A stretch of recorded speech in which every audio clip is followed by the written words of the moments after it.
Every scientician yearns to visit the archive on Callisto. One day, it will process all observations.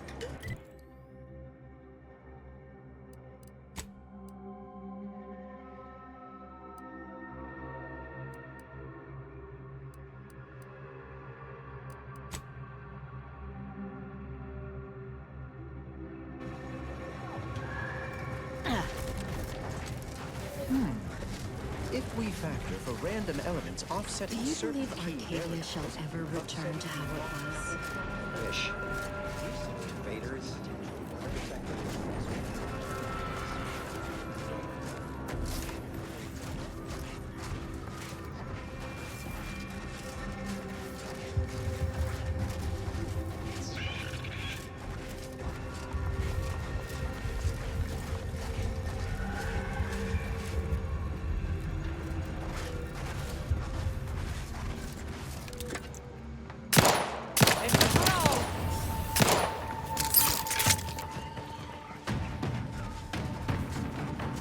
Raring to go.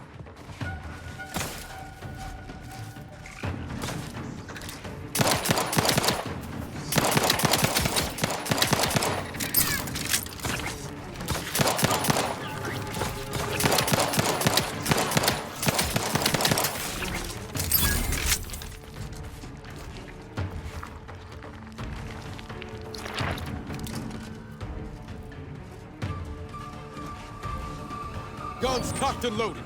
Just get the signal.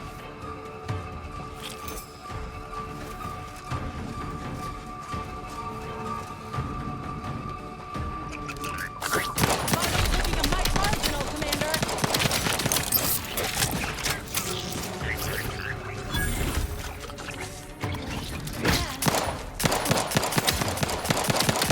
Hey, got a distraction for you. Someone call for a medic. Out of sight and on the way. Happy to help. Discreetly.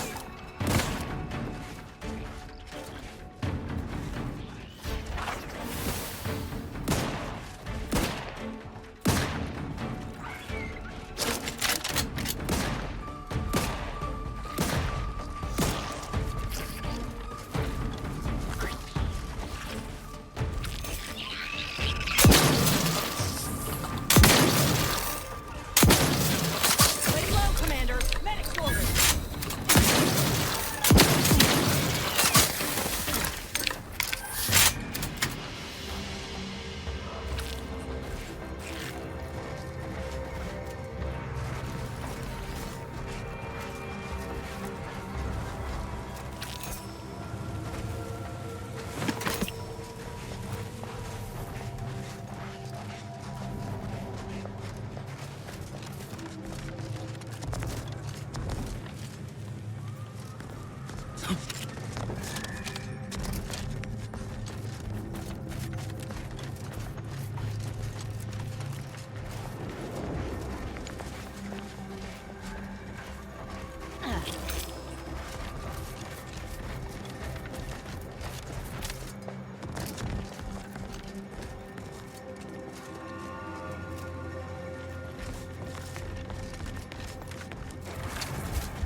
Stranger, the order bids you welcome, but also warnings.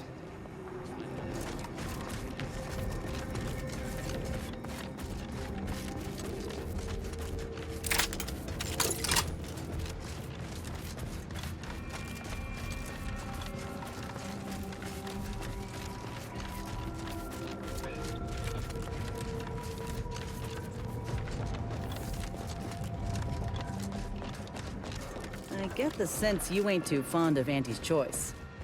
Any reason why? Maybe on account of them being a giant, malignant corporate entity. Reminds me of the one I grew up under. And that ain't a compliment. I grew up under a corporation like Auntie's too, Niles. You ain't the only one with a sob story. Then you might ought to know better than to throw in with Annie's. They're just like those bit-pinching bastards on Triangle. If the Earth Directorate hadn't stepped in... Well, there you have it. The Earth Directorate saved you, huh? Sure as shit didn't save us. No, suppose not. But you've got choices now. Time for excuses is past. Don't you look down your nose at me. Any sane folk would throw their lot in with the ones who help them. Not those who deliberately look the other way. How's your own loyalty to the Earth Directorate treated you all this time? I'm sorry. I didn't mean that.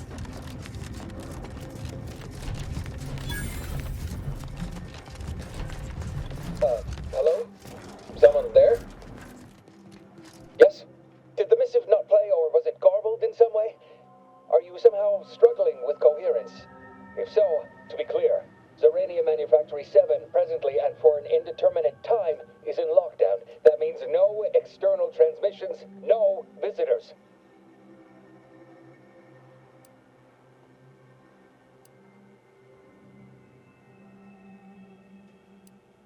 Wait, you have a writ? From the abbot? But we don't have any means of... yes, they said they have a... yes, sir. This is Factor Métanier. Am I to understand you have orders from the abbot?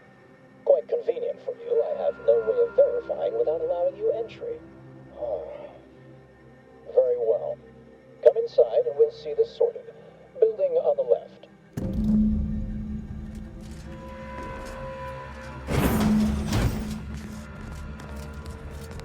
Yes, right over here. You're not getting down below until you talk to me. So, the abbot deigned to send someone whilst we're contending with all manner of emergencies, did he? Wait, is that an Auntie's Choice enhanced soldier with you? Oh, I see what this is. Stay back. We have no desire to escalate things further.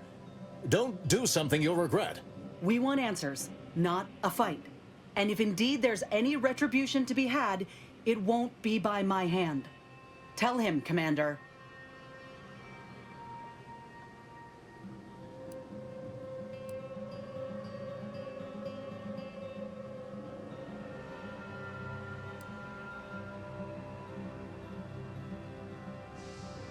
All within the Order are equal parts of the equation. It is functionally useless to imply greater influence. Sometimes I cannot fathom what goes through the abbot's mind, but your papers do seem to be legitimate. I will unlock the elevator so you can speak with Proctor Svoboda below. I'll send word you're en route, but fair warning, I cannot predict what reception you will receive. I expect your behavior will remain impeccable. As soon as I've seen to securing the facility, I'll be along straight away.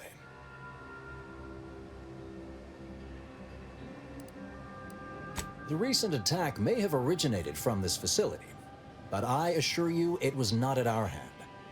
We have no desire to resume open warfare with Auntie's Choice. One of our transport pods filled with Zeranium was diverted toward, or more specifically at, their location.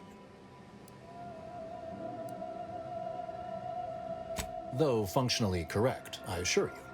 The transport pods are fired into space, where they are collected for redistribution. To date, no one has ever misused them for this purpose, despite the explosive nature of the material. Fortunately, we have potentially identified the culprit, and we have managed to corner the apparent perpetrator down below, which would be a good thing if they had not, somehow seized control of the manufactory operations.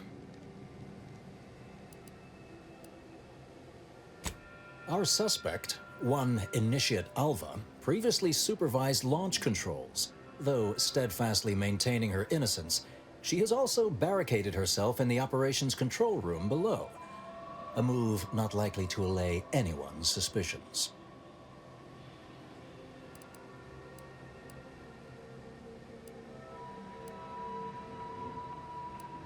No, thankfully. Not yet, at any rate. Architect willing, that will be the last of it. Now, you'd best speak with our proctor. I admit I'm to a reasonable degree pleased you are on hand to corroborate current suppositions. May your query yield favorable results.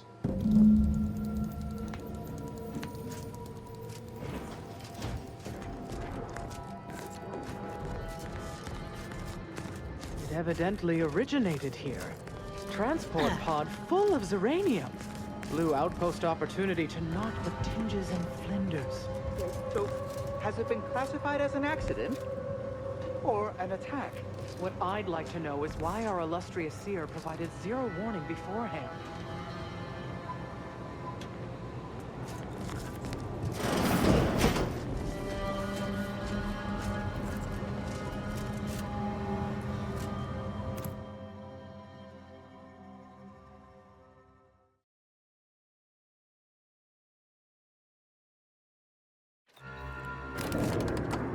Initiate Alva, stand down.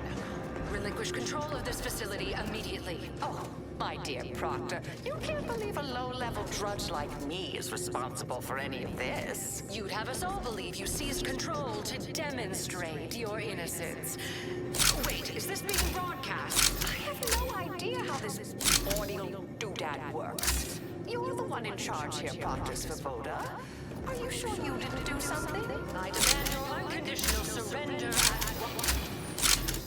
Hello, Proctor? I'm pushing buttons over here now. Can I just get you some...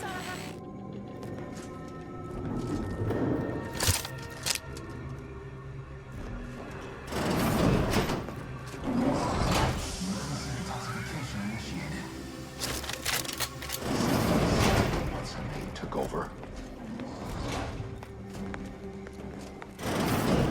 Ah, yes, of course. Next on my list of lowest probability events, strangers sent by the Abbot, gallivanting about amidst a lockdown. If we'd been able to communicate beyond our walls, might have saved you a trip. As I can successfully report, we have identified the responsible party. A low-level subordinate, assigned here years ago. But I'm now realizing how little we actually know about her. A spy or turncoat, no doubt. A sleeper agent from one of those secret enemy programs you're always hearing about.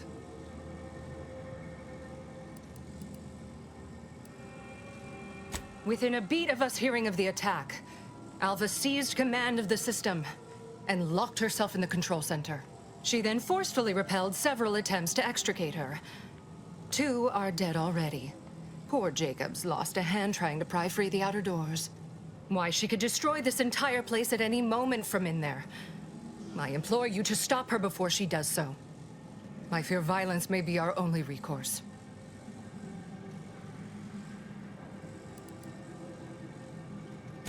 I am so pleased a reliable party is actively engaged. I'll be in my office. Let me know once she's no longer a problem.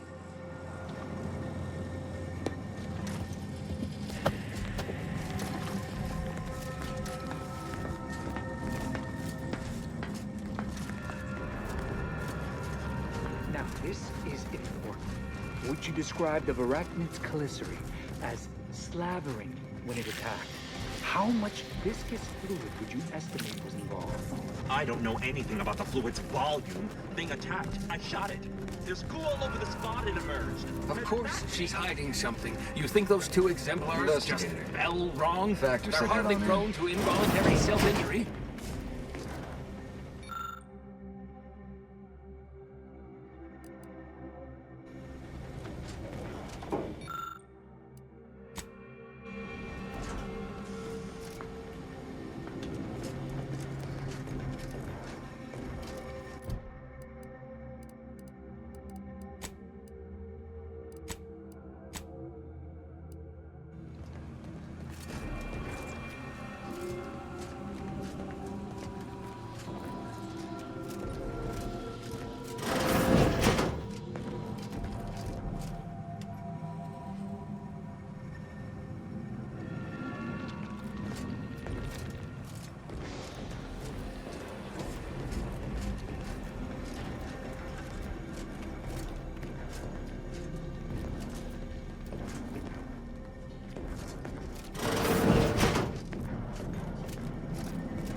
Oh, hello.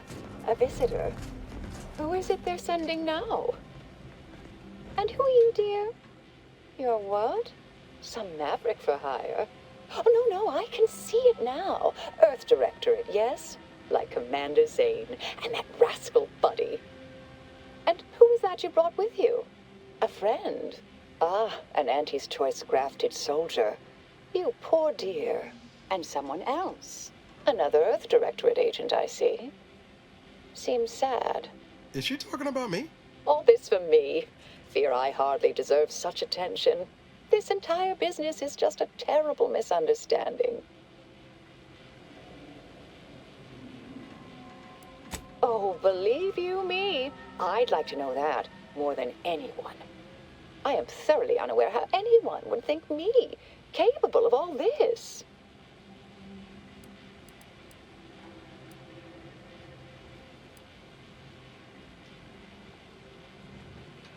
Suppose that's an apt description. For years I've conducted the launching of transport pods here. Push this button then that one the next. I am a simple, unremarkable factotum, an everyday order initiate, well at ease in her small role within the plan. It's all a mistake, compounded by hearsay, miscommunication, and faulty conclusions.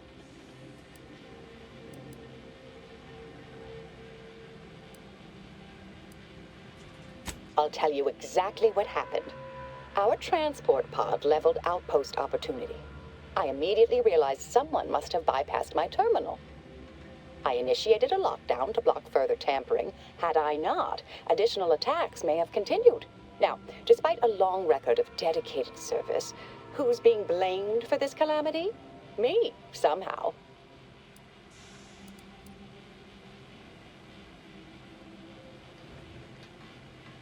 Yes, that was terrible. I feel awful.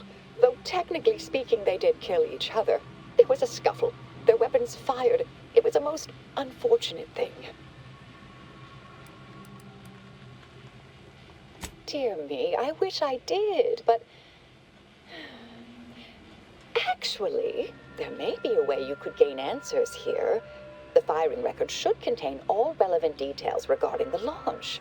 Why, yes, I could unseal access to the records repository for you and open the path leading there.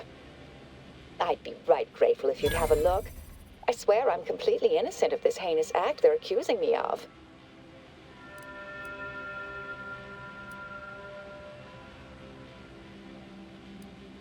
All right, fair enough. Understood. Appreciate your help, dear. Please return when you have found something. May the plan favor us against long odds.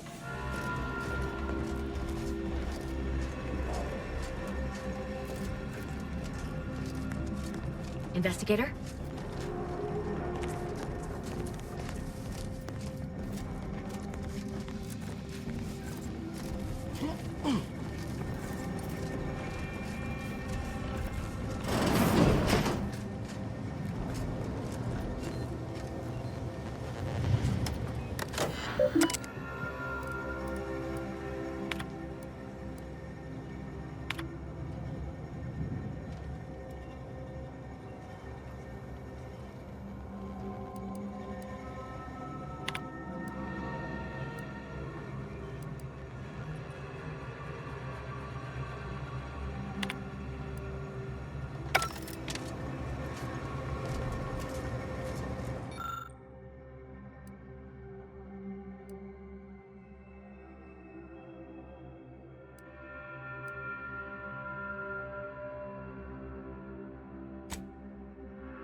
Patrol's back, I hear.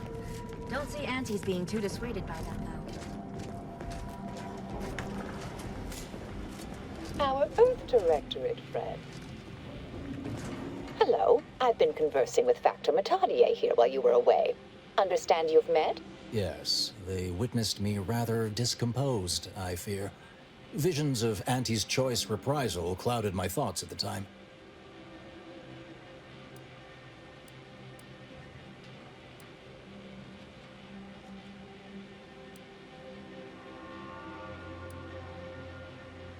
The Factor is less accusatory in his questioning than certain others, which I respect. Good manners cost nothing, I always say. Troops now guard the entrance above. Our safety addressed, I have turned my attention to the cause of our situation here, and I have deemed it wise to investigate further. Do not let my position fool you.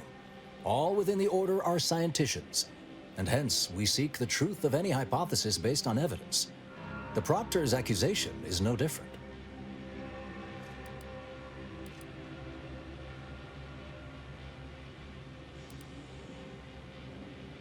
A recent security audit brought up several curious messages meant for an unknown party, sent from a terminal somewhere on the premises. We were unable to track down the whereabouts of this mystery terminal, but one message contained certain oblique references to placing blame. Nothing conclusive, yet enough to give me pause. You examined the launch records, yes? Did you find anything, dear?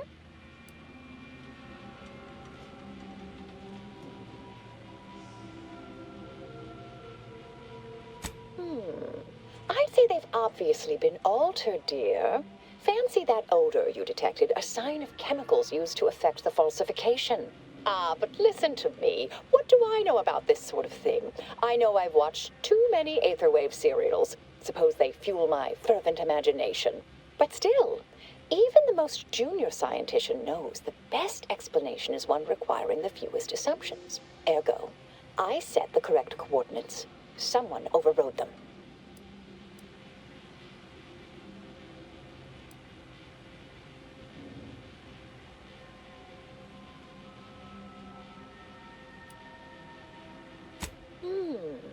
Someone may be pulling her strings, perhaps. That's what investigators like you say, isn't it? Now, what you uncovered appears to imply two further avenues of inquiry. A Zeranium leak occurred moments after the launch. I imagine it may have been used as a diversion, allowing the culprit time to falsify the record. The overriding of the coordinates also deserves a look. Don't you think?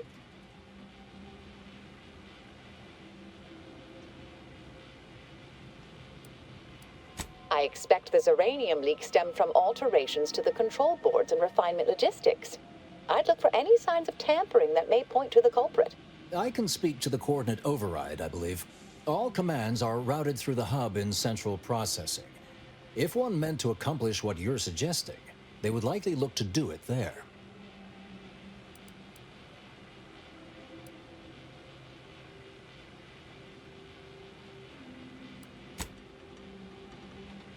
All right. There. I've unsealed both areas. With hope, what you discover will help us determine the responsible party. I'll stay here and play for more time. If the Proctor sends anyone, I'll say I'm close to convincing you to surrender.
Had plenty of managers like Svoboda back on Tau Ceti. Couldn't take responsibility for nothing.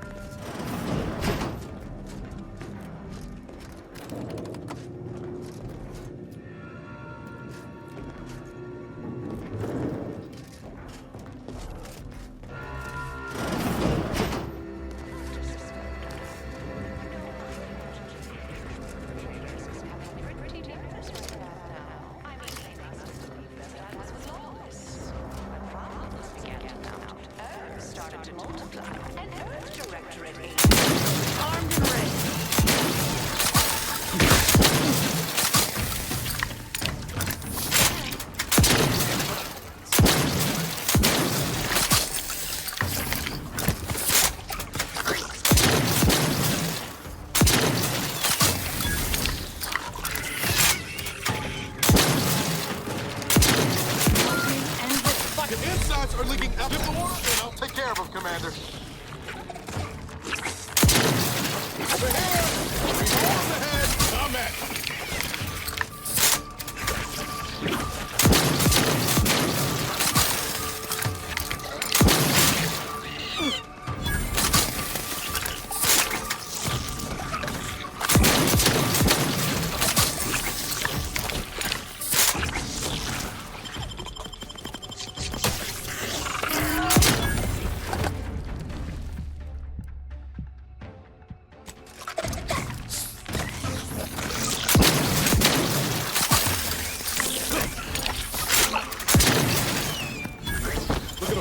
Slow, Commander. Back in business. My aftermarket parts are fried.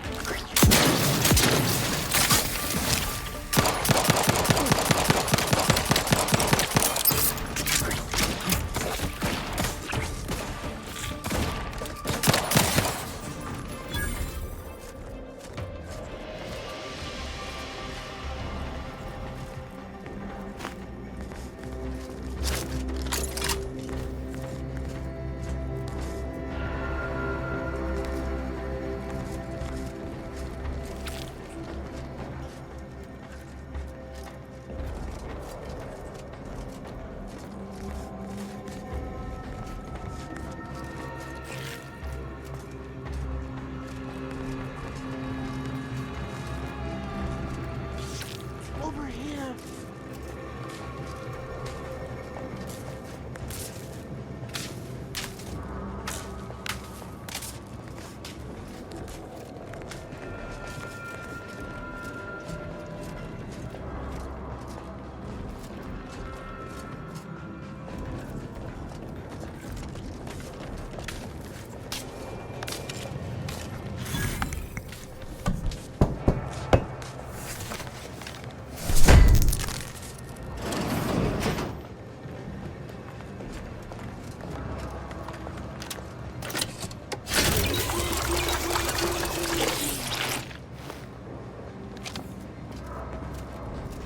Thank you kindly. I am decidedly in your debt. Anything you need? Anything I, a lowly archivist, can provide you, a heroic individual who is handy with doors?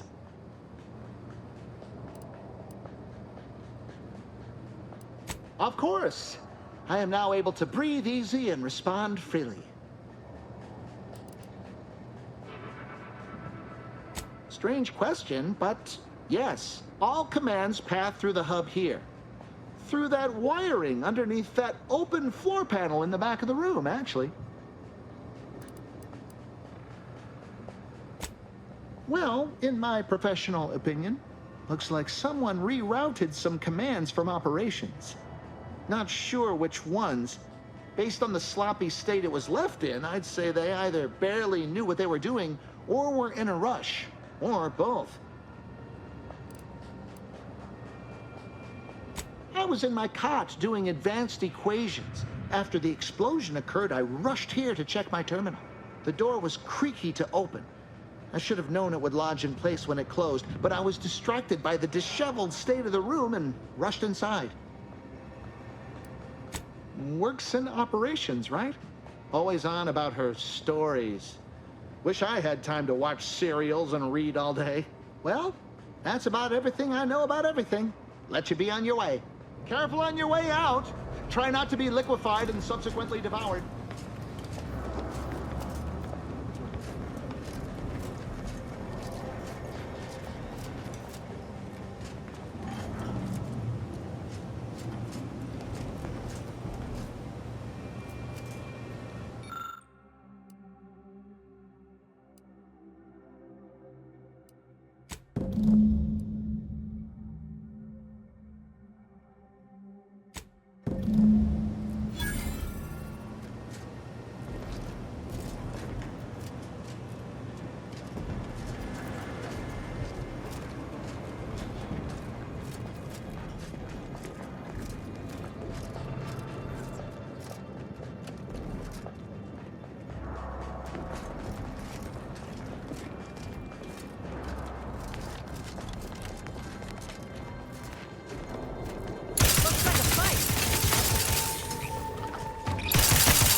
needed a stretch.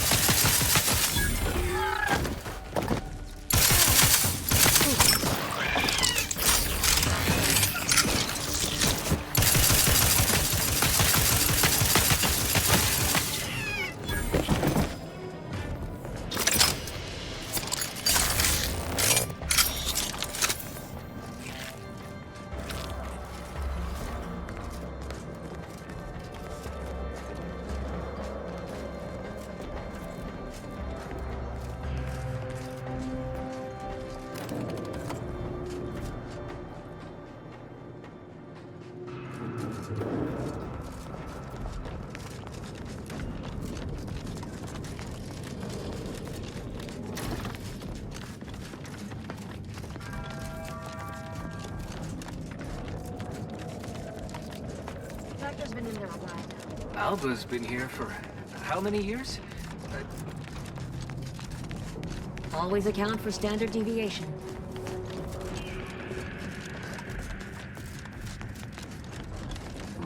Something about that Alva doesn't square. And she called me sad. I'm not sad. Just for the record.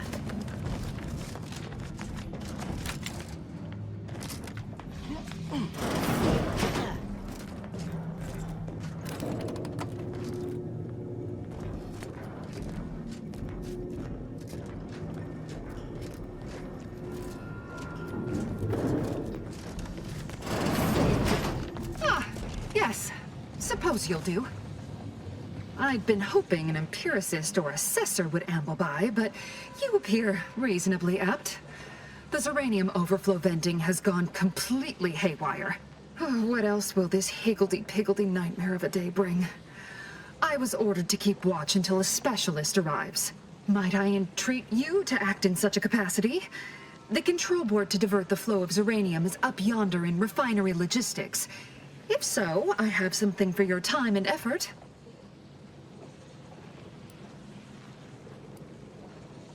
Oh. Well, I might have kept the item in question then. No matter. It should guarantee you remain motivated to see it through. We developed a pharmaceutical primer that, technically it poisons you a little, but also heals you quite effectively. Shut off the gas, it's yours.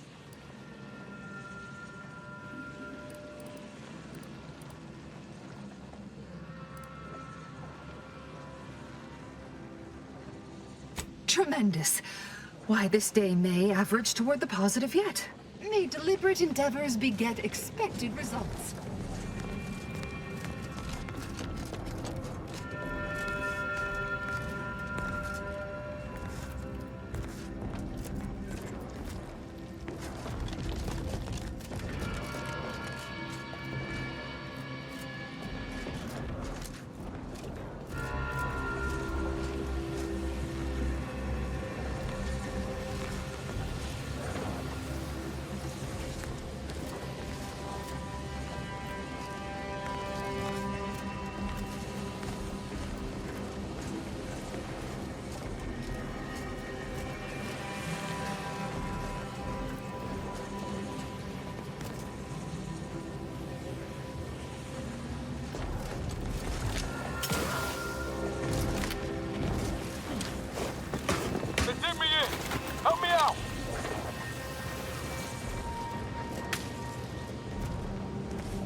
you're back.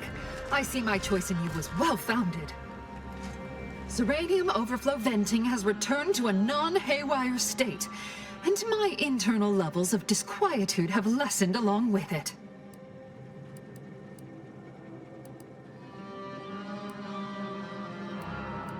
With the leak abated, I am fully prepared to be peppered with queries. Now that you mention it, yes. I recall I was worried about one crisis, and my mind was completely occupied by this other crisis nearby. I must admit, I haven't given the attack a single thought since. I do hope everyone's okay. Not much.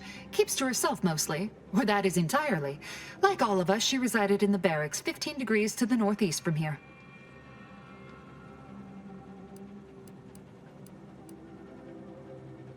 You mean just after the attack occurred?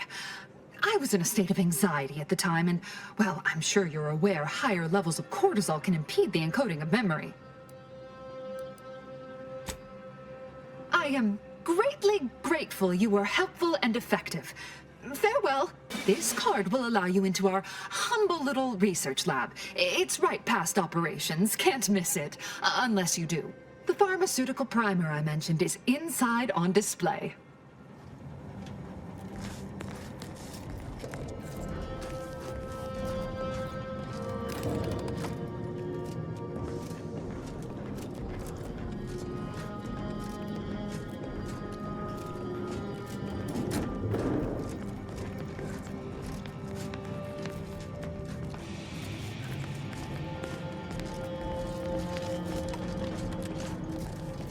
May all your endeavors add to the equation.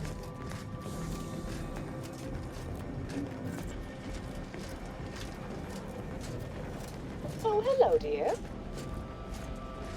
Why, we were just talking about you. Or specifically, potential implications for a multitude of troubling scenarios, based on probable results of your investigation, downstream outcomes, and such and the like. You know how the Order is. Always calculating something. But please, tell us what you discovered.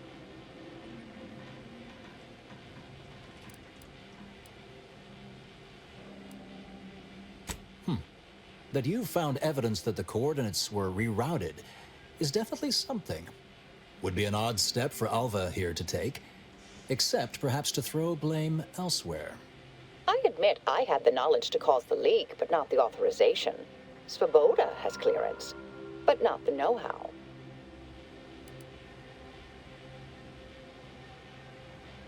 I'm sufficiently certain our proctor is conspiring with an outside party, so I'm coming out now.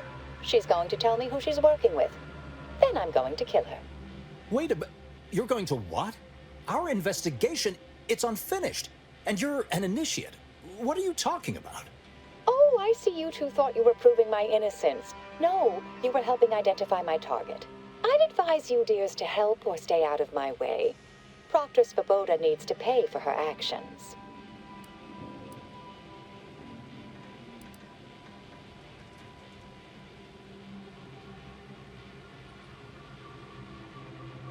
Her possible involvement notwithstanding, Constance Svoboda is an Order Proctor, and I cannot abide her cold-blooded murder. Especially by someone we clearly know so little about. You are far more capable than some back-manufactory button pusher. Who are you, really? I am a dedicated agent of the Order, but no, dear. My name is not Miriam Alva. I am Marisol Delgado, formerly of the Department of Preemptive Causal Redirection. That group was just a story to scare novice scienticians. Next, you're going to be telling me you're... Wait. It is you, isn't it? The one they called the Endpoint.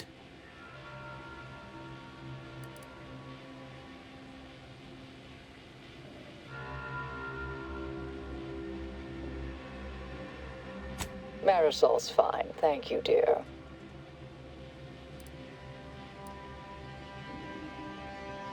I must admit, I'm not entirely sure. The rumors about your department. They said anyone who might delay the equation being solved disappeared. If there are any hints of truth to that, I find it severely at odds with order tenets for balancing efficiency with humanity. This is hardly the time for a history lesson or debate, I'm afraid.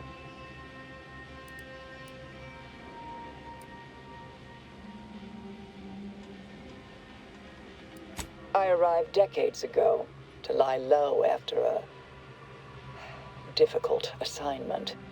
More than that, I have nothing to speak on at present. That you are who you are, and are standing right, and have been here for years. It's all much to digest. I suspect your methods are not my own, nor the Order's, as I know it. And I fear your intentions for Proctor's Svoboda.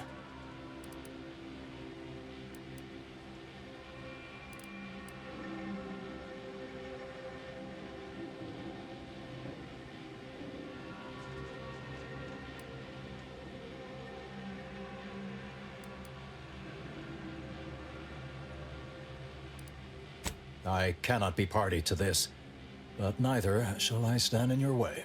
A wise calculation, my friend. Good thing you showed up when you did. You saved me from having to kill everyone here. Svoboda has much to answer for. Let's go see that she does. What's this? What are you doing here? Come to surrender, I take it? After decades keeping this identity, your inexpert blundering has rendered it obsolete. I am Marisol Delgado, former head intercessor of the Order. This would be an ideal time to confess everything. Before you die. You can't possibly be party to all this. Not with her vast misdeeds so readily apparent. Our investigator has definitively determined my innocence following a thorough investigation.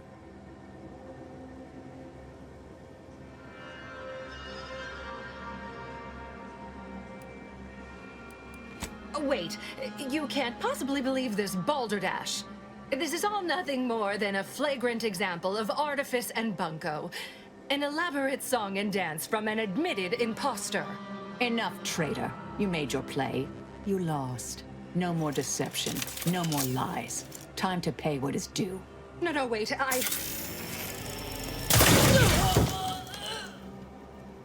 Thus concludes a thoroughly distasteful business.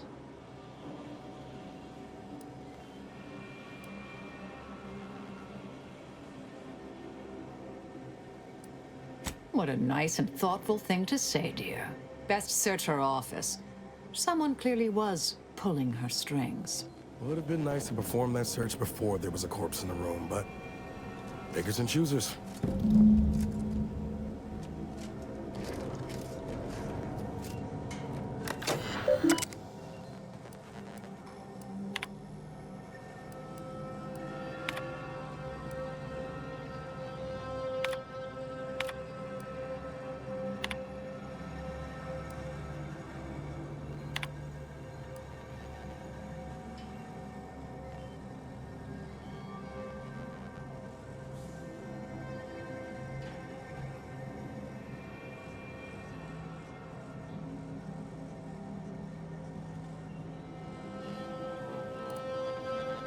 The terminal unsealed the effluvium repository.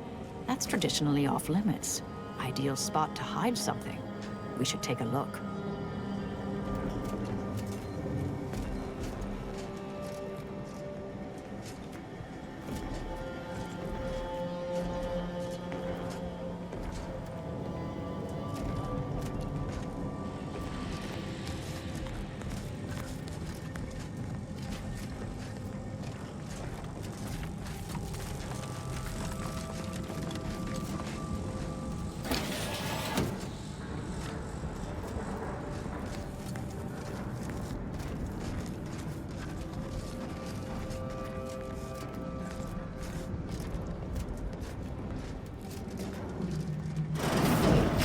This space used to be brimming with runoff chemical sludge.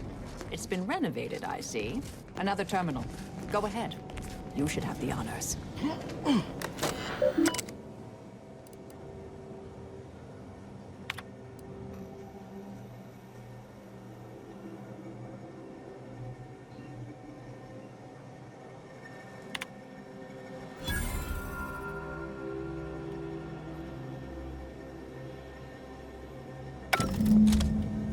Doctor's efforts appear part of a larger scheme.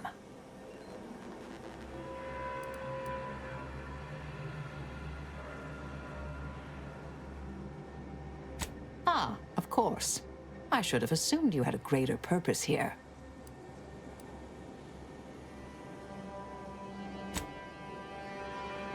This whole affair reminded me of the old days. The blood, the secrecy, the calculations and intrigue. Been trying to tell myself I didn't miss it. But in action, I fear, ill suits me. I have some unfinished business I need to get back to. I could use help from an operator like you. Believe my specific skills could benefit your efforts as well. I'd propose a strategic partnership. You help me, I help you. What do you say?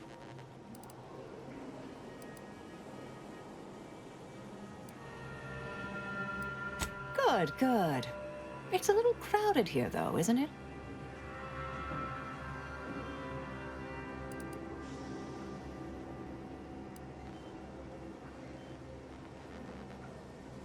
Supposing that means no joyrides and no scratching the paint? I can manage that. Until later, Commander. Excellent. Well then, I am quite ready to leave this place.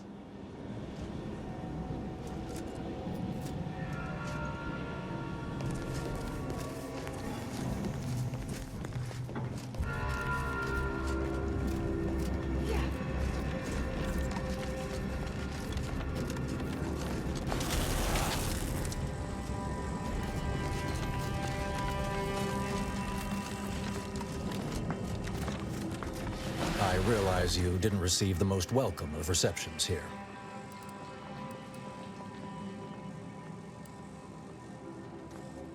Well, regardless, I recognize you've done right by us here today, and I appreciate your efforts.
Got a bad feel about this line, hon. Don't like being so exposed. Hell of a thing coming Do along you this way. believe Arcadia shall ever return to how it was? I wish. Between the invaders and the there's no putting the sword back into the can. Wait. Don't tell me you're one of those drones from Auntie's Choice. Easy, friend. We're all in this together. You just keep your distance.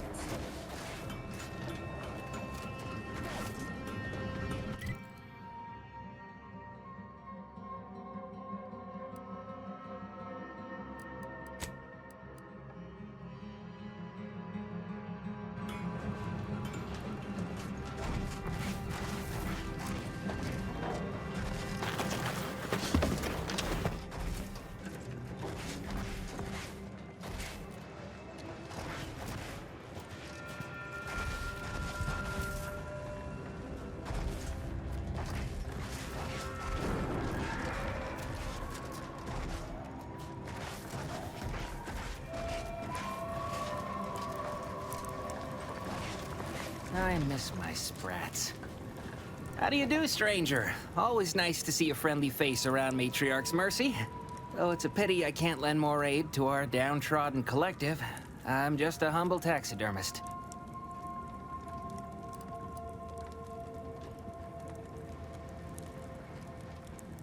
What?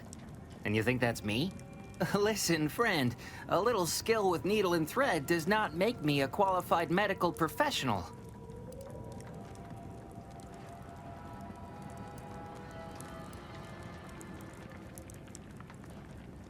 What a cheerful thought.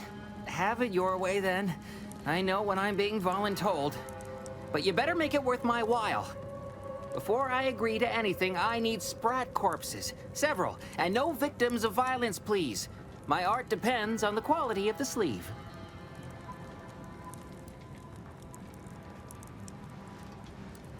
I used to source all of my sprats from a local trapper, Frankie Billings.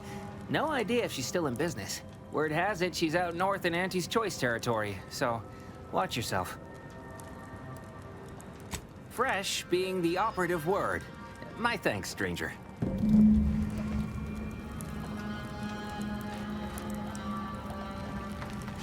Any luck with the sprat hunt? I used to source all of my sprats from a... Word has it she's out north in Auntie's Choice territory.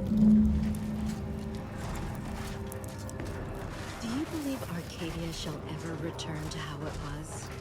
Wish. Between the invaders, the water defecting. Tomorrow's favorite snack is available today from the order of the assistant. What do you think about, you bring about. The order advocates for no less than 6 hours of uninterrupted rumination on the universal equation for death.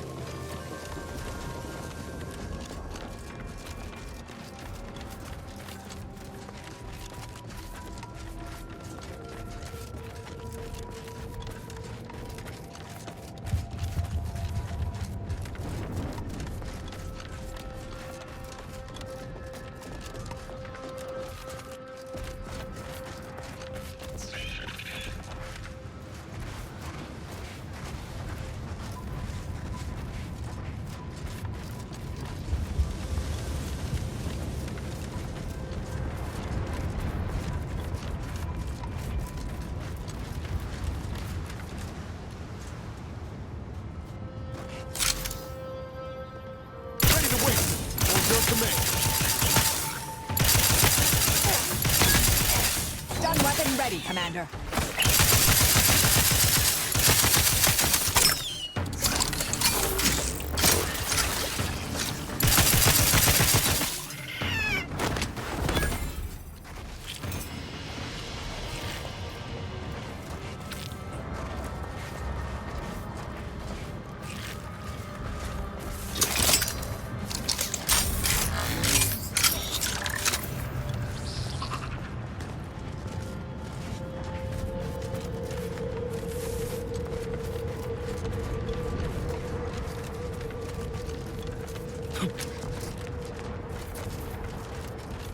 Freelancer, please report to your assigned area and do not interrupt current operations.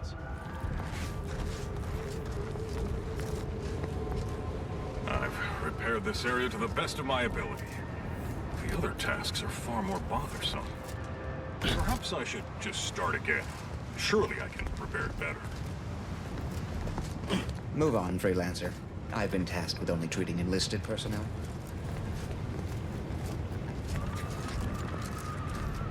I hope you aren't being I do not believe I've observed you in these trenches before. You are aware this is a war zone, correct?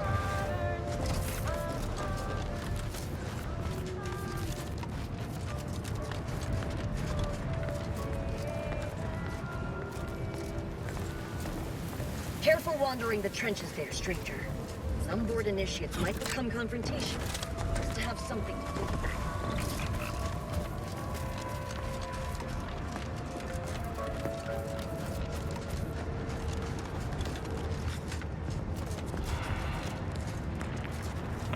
Repaired this area to the best of my ability. The other tasks are far more bothersome. Perhaps I should just start again. Move on, Freelancer. I've been tasked with only treating enlisted personnel.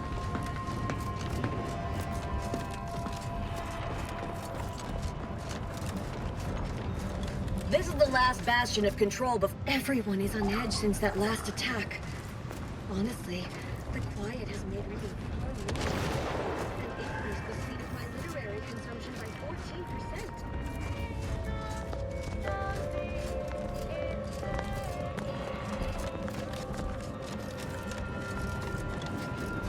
Now that is what I call a stubborn clog in the old pipes. You're gonna have to hold it in, friend. Privy's out of order. Never fear. I'll get that clog moving soon enough. They don't call me the pipe doctor for nothing. You mean you want the pipe doctor to practice real medicine? On real people? Why, this is the greatest day of my life.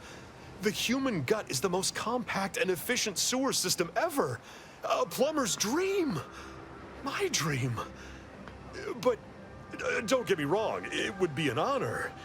I'm just not sure that I'm ready for that kind of challenge.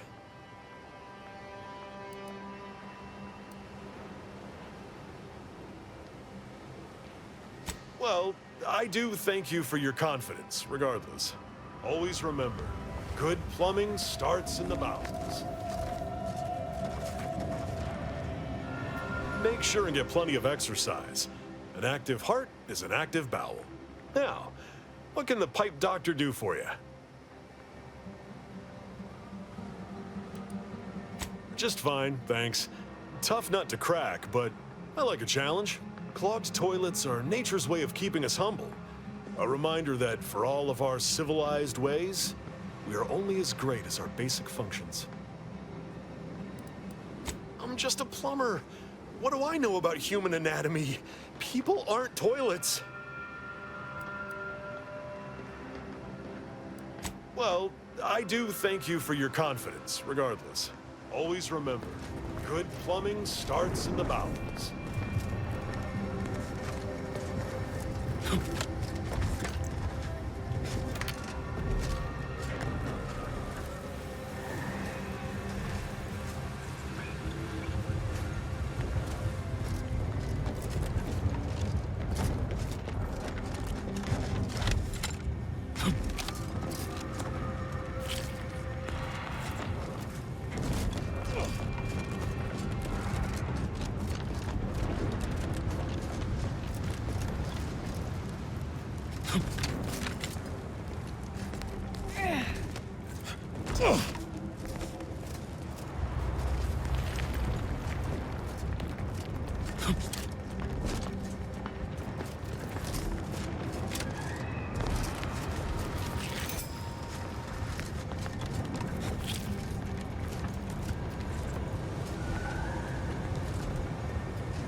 This is the last bastion of control before no man's land.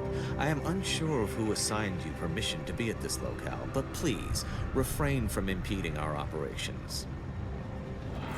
Halt! Access to that area of this trench line has been restricted to authorized personnel only. It isn't safe, given the rift activity.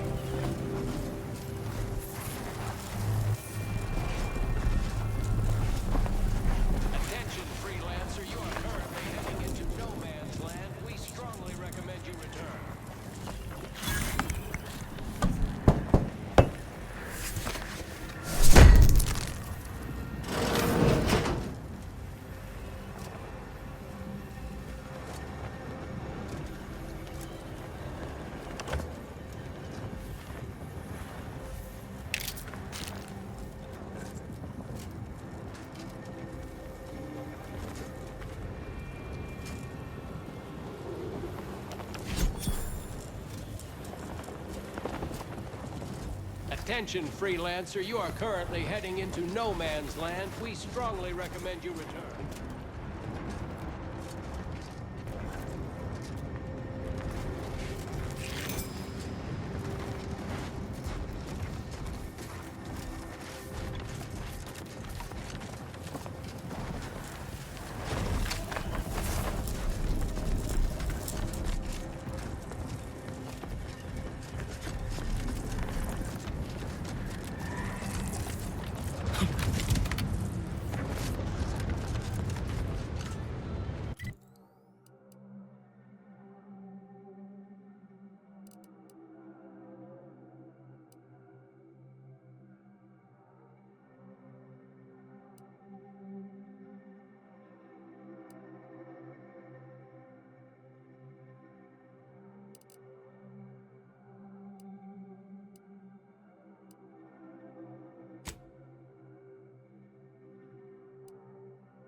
Friendly outbound, hold fire.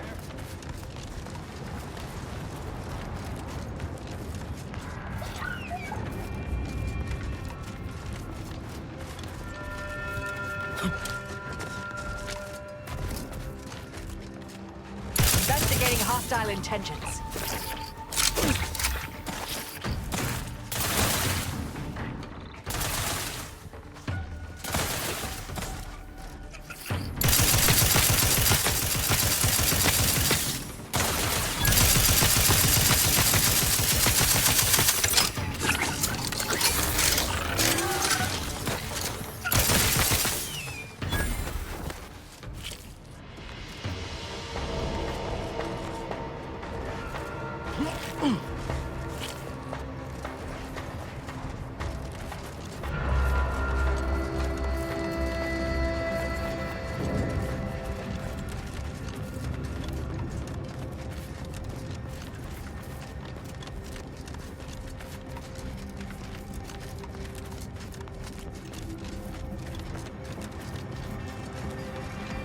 Resorting to violence.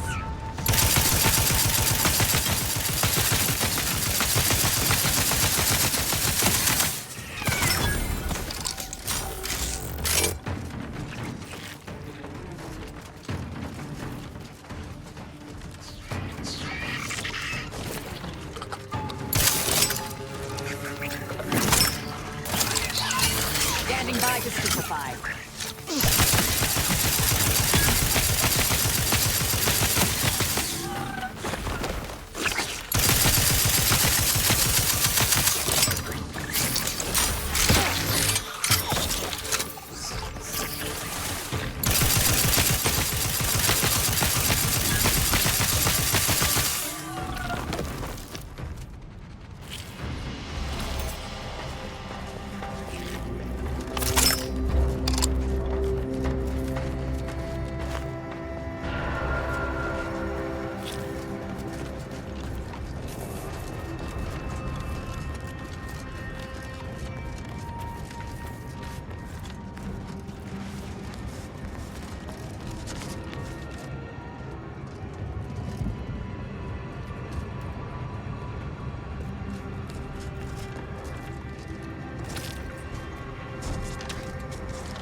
Sell your parts.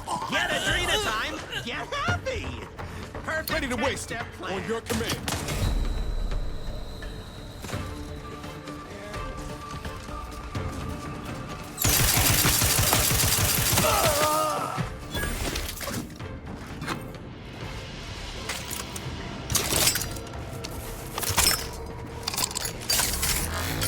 Happy to assist in crafting more ammo if you need it.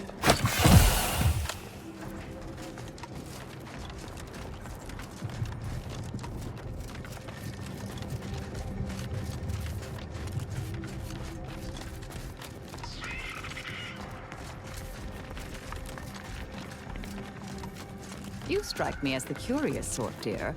What is your most lettered field of study? Lettered fields? No. Always been keen on ship engines, though. Skip drives, too. Ah, skip drives are quite the enigma wrapped in spherical hyperalloy. I could talk your ear off about their theoretical fundamentals, but I suspect you seek more hands-on data. And how? Those are what I reassembled back in my factory days. We just mounted them to the bulkhead and moved on. I'd love to crack one open and see what makes it tick. That would be inadvisable. Best not go poking at fundamental forces with proceeding to attack. Got eyes on some no good. You got my gun. Yeah.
On your command.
Let me know when you need a distraction.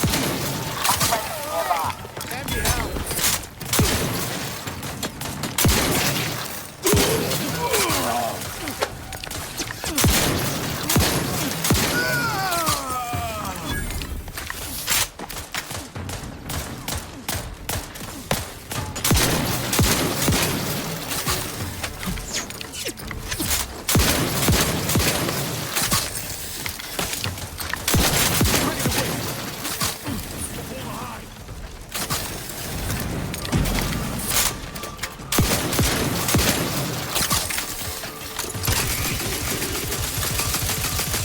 Electrical dampers failing.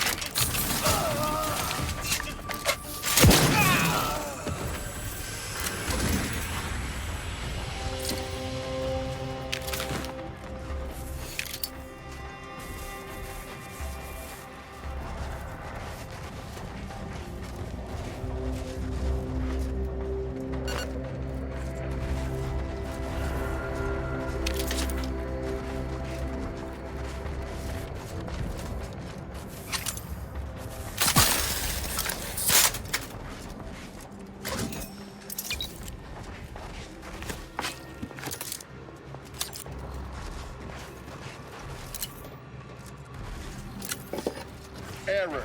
Navigation systems offline. Unable to locate designated files. Greetings. This unit is unable to fulfill its programming. Are you able to assist this unit in its assigned duties? This unit is unable to execute its programming due to tampering. Navigational and other systems have been compromised. This unit is now being used as a target, which is not among its designated functions. This unit must return to Matriarch's Mercy to dispense medical care in order to fulfill its programming.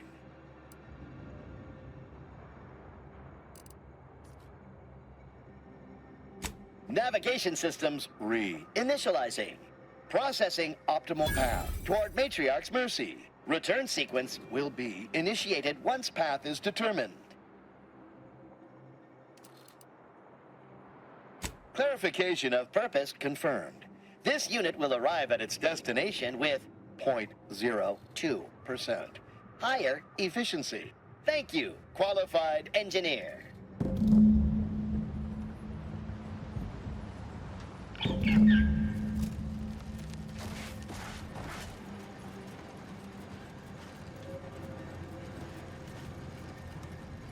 Conversation is not possible at this or any time.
Investigating hostile intentions.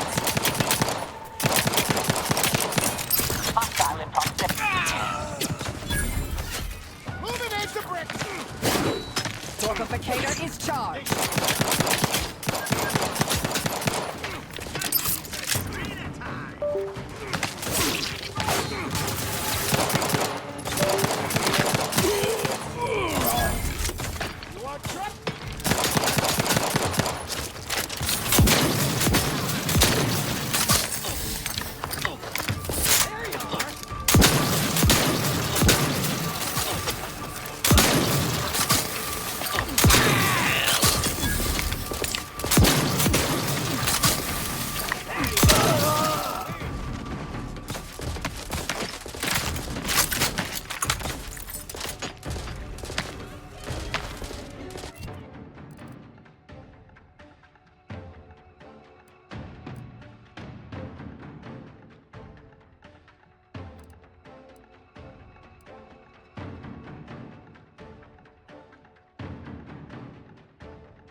Got a distraction for you. Come at.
Find any good scraps today? No. No scraps. Hard to scrap. No Adrena time. Head hurts bad. Combat problem. Proceeding to attack.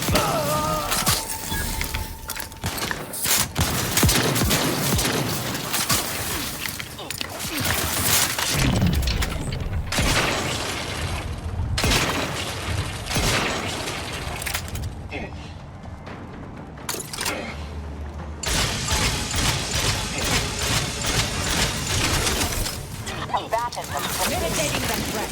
Torpification and... Stop twitching!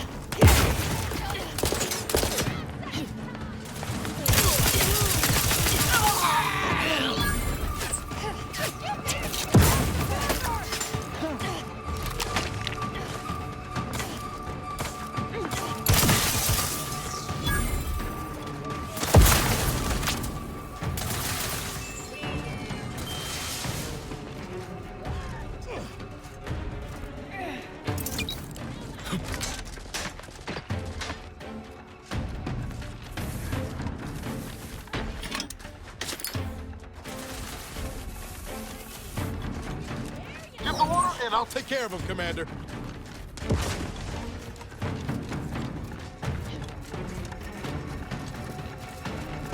Got some bad company.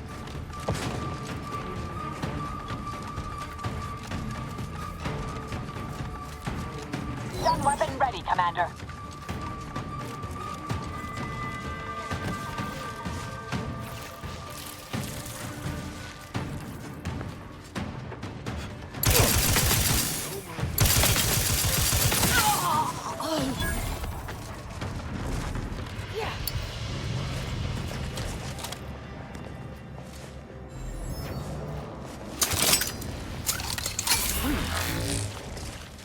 Came at us from the scrapper side? It must be more than I might brave, or foolish, or dangerous.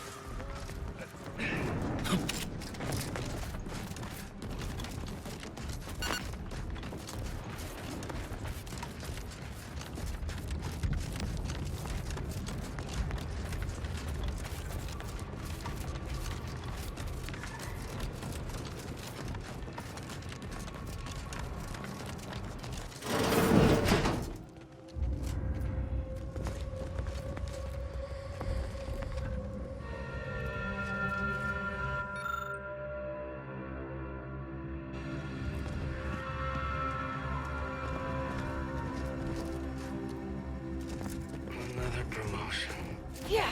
Yes, I have earned it, haven't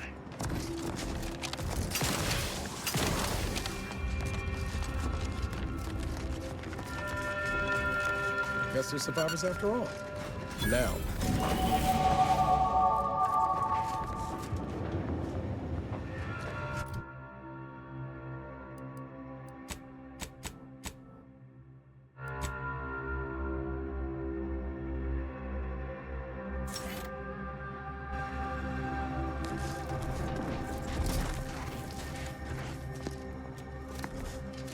I just threw up all over my shoes, and the laces are melting.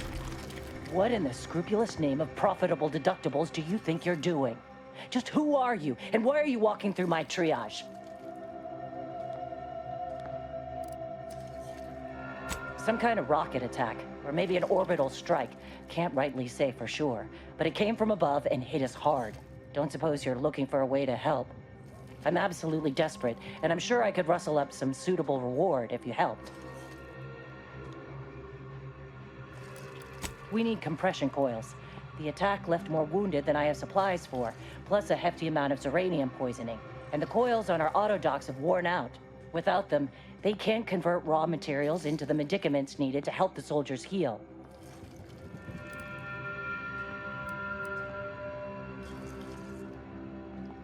Fortuitous. This feels like my first bit of luck in ages. It's a start. Thank you. Please, come back when you found more. I've been laid up same as those troopers, and I don't wish that kind of suffering on anyone, antis or no. Let's look for those coils.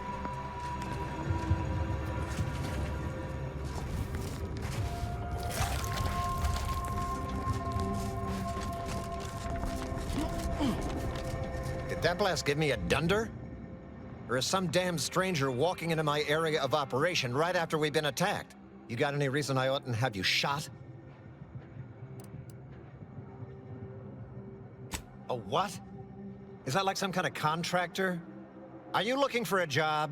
Because I have neither the requisite paperwork nor the time to fill it out. Go hustle somewhere else.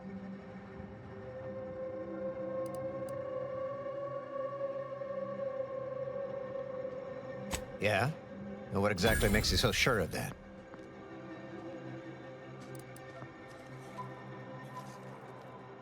Huh. Interesting. Did he say who he thinks did hit us? Not that it matters, I suppose. Not like we can muster a counterattack or anything. But even if I did believe you, so what?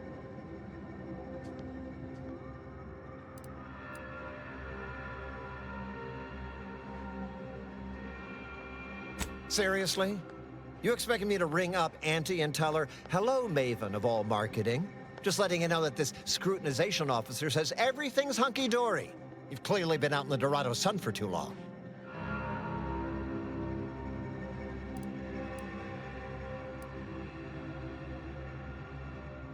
Ah! an offer for transaction. Now you're talking my language. Didn't reckon you as someone sympathetic to our ways. It just so happens we might be able to trade services. And normally I wouldn't admit this kind of weakness. It's bad practice. But I'm really in the squeeze, and you might be useful. Lately, my luck's been right miserable. I got enemy sneak attacks. I got grunts murdering each other. I got unsanctioned power struggles. And it all risks reflecting badly on me.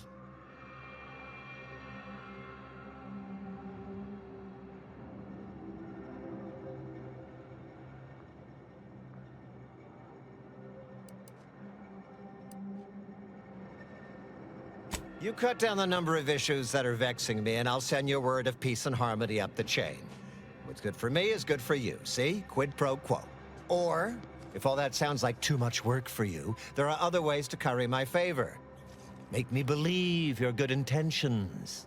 Encourage me to take your side.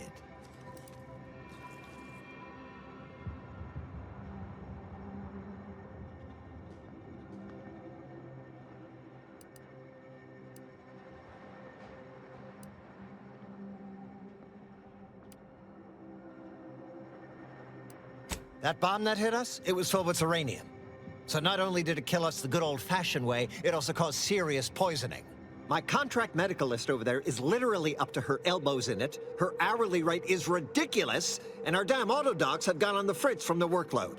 You get her the compression coil she needs to make the auto docs work, and that should cut her billable hours in half, and then I'll send your message.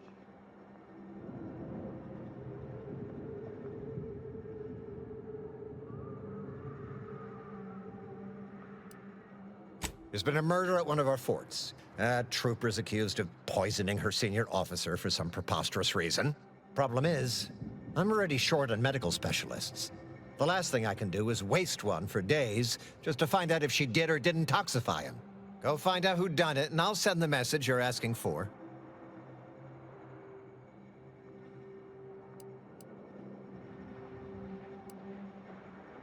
This is gonna make no more sense for me saying it than it's gonna make for you hearing it, but apparently, the senior officer at one of my forts is a mantisaur. A real, actual, pincer-faced, carapace-having mantisaur. Not a half-human one, or a psychic one, or a talking one, just a regular old, head-munching mantisaur. Anyways, there's some dispute over who his second should be, and he can't exactly decide himself. So go sort it out for me, and I will gladly send your message. Now, you know that's an irrevocable deal, right? As in, please remember it's legally binding, and I will sue you if you fail to get it done. So don't let either of us down. People are dying, and all he cares about is what he can get out of it. Wish I could say I was surprised.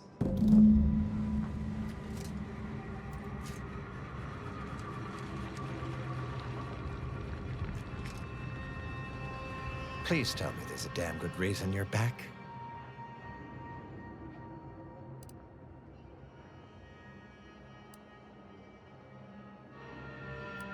Then why by law are you bothering?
Torpificator at ready status.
You're back. Please tell me you've had some luck in finding us compression coils. Lovely. Every coil gets us that much closer to saving these lives. It's a start. Thank you. Please, come back when you found more.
You lost, stranger?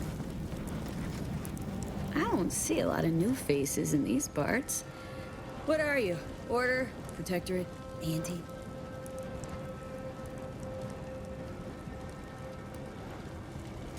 Really?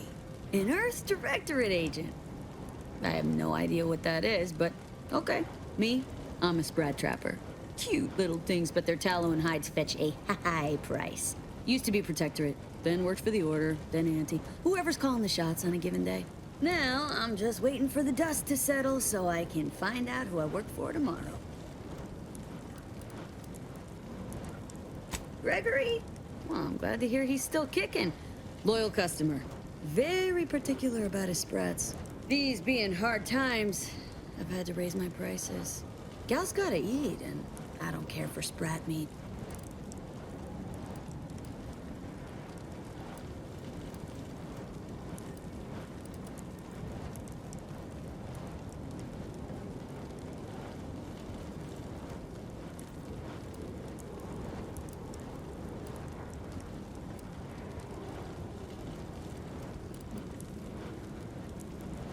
Trust me, Gregory is an artiste when it comes to biology, and every artist needs the right canvas. Pleasure doing business.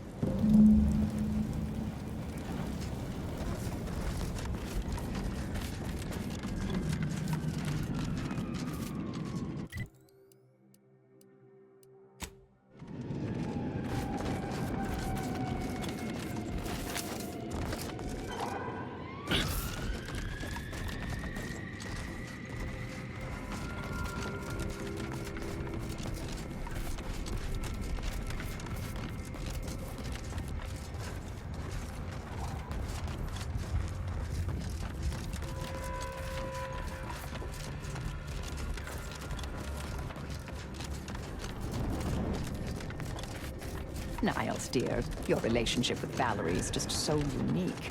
I've never witnessed such a close connection between human and an automech. Val was there for me through my worst years. Kept me flying straight and level. I did the same for her, in a more literal sense. We've always been able to count on each other. That must have been nice, dear. Counting is integral to our entire way of life in the Order. Strength in numbers, right?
Stranger, please, you gotta help me.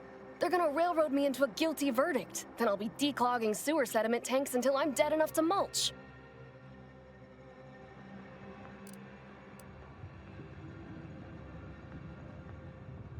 Durbin! Oh, that's great!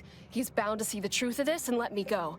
Abner's trying to pin this on me, and it ain't right. I got a bunch to say. First, I say I'm no murderer. Second, I say there was no reason to do it. Third, I'd say that I actually like Chief Cuddy. I mean him no harm. He'd get you extra shifts if you asked, and only ding your pay if you really screwed up.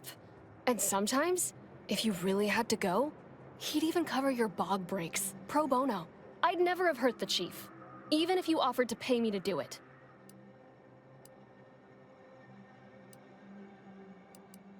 I don't think nobody killed Cuddy. I was there. That's why they think I did it. And he was fine. Well, he was fine up until he wasn't, and then he just swole up and died. But the way he swole up, it's something Cuddy always said might happen. Only it don't make no sense that it happened now. We were eating chow at our post. Cuddy asked me to try his because it tasted funny, but I tried it and it was fine, just like mine. Then he just swole up, turned blue, and died. I made a ruckus, which called everyone in, and all they saw was him dead and me fine. So Security Officer Abner charged me with murder and threw me in here. It was exactly what Cuddy said would happen if he ate Crabble. He was deathly allergic to Crabble. But we ate Sisty stew, fresh from the can. And ain't no Crabble in Sisty stew. Yup. Cuddy had told everybody about his allergy, repeatedly, over and over, constantly. Nobody would have served him Crabble knowing that. But that's still gotta be how he died. So, I need you to talk to Security Officer Abner, remind him of the allergy, and let him toss all my gear. He won't find Crabble anywhere. No, that was days ago, and they tossed out the rest of the stew. So I don't even know if the docs will still be able to tell it was allergies that did in Cuddy.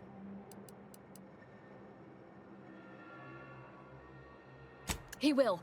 He has to. It's the truth. I didn't murder nobody. Please, make him understand. Are you seeing what I'm seeing right now, Commander? Honestly, Bradford, I've no notion of how to cool your conniption. Corporate says I'm in charge, so I'm in charge. You're in charge? Wait, you're in charge? Don't you mean the executive is in charge? Of course, that's what I meant. Whether I say me, he, or we, it's all the same. It's all the same pile of gum. That tone is not how you get approval for your little tests, designer. Yes? Who are you? And why are you attempting to steal my utterly invaluable attention? Murder? Oh, right. One of the enlisted killed their superior, or something. She's in that cage over there, and Security Officer Abner is in charge of the investigation. Ah, wonderful! I was hoping someone would bring some sense into this madness. You should go talk to Trooper Wentworth. I'll let him speak for himself before I start speaking for him. Sure, fine. Were I you, I'd do my best not to get eaten as I was bumbling through areas I'm not meant to be in.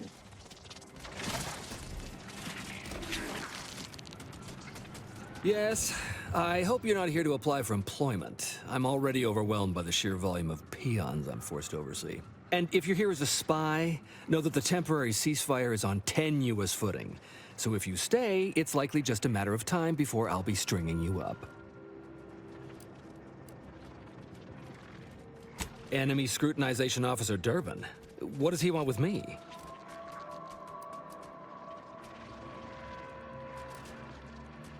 Power struggle. Here? Well, that's news to me. Nobody has dared to challenge Wojciech's steel-pincered leadership. Oh, but I'm being rude. Allow me to introduce Strategic Ingestment Executive Wojciech, senior-most representative at Fort Endurance.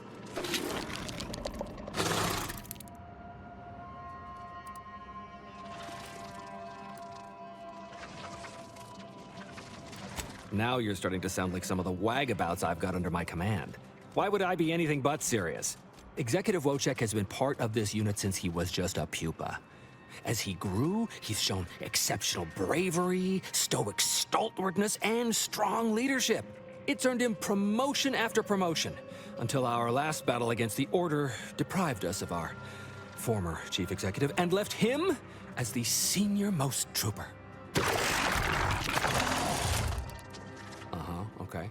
The executive welcomes you, but would like to know why Scrutinization Officer Durbin sent you here.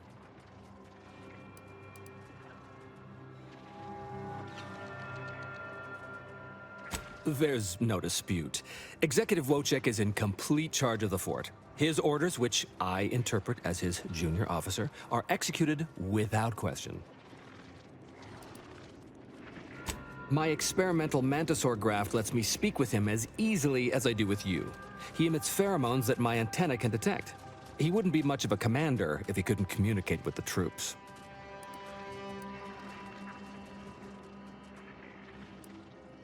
You may have heard stranger stories, but never one quite so full of spratdom. Designer Bradford, you've been warned about disrespecting the chain of command. And you've been reminded, repeatedly, that I'm not under your chain of command. I'm technically under the Mantisaur, but that's got nothing to do with you. I just wanted to make it clear to our newcomer that you are full of shit. You've always been full of shit, and you will always be full of shit. So you're best ignored entirely. That is quite enough, designer.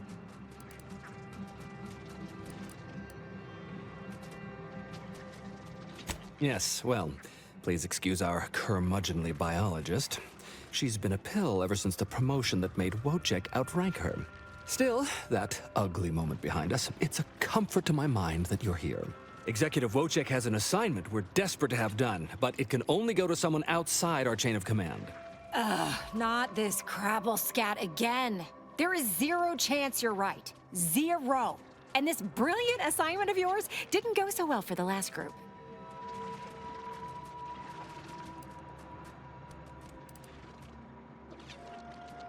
Yes, I have been trying to get Durbin to relieve this duo of command for months. But the lives they've lost with this insanity finally got his attention. Bradford, how dare you undermine me? I mean, us, like that. Wojciech can sense that there are some kind of mutated mantisaurs over yonder, and he wants us to secure one of their pupas to raise as his own. Oh, stop it. The creature doesn't want a pupa. He doesn't want to breed a superior race of mantisaurs. He wants to eat meat, excrete the excess, and be left alone. That's it. Even if he could ask for a pupa from a rival nest, he'd probably just eat the law-be-damned thing to cut down on competition. He's a bug, nothing more. But the only way to prove it to our command is to have you run this fool's errand. Once it's shown to have been a colossal waste of resources, they'll put me in charge. That is enough. One more word in question of our executive officer, and I'll have you pitched over the edge with the rest of the enemies we've conquered here. Yes, sir. Exactly. With it, Wojciech can raise a Zeranium-mutated Mantisaur army, which will be even more dangerous than the ones Auntie's Choice evolved from the Halcyon stock. We need you to infiltrate the mutated Mantisaur nest, secure a mutated pupa, and bring it to me here. Do that, and I, and Executive Wojciech, shall make sure you are well rewarded for your efforts. Look in the nest to the east. That'll have your best odds. It's where Wojciech feels the pull from the strongest. Feels a pull, Wentworth? Seriously? What am I saying? That makes the exact amount of scientific sense I'd expect from you. Excuse me?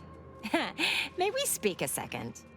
Apologies for my outburst, but I had need to warn you that an earful from Wentworth is akin to sucking on an inhaler full of ammonia. Hey, what are you two talking about? Nothing of your concern, Wentworth! Just ignore him. He was clever enough to pretend that Graft lets him talk with the beast. So overnight, he upstarted from simple trooper to de facto commander of this installation. You know it's impolite to whisper, right? But I've studied him extensively, and it is most assuredly nothing but a play for power. I am. I've watched for patterns of behavior that would demonstrate higher communication, and they don't exist. So, catering to his will isn't going to do anyone any good. Conversely, the scientific value of studying the mutated pupa he wants is exponentially greater than any possible use he could have for it. Bring it to me, and not only will I match any reward he offers, but you'll have the satisfaction of knowing that it will serve a much greater purpose. I'll have to... Oh, fine. Fine.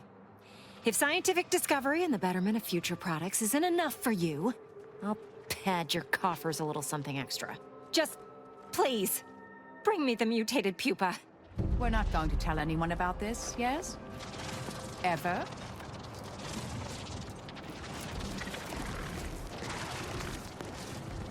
Well, what have we here? You couldn't look less Auntie's choice if you tried. So what are you doing in our fort?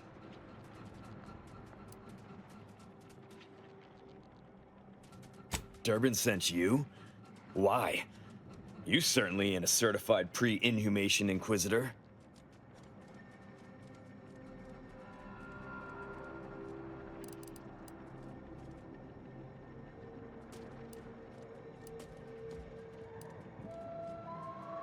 Oh, lovely. And just what is it you think you can do for me? You ain't even carrying a masticating tissue scrutinator. You just gonna guess what manner of poison killed folk?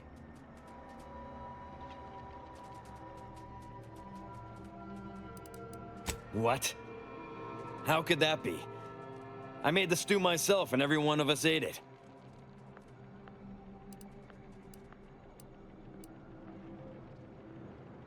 What? That's ridiculous. It was nothing but canned cysty stew. Stew that I Oh. Oh no. Oh,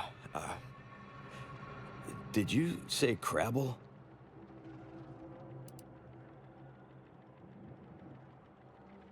Well, he told everyone that. But that ain't exactly the same as it actually being true. See, Cuddy was what you call a complainer. He complained about the food. He complained about the weather. He complained about his bunk. He complained about everything. He's also somebody's nephew. Some junior executive. And if you gave him reason enough to complain about you, he'd take it up with his uncle, and it'd come back down in your head.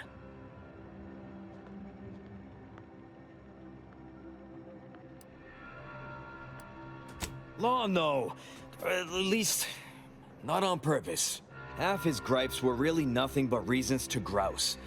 But if you push back too hard, he'd run to his uncle. So most of us just ignored him, assuming he was constantly full of it, and didn't think twice about doing things like stretching the stew with canned crabble stock. What? No, it was an accident. Nobody would have, at least nobody'd mean to. Law, his uncle is gonna see me transferred to mid-operation engine cleaning on the claim. Unless, hey, how'd you like to make some bits? Some real bits? And keep a tragic accident that'll lead to the end of a promising career. Total secret.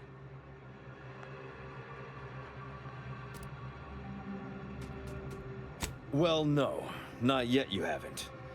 See, I can't just let Bardot go. There'd be questions, accusations, and assumptions as to who was responsible, and that's no kind of solution.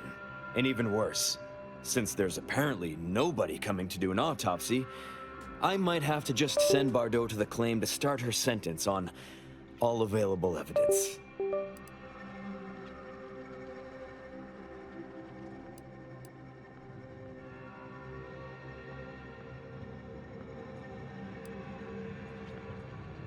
Absolutely.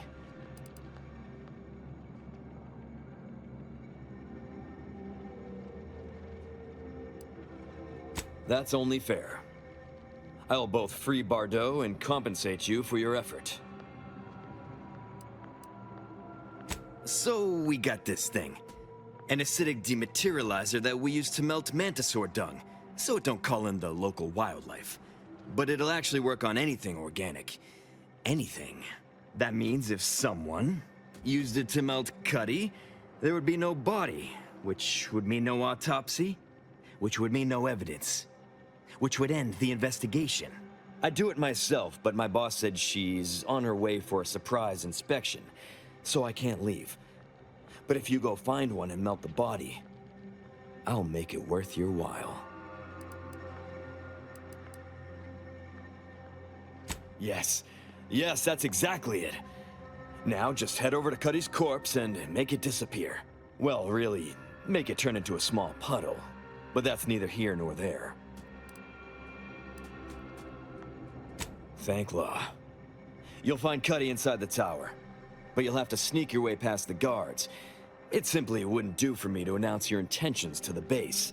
Then come back and tell me when I've got no more evidence to hold Bardot and can draw this whole thing to a close.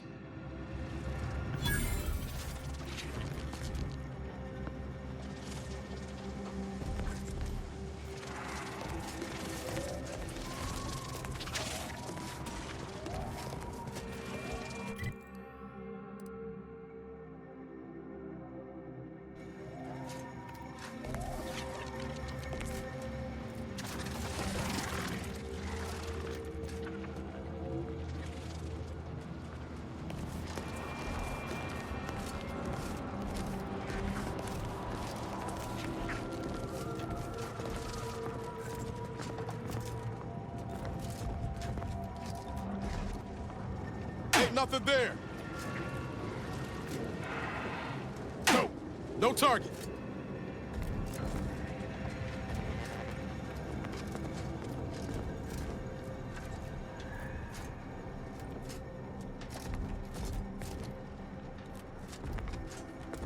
Yeah.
When I got deployed, I didn't reckon it'd be so damn loud out here.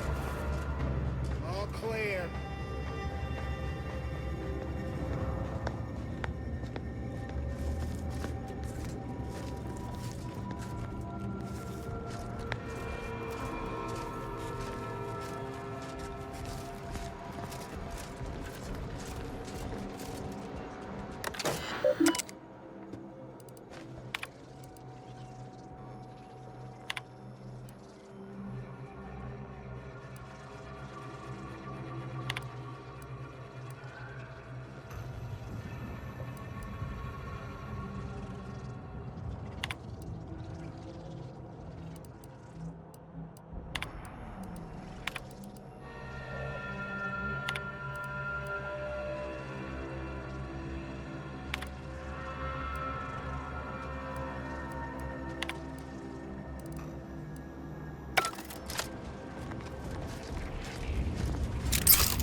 I've been told Chief Cuddy's corpse has gone missing.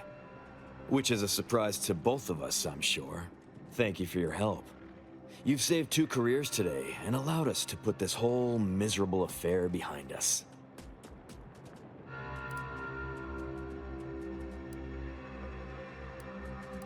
Of course.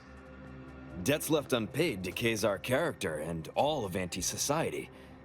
And this torrid affair has come close enough to doing both already. Regardless, it's nothing but ink in the ledger now. And speaking of ledgers, Bardo is free. And here's the balance for yours. Which means we're done.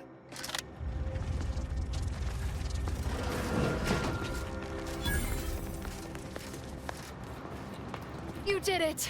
You actually did it! I can't believe you could get it done. Thank you, thank you, thank you! I'm so glad to be out of that damn cage.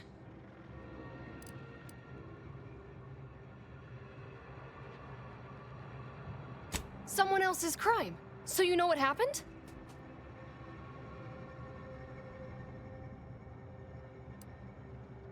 I wish I had bits for you, but I'm still in debt from this uniform, and meals, and the incarceration fee they charged me for being locked up.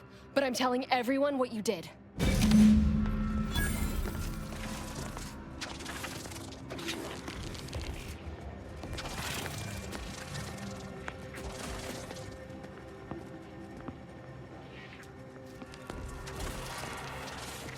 You've returned. I mean, we knew you'd return. We've been waiting. Did you bring the pupa for me?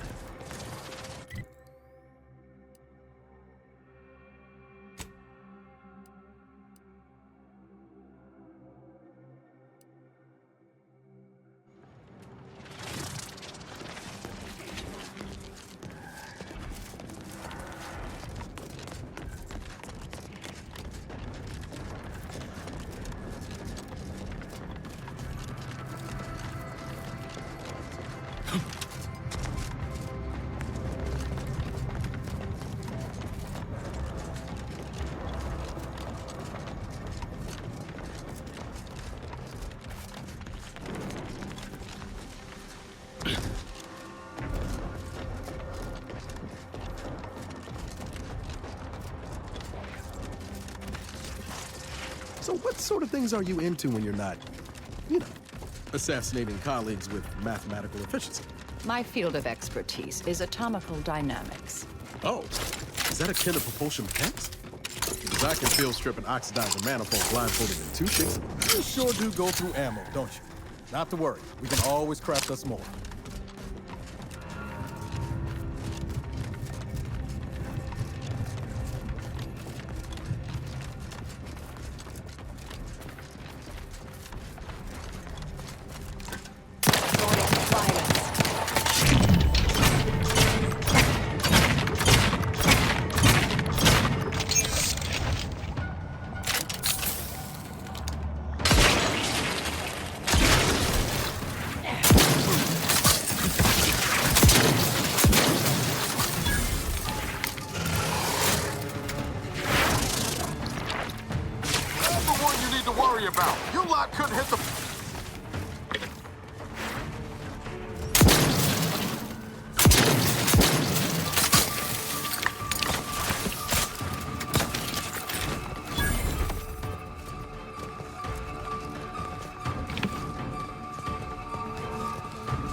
Mobilizing.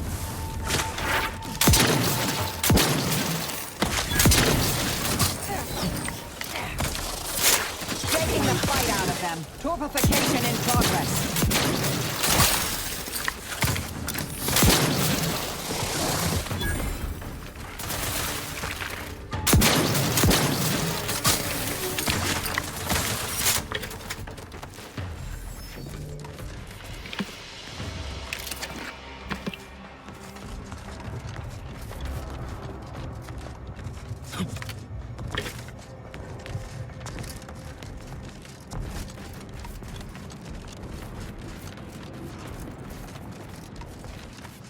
Hostilities are afoot.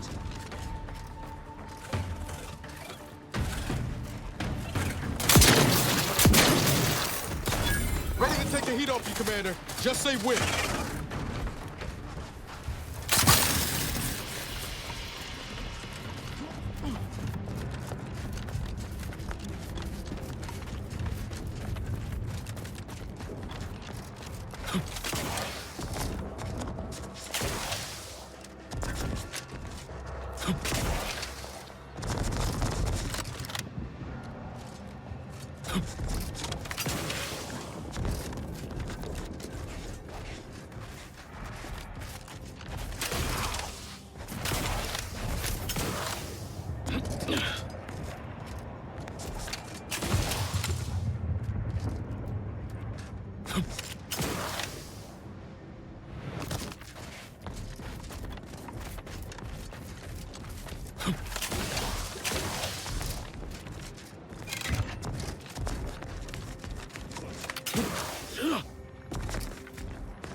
Try to limit further damage, Commander.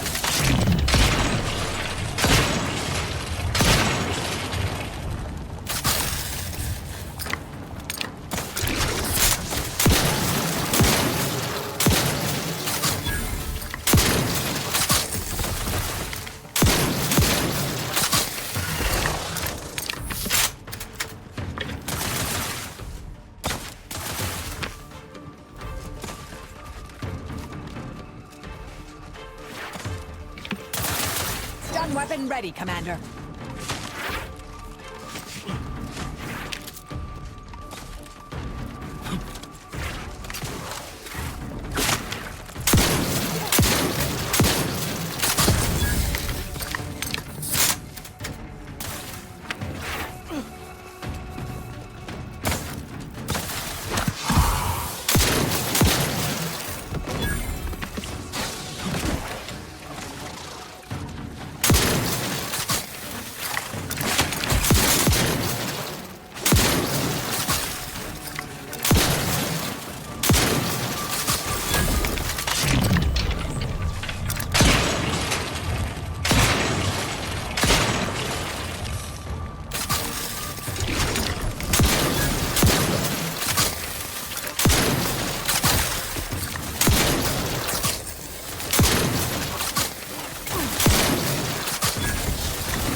Damage, Commander.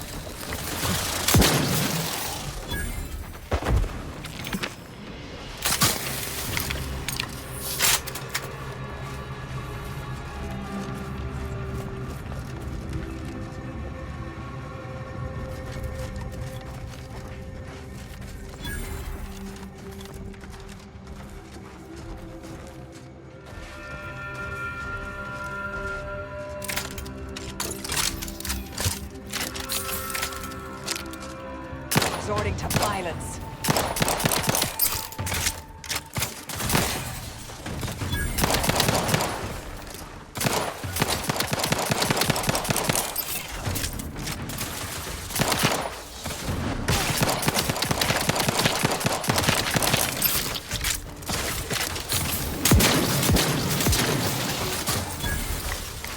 Torpificator is charged.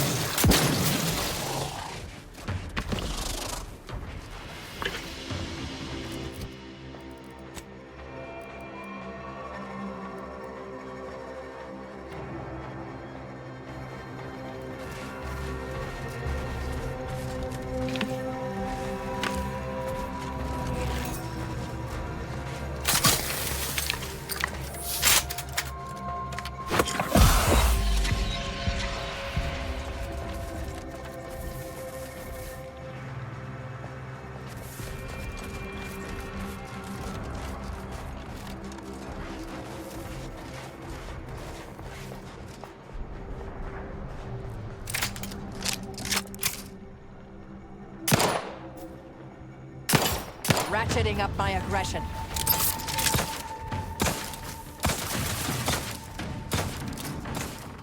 I should hit the broadside of a freighter. Hey, gotta...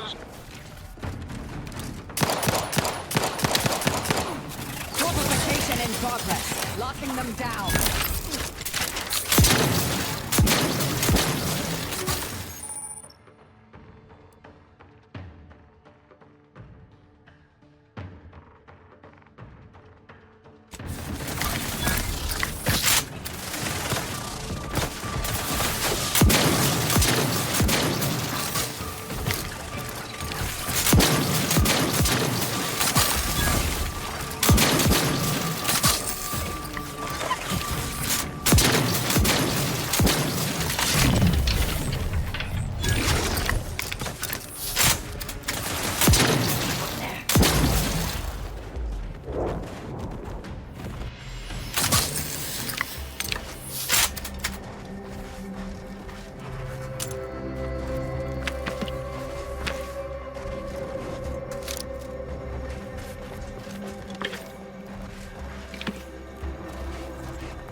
Proceeding to attack.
Investigating hostile intentions.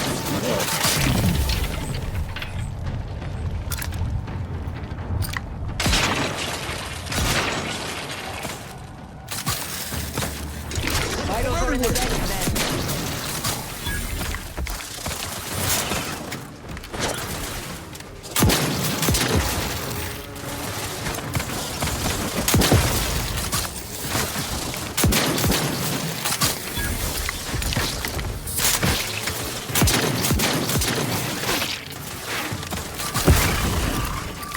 Consider self-preservation a priority.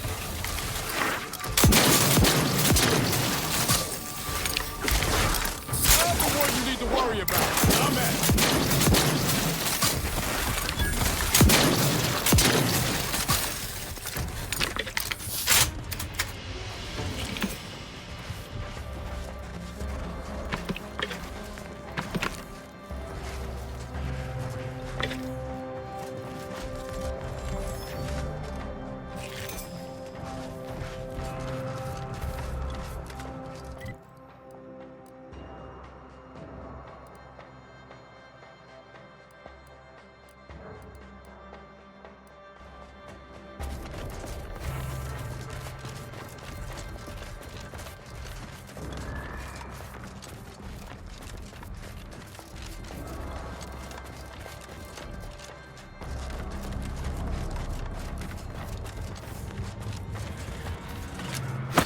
I'll handle this.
Hostilities are afoot. There be none. Mitigating the threat.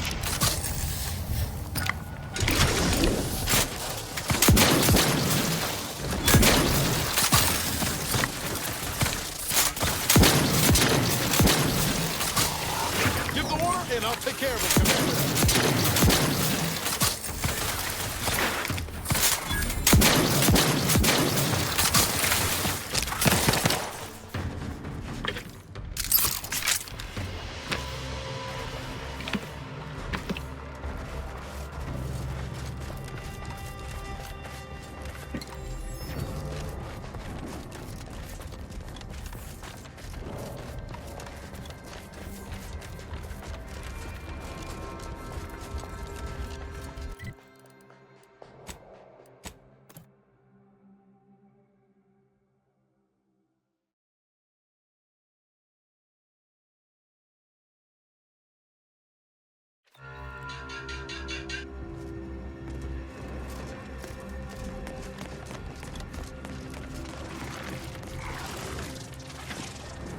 You've returned. I mean, we knew you'd return.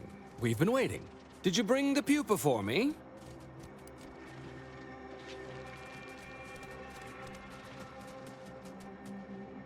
Wonderful.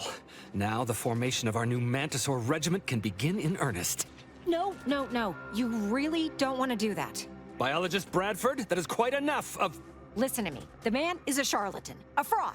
And if you give him the specimen, it will be forever lost to his ignorance. And while it's not unique, it is difficult to acquire. The Manosaur doesn't want it, nor could it ask him for it. Wentworth only knows it was there because I made the mistake of telling him it was almost a certainty. If you give it to him, it will be wasted. If you give it to me, the science I will perform will fuel biological weapon advancements currently only dreamed of. Bradford, I am the commander of this base, and you will... You are nothing but a bottom-ranked trooper who has lied his way to power. But your tongue betrays your grift. That is enough. Me and the Mantisaur are one. Whether I speak or it speaks, it's all the same voice. And right now, we are both contemplating some frontline service for you. I will take the pupa now, if you please.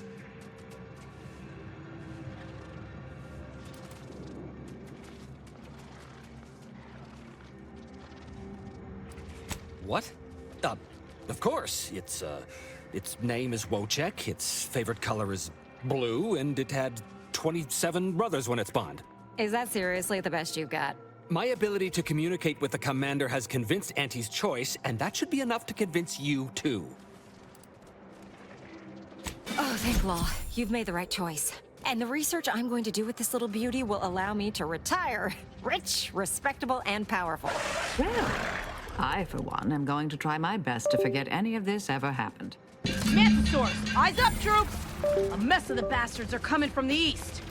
Restocking Did they follow those ammunition. folks back from that nest?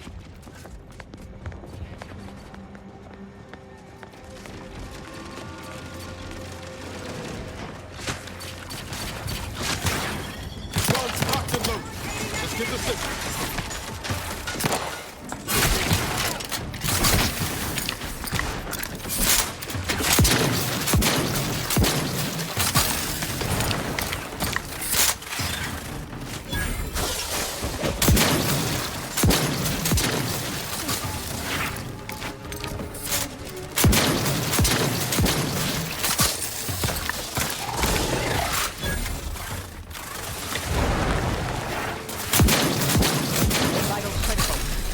Statistic, Commander.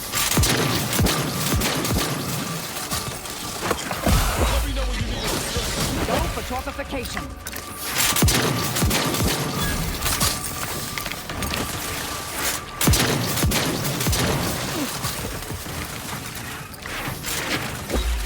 Over here!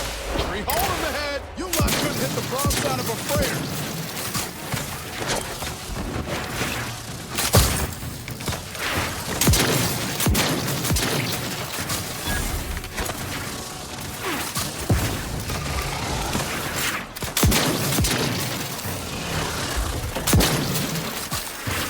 Standing by to certify.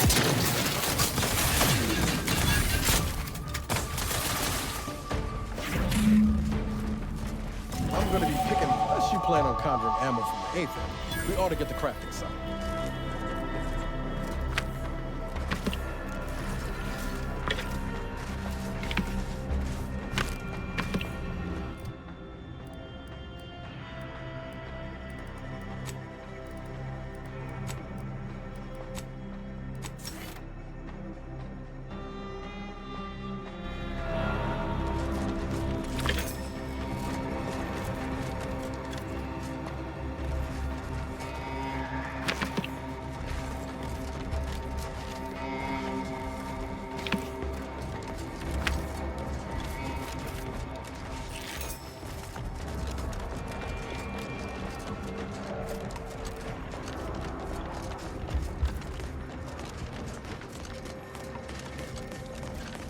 Nobody in their right mind is gonna believe I talk to these things now. You're damn lucky I've got to figure out how to explain this mess, or I'd feed you to the bugs myself. Well, that certainly was a horrific bit of chaos. But you made the right decision by giving the pupa to me. The research value it will provide is enormous.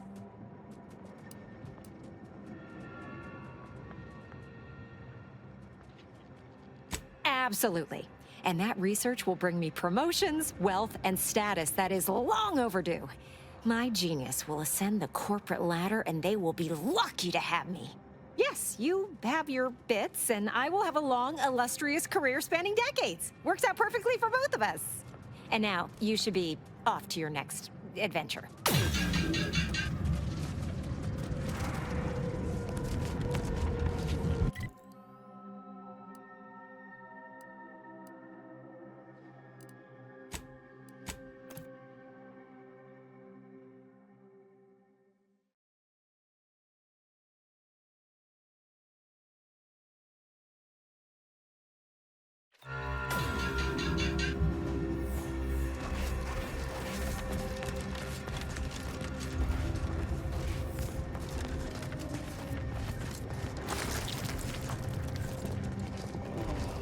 You're back. Please tell me you've had some luck in finding us compression coils. Auntie dropped extra compression coils in pods from orbit to help our advance, but they landed everywhere. Though I heard some are in the no man's land between the battle lines.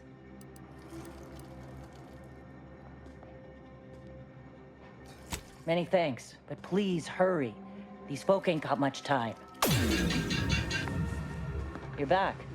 Please tell me you've had some luck in finding us Well, it's not much, but here's what I have.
Returned.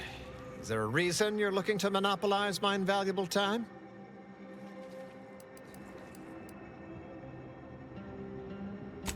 Well, I suppose it can't reflect badly on me to simply report the facts.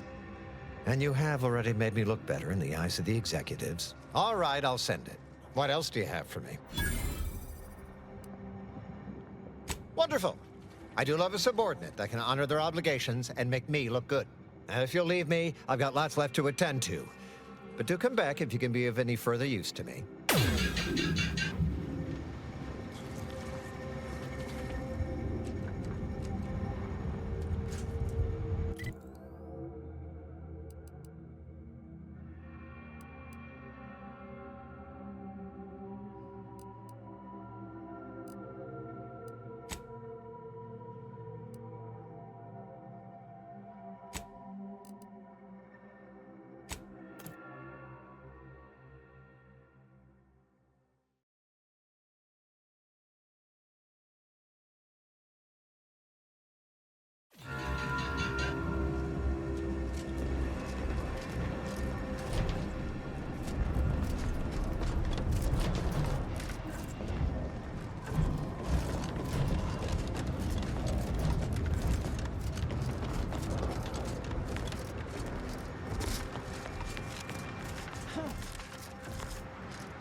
hostile intentions.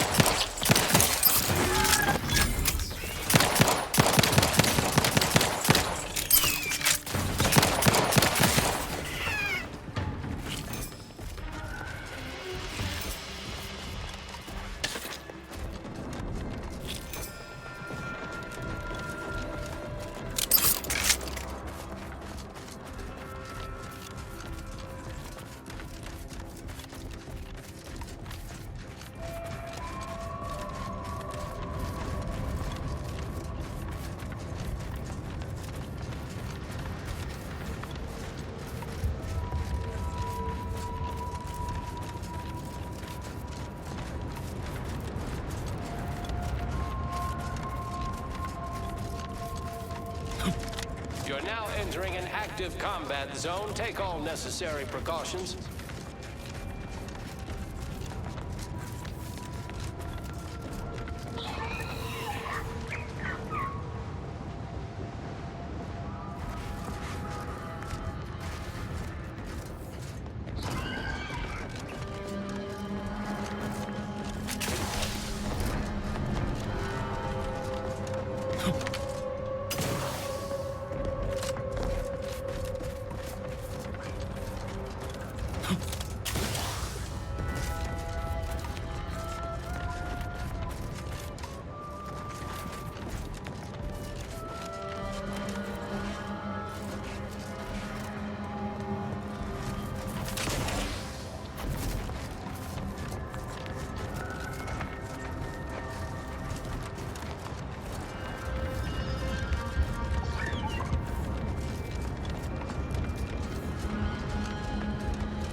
Don't forget to clean your ship's toilet inside and out. Zero-G clogs are as stubborn as they are smelly. Now, what can the pipe doctor do for you? I'm just a plumber. What do I know about human anatomy? People aren't toilets.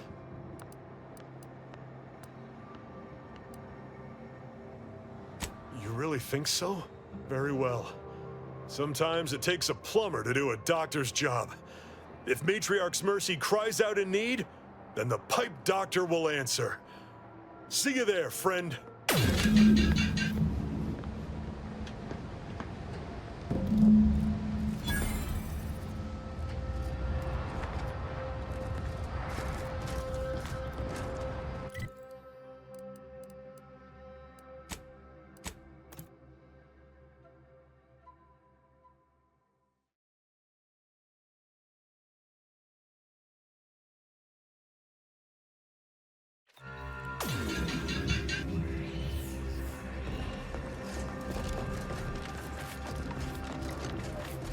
Do you believe Arcadia shall ever return to how it was? Wish.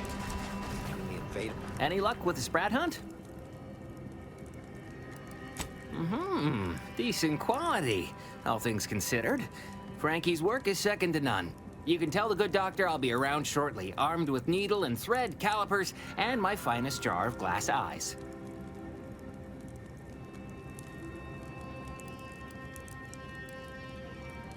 No, thank you. It's always a pleasure to bring passion to one's work, even when that passion is a tad morbid. Be seeing you, Agent.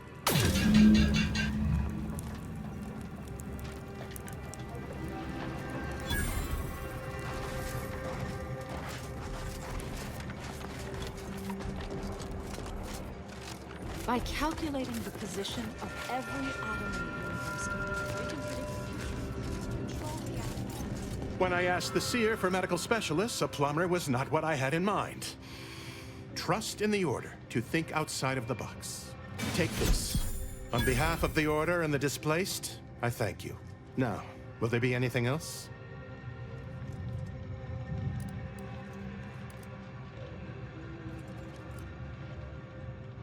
Thanks to you, Our automechanical doctor has been dispensing medication and setting broken limbs with tireless efficiency. Here, you've earned it. Now, will there be anything else? From a medical standpoint, the taxidermist doctor was an unconventional choice. But I can't deny the results. A little token of my appreciation for a job well done. Now, will there be anything else? I can tend to your injuries, provided you have the bits to compensate me for my time and skill. We're short on everything, I'm afraid, including generosity. Many thanks. Now, hold still. You might experience some momentary discomfort. Right as rain. Now, will there be anything else? Since you aren't a refugee, I hope you understand that I cannot offer my goods free of charge, but my prices are fair.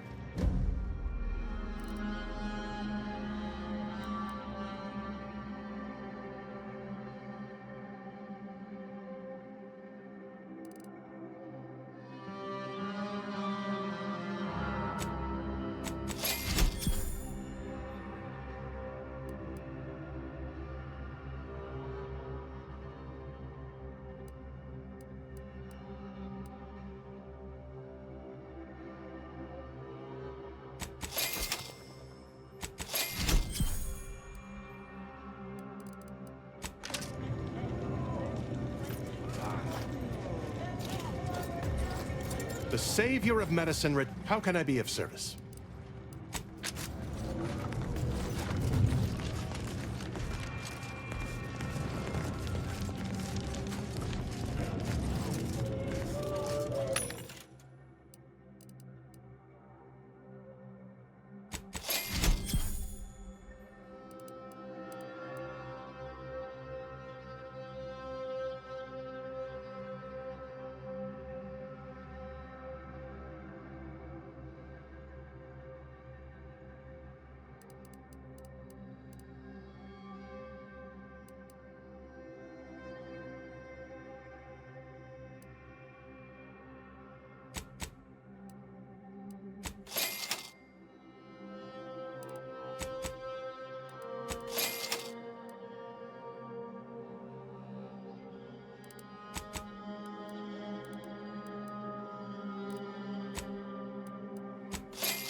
We beheld that new rifle up at the monastery, the Oracle.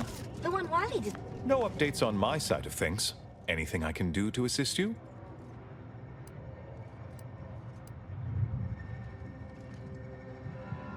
Yes, what have you discovered?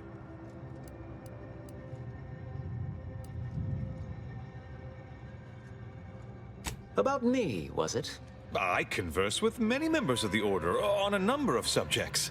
No doubt I was extolling Seer Wiley's numerous virtues. We can discuss this more at a later time. Any other updates? Welcome back. Anything I can do to assist you? Yes, what have you discovered? Oh, you've lessened the load on my mind considerably. And you have the Order's gratitude. Any other updates?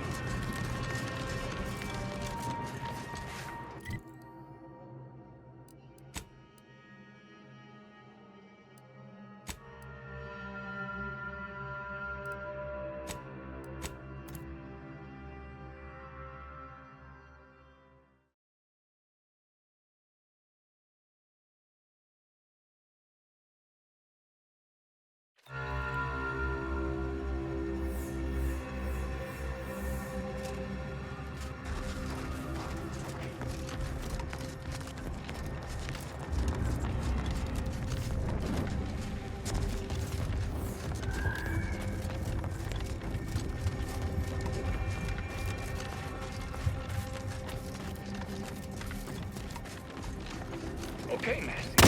Find the mine.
Can't get that Andy's Choice jingle out of my head. Hey, if I start humming it, you do what you gotta. Anyway, need something, Commander?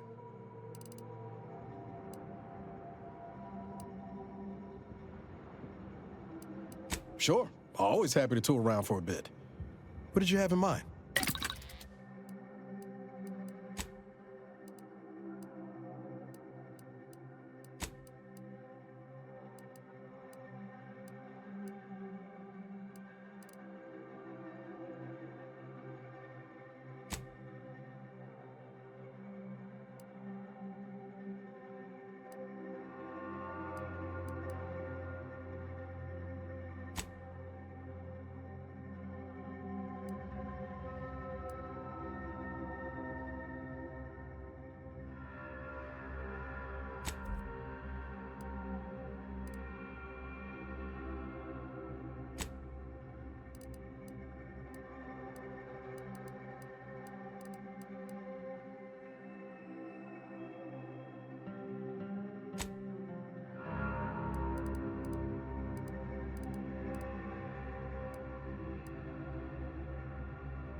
This place used to be a thriving hub of experimental science.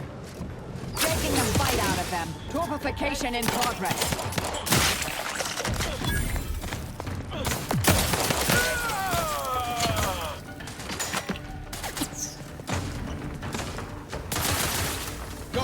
Locked and loaded. Just give the signal.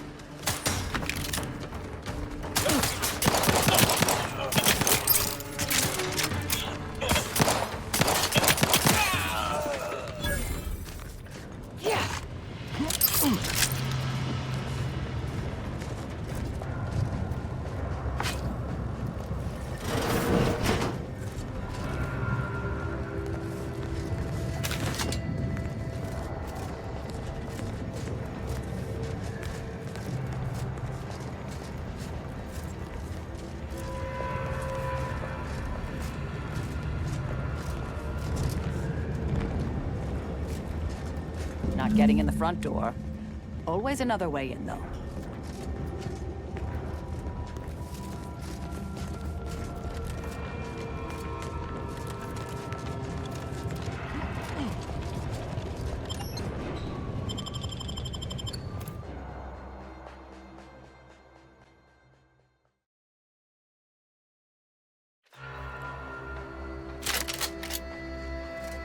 I'm accustomed to this sort of sight when I leave a facility, not when I enter one.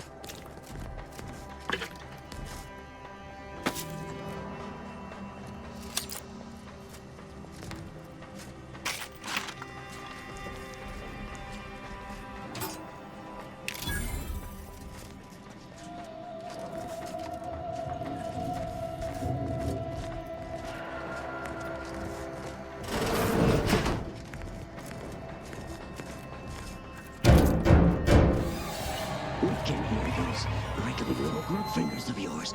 Bring them close so we can chop them off.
.36 cubed divided by the standard rate of fluid flow, and then you multiply by, is it 30 or, oh, hello. Yes, based on your presumed body weight, I'd say multiplying by 30 is correct. I was unaware that Victor, that is, Archivist Clemens, requested aid. Did he? I hope you're here to help regardless. That would be nice.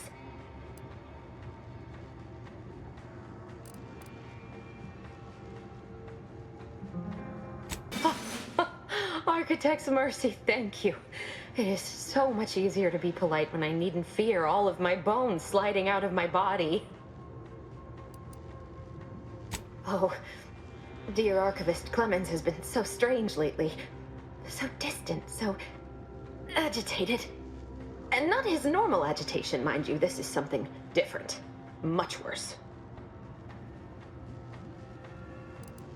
He's deeper in the facility, working on something he deemed to be of the utmost importance. Either he is still below, continuing said work, or He is quite dead. And with all those cultists gallivanting about, I don't fancy his odds. 3 days ago, the range was inundated with fiends. Cultists, I believe. I am unaware if they're immensely foolhardy or simply mad, but they've caused no shortage of destruction.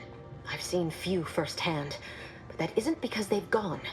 Rather, I believe they have become visibility deficient.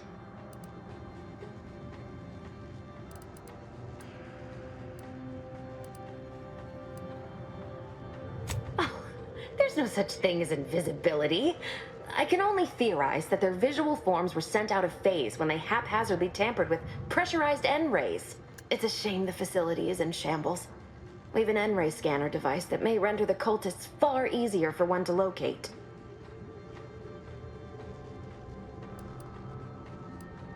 The scanner is an optical device designed to detect electrical signals and the N-rays given off by all living beings.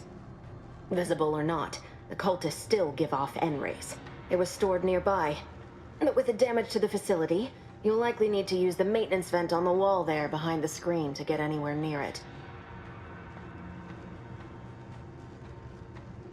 I appreciate your aid. I'm going to wait here and try to prevent my wounds from reopening.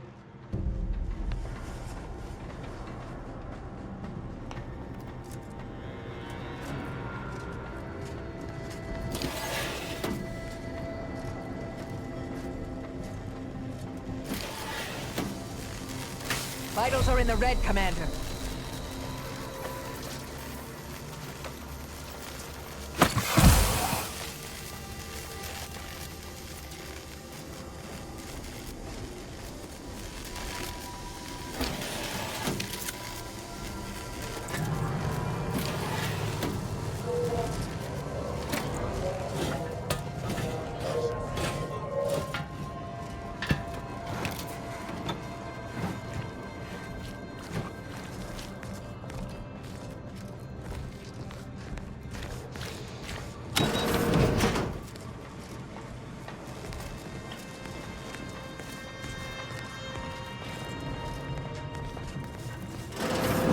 Look there, on the counter. Reckon it's the N-ray scanner that scientist was on about.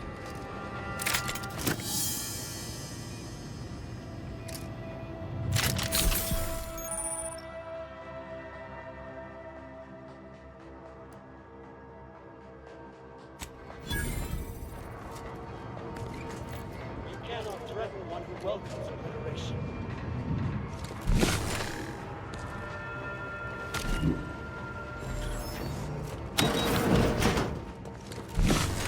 Got troublemakers. Let me know when you needed a stretch.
Nice job, Commander. Seems that scanner really did the trick.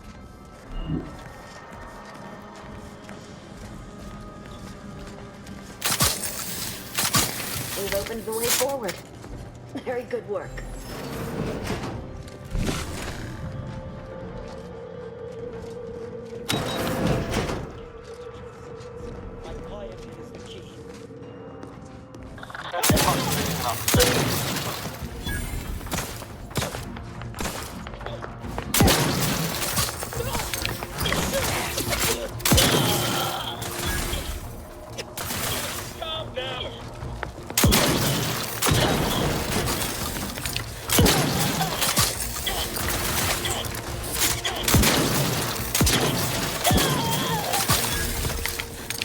Go for torpification.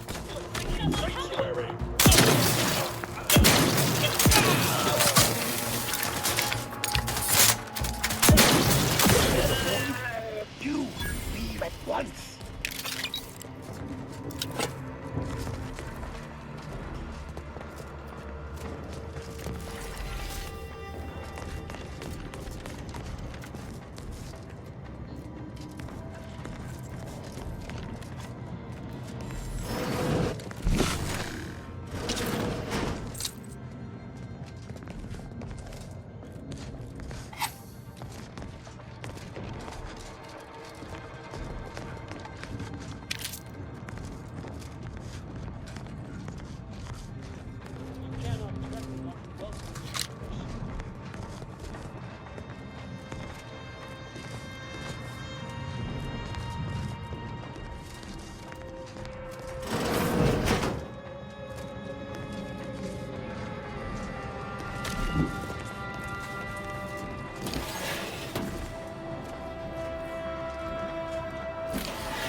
Victor, I fully understand the importance of your work. This is exactly why I push you so. Your moral justifications for delaying your delivery are misguided.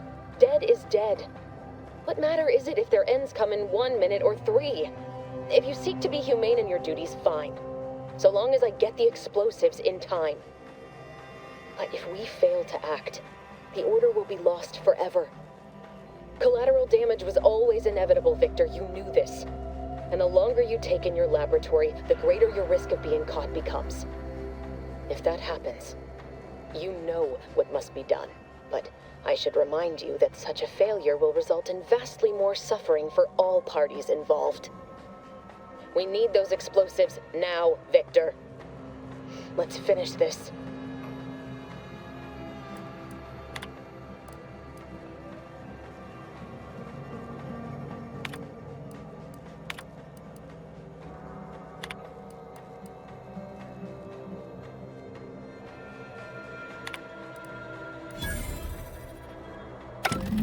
When all is consumed, all will become.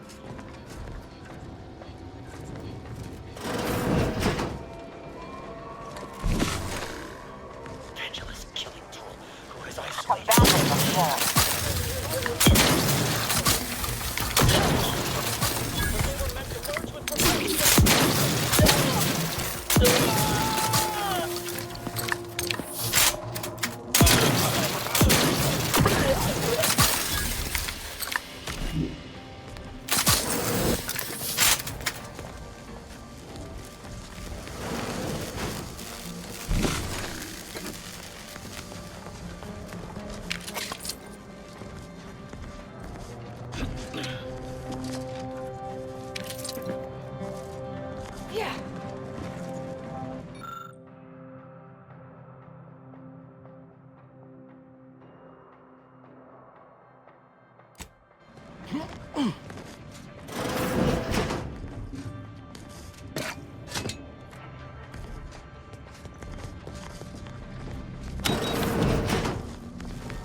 Commander.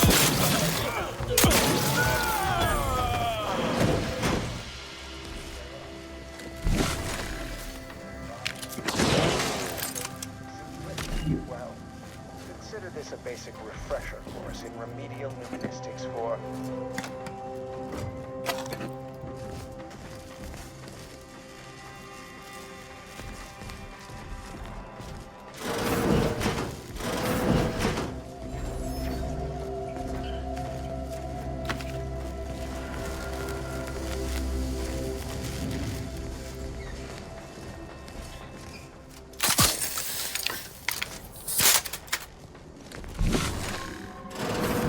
Look at the sad little nearby.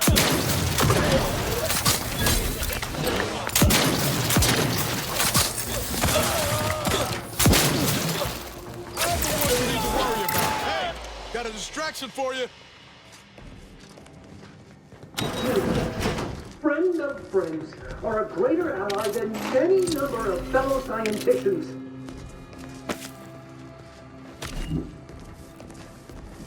I hardly believe my eyes. I didn't think I would be leaving this room with all of my innards within. I see you possess our N-ray scanner. Ooh, ingenious device. If I'd had it, I may have evaded being trapped here. Oh, I shouldn't have had to worry. Damn that Victor, and damn his hubris. Fitting that his experiment would cause so much strife, that he would be untouched by the ensuing pandemonium.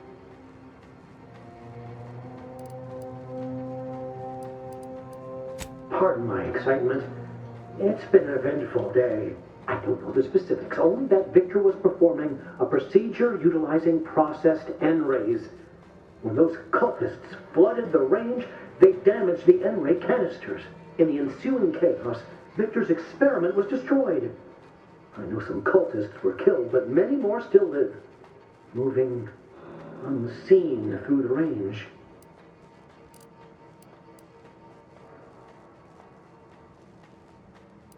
Survived is something of an overstatement. Most of the cultists died immediately upon exposure, and according to past experiments, those that haven't are experiencing accelerated organ liquefaction. I would be more sympathetic to their collective plight, and they not promise to insert every item in this room down my throat in reverse alphabetical order. Because he refused to follow procedure. He didn't take an assistant or allow anyone to see his data, and now it's all consigned to oblivion. What a waste. Oh, believe me, this is more excitement than I ever wanted. I shall.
left.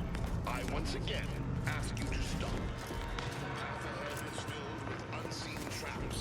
Whether cultist or wayward scientist, you will be killed. You cannot afford to be alone. Once more. See.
Self-preservation a priority.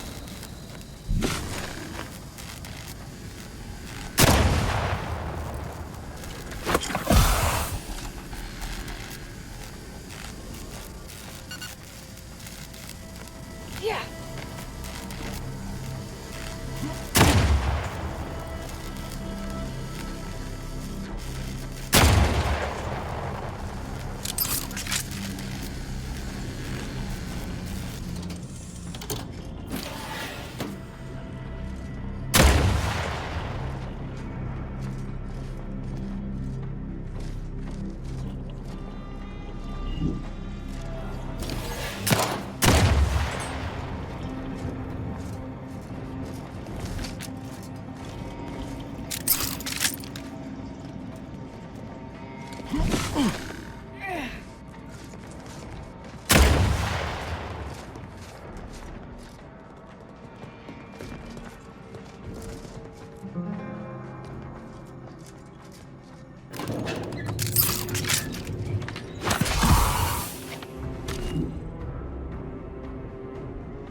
I never wanted this situation to escalate like this. You must understand. But now, all that I wanted is cast to the wind. There is but one option left to me. To save Arcadia, to ensure the future, we must both die.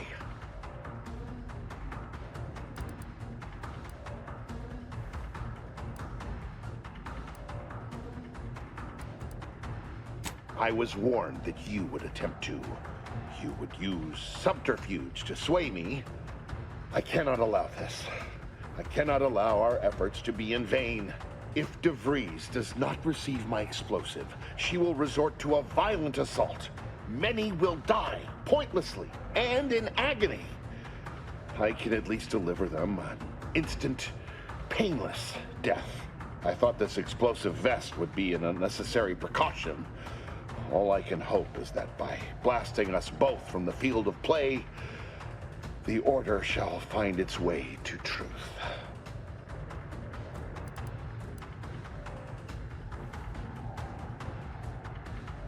Want has nothing to do with it. I have very specific instructions on how to proceed in the face of contingencies such as yourself.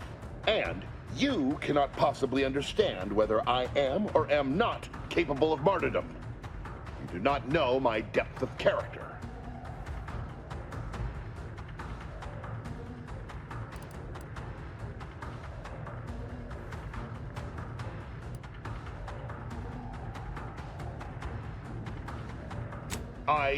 At the end of all things, my decisions were predestined.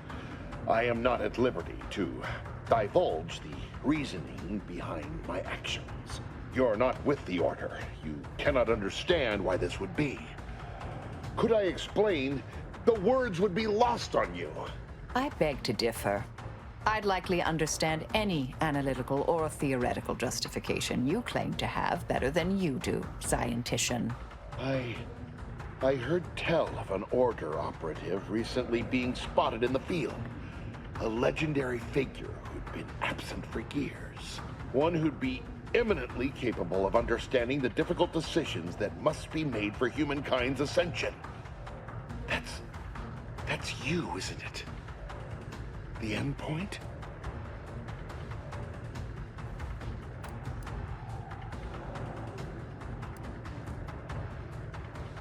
You are correct, Victor.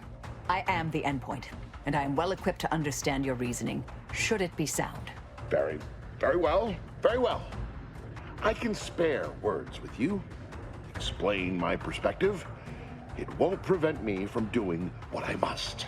If the Order is not prevented from reaching its true potential and solves the universal equation, all scientific uncertainty and any associated suffering will end.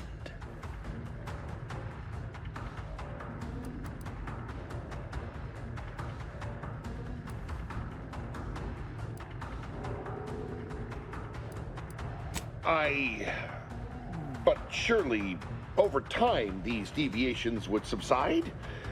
Though I do not seek the abolition of free will, no, humanity would do what is best for itself, I'm sure. DeVries opened my eyes.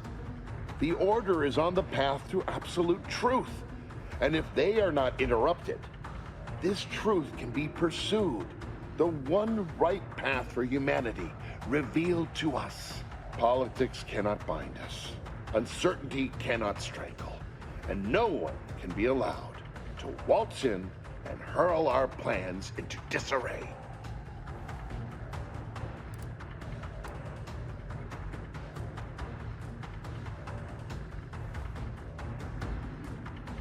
What? How do you not understand the present situation? What coward would strap an explosive device to himself?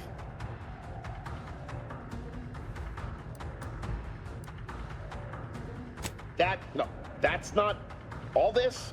Helping DeVries, completing the work on my explosives is important. It matters. DeVries agrees.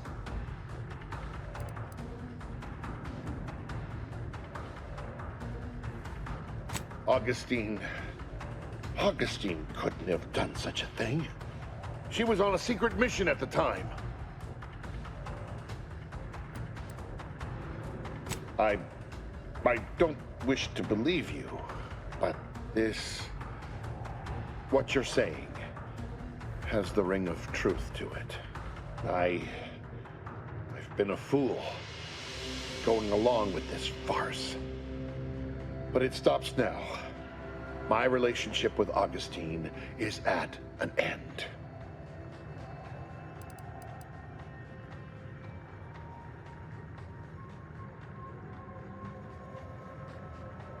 I found a way to, via the use of processed N-rays, send objects out of phase.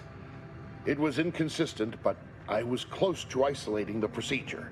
DeVries needed explosives for her plan. By making them unseen, the explosives could be placed as efficiently as possible. No one would be maimed or injured, just killed. Saying that out loud now, it sounds unreal. But somehow, I convinced myself that leaving no survivors was more humane. It's a shame I can't speak to a vicar.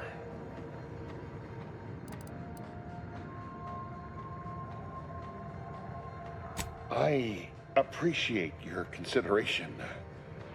Things could have been very different had your cooler head not prevailed.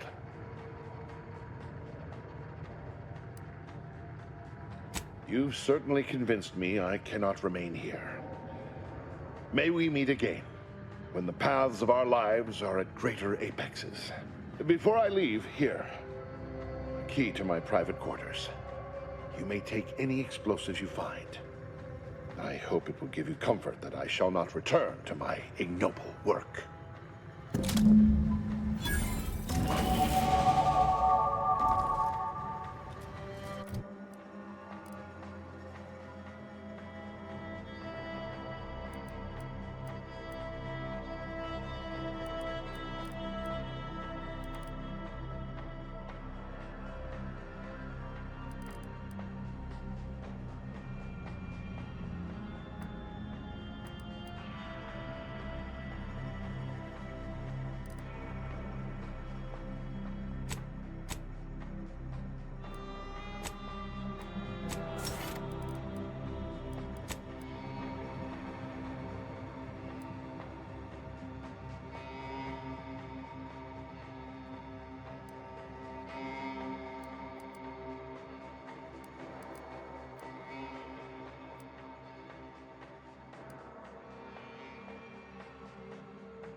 My fellow Loyalists, it is time.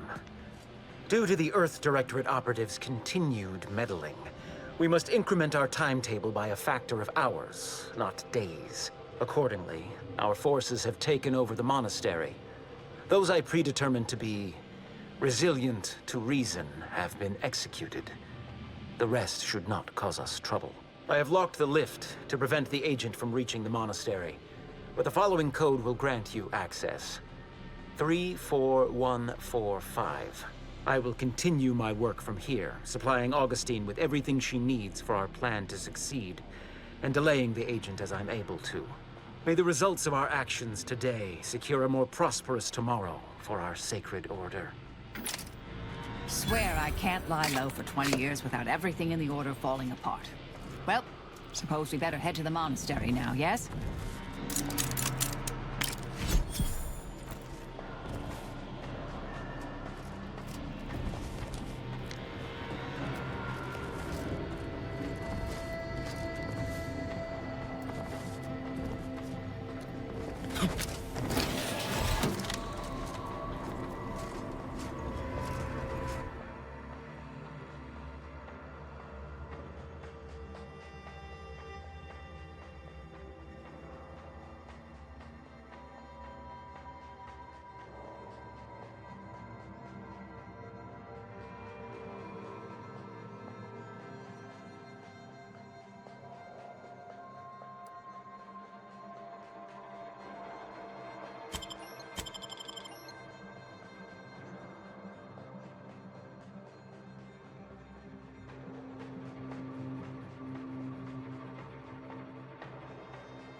Do you believe Arcadia shall ever return to how it was? Yes, she does. If we compare the rates of dust accumulation, Ruth Bassar is the first among equals of the Laureate Council. She will raise humanity. Grand Architect! First an attack on the monastery and now the lift code's not working? Am I misremembering it? No. Unless... Wiley will know this, I'm sure. Agent! Oh, thank good odds and high probabilities you're back. There's been an incident. A rogue faction has taken over the monastery. My seer Wiley, is trapped up there with other hostages of the Order. To make matters worse, my access code's not working. Without it, I've no way of calling the lift.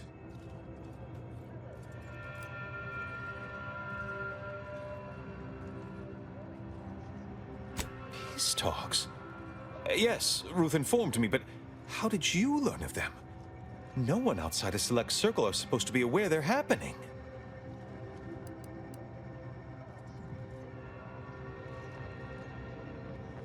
That's a serious accusation. Why would I do such a thing?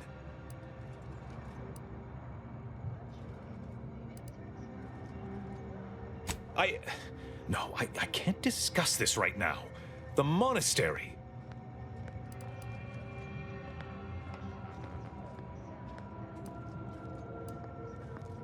You do seem a decent sort. And it would be a relief to leave all this secrecy behind me. The truth is, I held Wiley back. I kept him from advancing for my own selfish gains by spreading lies and false concern over his competence behind his back. But I needed him. I still need him. I'm not the savant he is, never have been. If he'd advanced beyond his current role, my deficiencies would have been made manifest to all. I'm sorry, but we really haven't the time to litigate this issue further. In case I didn't make it clear before, the monastery is currently in jeopardy.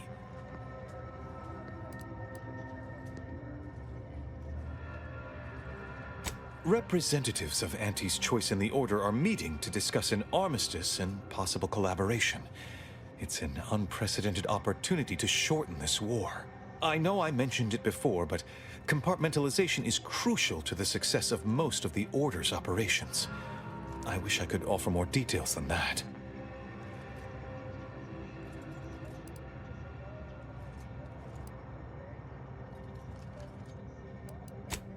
But I'm afraid I won't be accompanying you.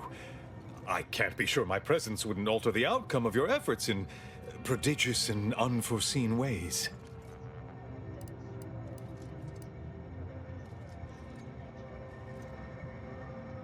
Once you reach the monastery, make your way to the observatory.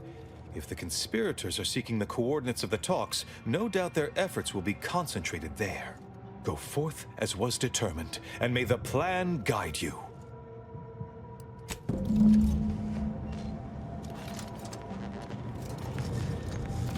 I assure you these traitors haven't factored us into their equations. Ready to be the hole in their math?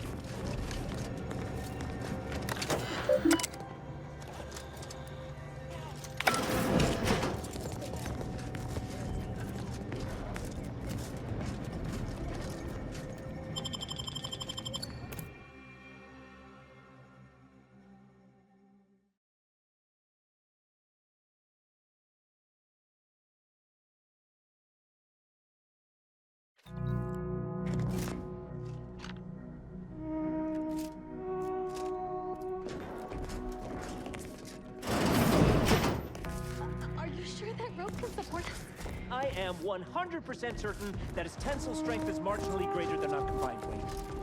Probably. Wait, look! Someone just came up via the lift. It must be unlocked.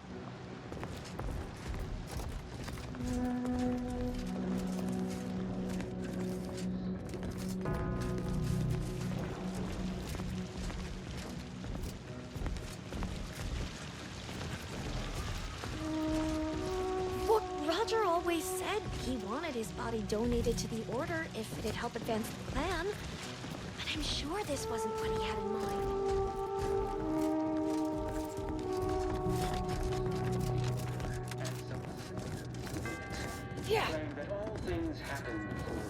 That's all bluster. We're an unpredicted variable in his equations, and he knows it. Today, we catalyst.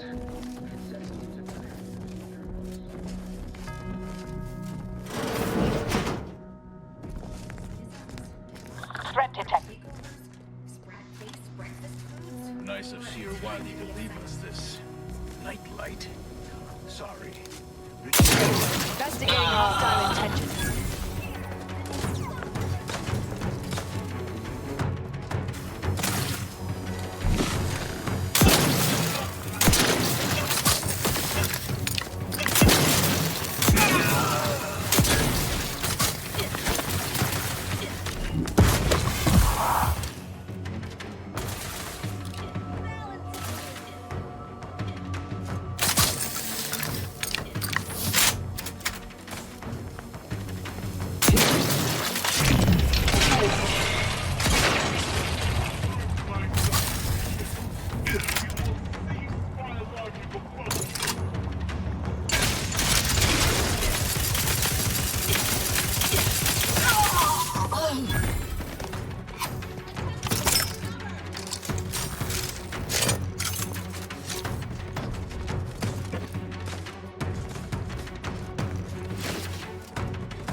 Bet our N-ray scanner could be useful.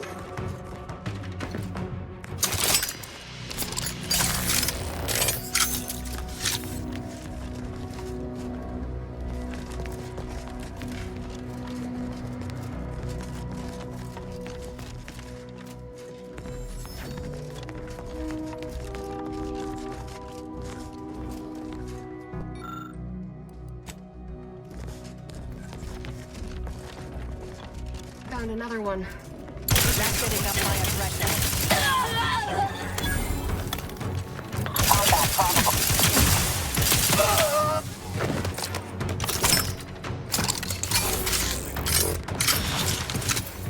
Guns cocked and loaded. Just get the signal. Target research coordinates yield diminishing returns.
Perspiring brow, if you try to cite the fourth pillar to me one more time, scientific advancement should not come at the cost of the grace. Armed conflicts are not the inevitability you are making them out to be, Anya, but rather the result of a populace failing to adhere to scientism's stoic imperative. Oh, and I suppose we're going to pretend the second pillar doesn't exist. I must have just imagined reading Alfred Long's 75 thesis on determinism then. Anchorites, be warned. Any conversation with these two may prove pedantic.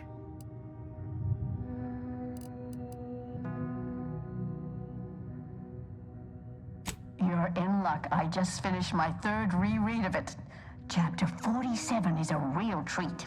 When we're finished speaking, I'll put it in the collection drawer, but do take care with it, especially around the bath. We lose more good books that way. Our lives are predestined, ipso facto. If there is conflict, then it was inevitable. Actually, an outside opinion might be useful at this juncture. Our current topic is whether war is ever justified. For the sake of time, please keep your answer brief.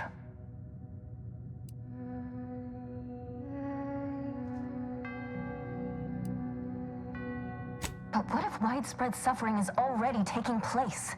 Then its causes should be observed, quantified, and a non-violent solution found. You do not extinguish a fire with more flame. Tell that to the Protectorate. We're going in circles again. If only we had access to the materials we requested, perhaps we could settle this debate.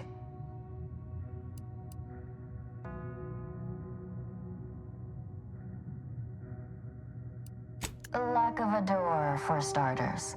You're currently standing outside of an anchor hold. My colleague and I have chosen to permanently enclose ourselves within this cell to lead a life of concentrated purpose.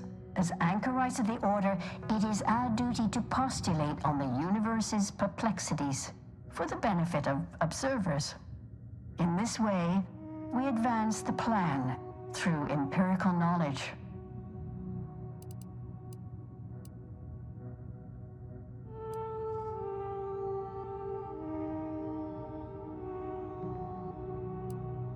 Then it's a good thing you're standing on that side of the window, isn't it?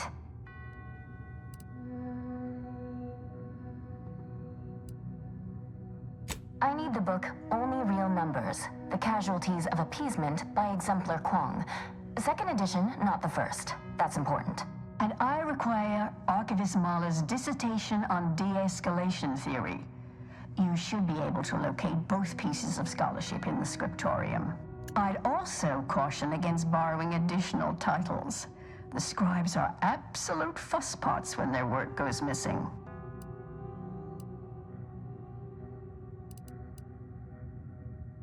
I'm sure I have no notion of what you're referring to.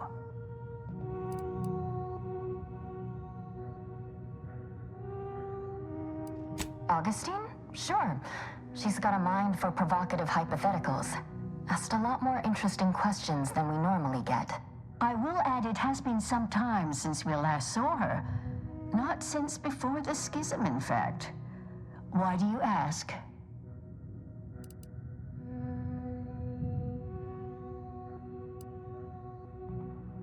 Augustine was obsessed with the rift. She wanted to know all the potential routes the Order might take to deal with it.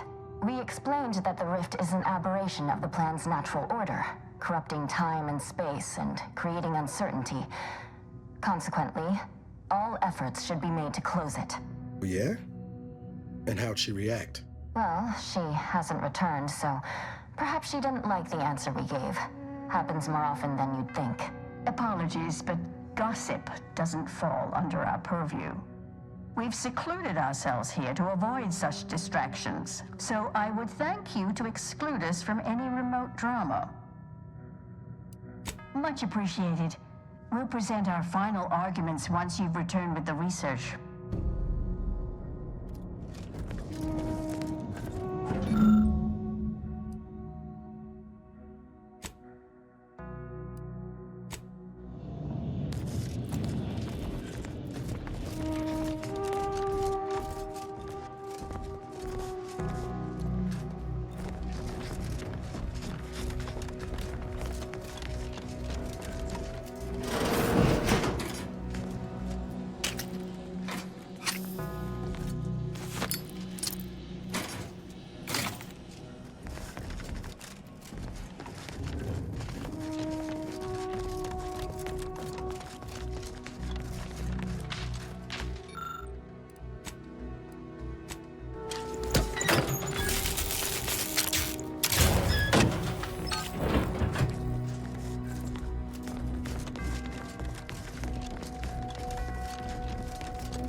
resorting to 5 rounds.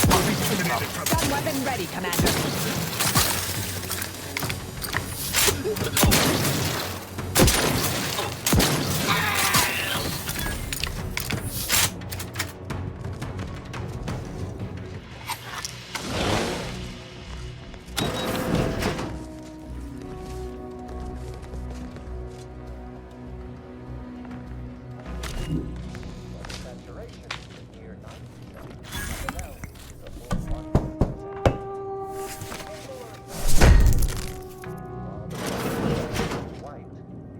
Hostilities are afoot. The unknown variant.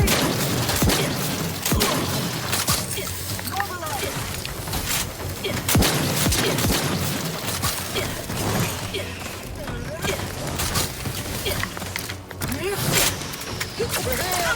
3 hole ahead! Hey! Got a distraction for you!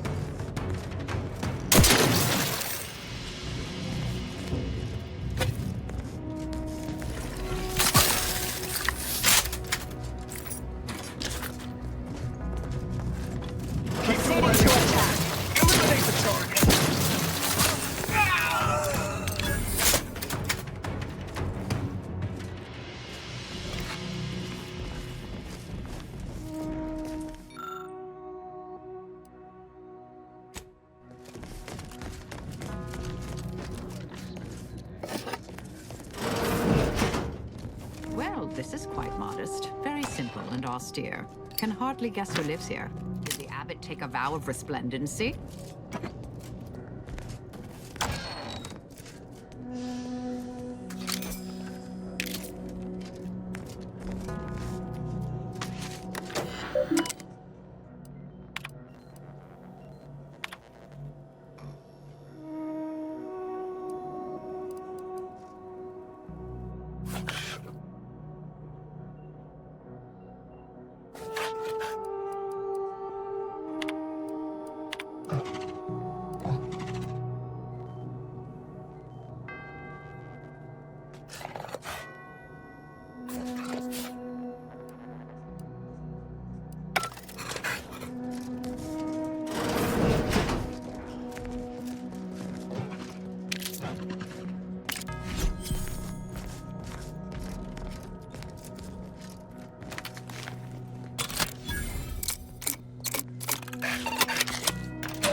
Correctional ink stamped onto a test of order aptitude. And who is blamed when a student fails? Why, their instructor, of course. Bishop Bassar has failed his orders.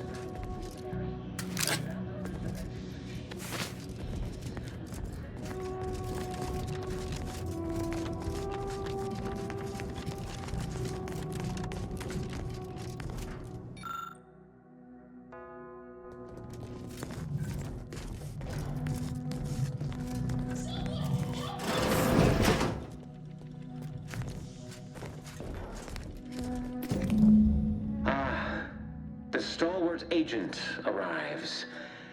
I need more time to finish my work, so I've prepared a choice for you. The hostages in the card press before you will die unless you intervene. If you go through the door on the right, you'll find the means to save them by solving a simple puzzle. Leave through the other door, however, and they will die, screaming in abject terror. But how could you call yourself an Earth Directorate agent if you allowed that to transpire? I know a stall tactic when I see one. Calls on you, though, dear.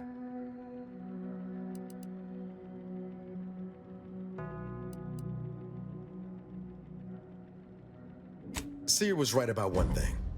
We wouldn't be very good Earth Directorate agents if we just left him to die. Like the cut of your jib. Hard way it is, then. Praise high probability. Wiley trapped us here. He let some others go, but he didn't even give us the chance to surrender. He's lost his wit. He's going on about his puzzle in the research wing upstairs. Guessing the safe is part of Wiley's puzzle. Odd how obvious he's made it.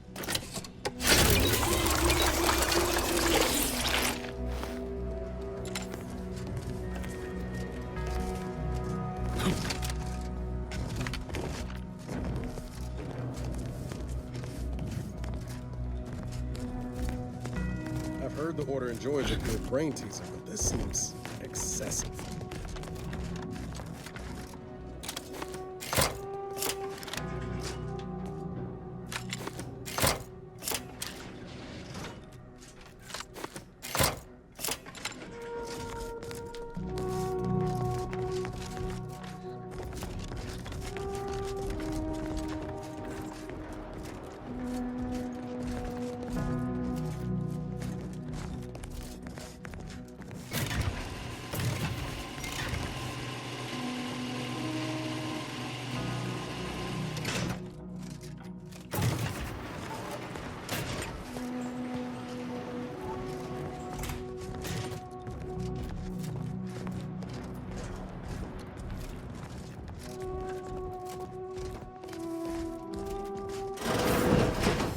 Hostile in proximity. Grenade outbound!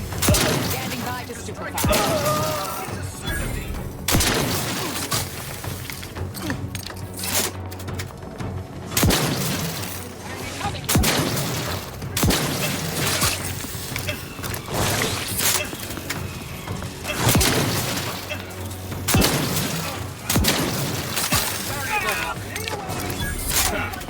Moving up to improve accuracy.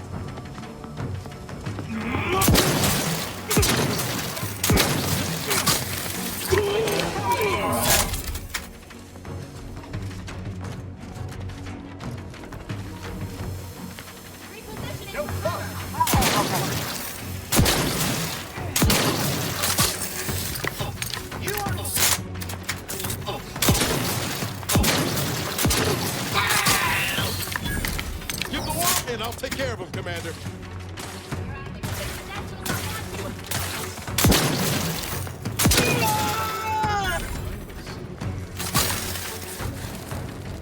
Specified.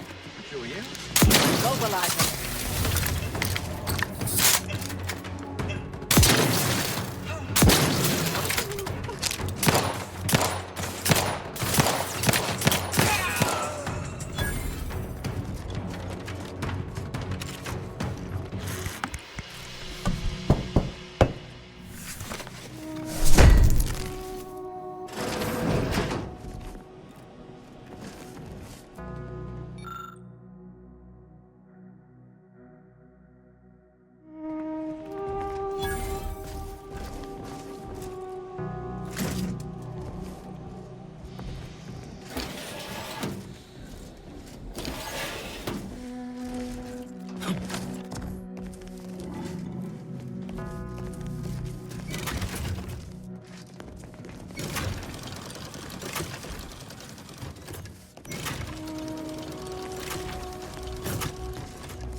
way to get the ball rolling.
This laborious exercise is obviously intended to consume precious time.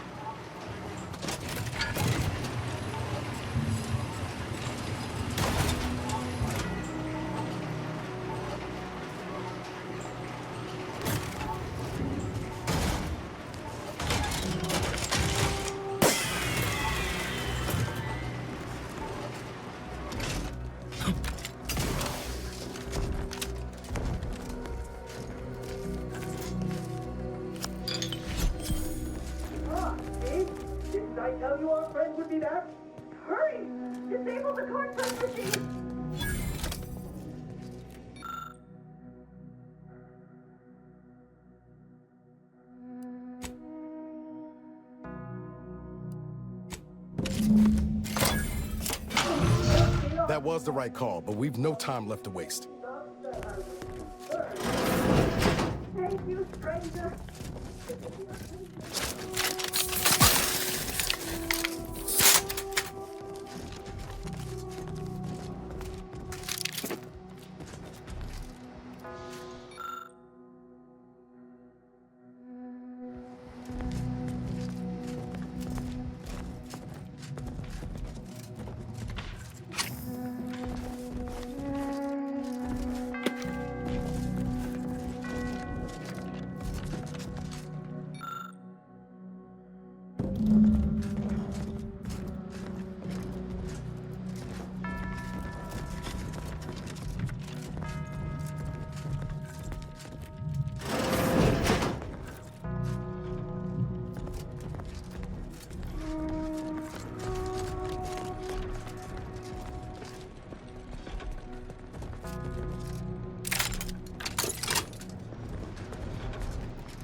Proceeding to attack.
Hostilities are afoot.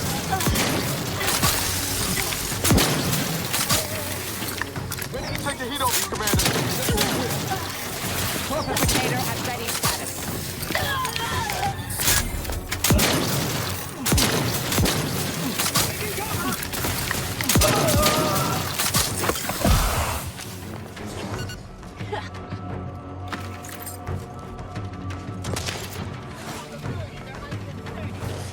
Taking the fight out of them, locking them down.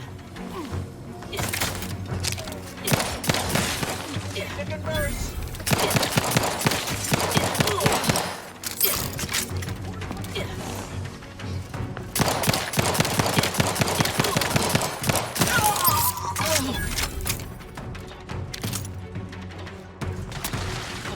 You're possible.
Who doesn't appreciate a good orrery?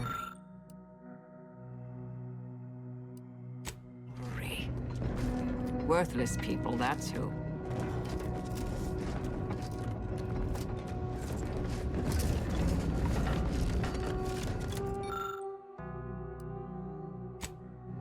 Yeah.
cannot believe Clemens fell for whatever half-baked argument you managed to cobble together.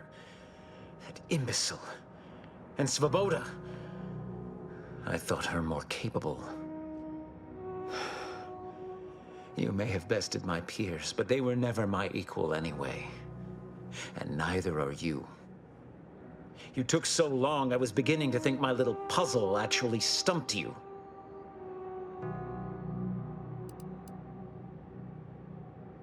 You seem confused. Allow me to delineate on the totality of your failure. Saving the hostages delayed you just long enough for me to complete my work. I was able to transmit not only the coordinates for the peace talks, but also the station's security protocols, giving Augustine control over its automechanicals. She has everything.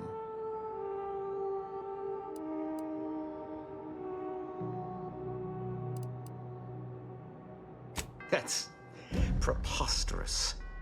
In a transparent attempt at sowing discord between us, I haven't the time nor desire to enumerate the failings in your logic. Suffice to say, you misunderstand the basic fundamentals of my objectives. The Order has been dislocated from its ideals, becoming the opposite of all they espouse. De Vries and I are merely providing a necessary realignment. All I hear is empty bluster from an amateur schemer whose only success so far is failing loudly at a sloppy plan. This slapdash takeover of yours is graceless and rushed and reeks of ineptitude and desperation. In my day, we did these things with considerable more efficiency and panache. And who are you, exactly?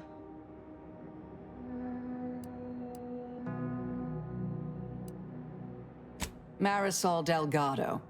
Former head intercessor, Department of Preemptive Causal Redirection. The endpoint? No. The improbability of you interrupting my plans at this singular moment beggars belief. Our aims are so similar, I'd almost consider joining you. Had you not proven yourself such bumbling fools, dragging me into your mess. Consider how much uncertainty has been introduced into your equations. Can you have any confidence in your predictions at this point?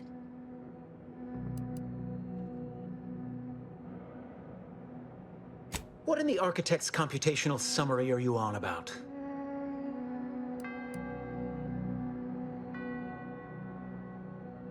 That hopeless, ineffectual, over-reliant waste of workspace? He wouldn't dare.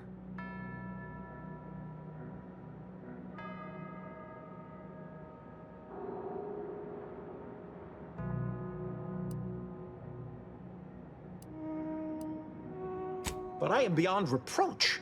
My talent without peer. What has Joseph ever done for the Order except occupy my valuable time with useless queries? No, this is some kind of deception. It has to be. I could not have missed such obvious machinations. My math is correct. My math is always correct.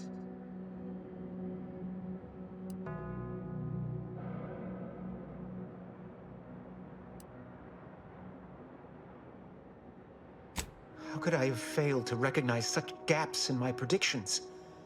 I checked and triple-checked. What more could I have done? Where did I err?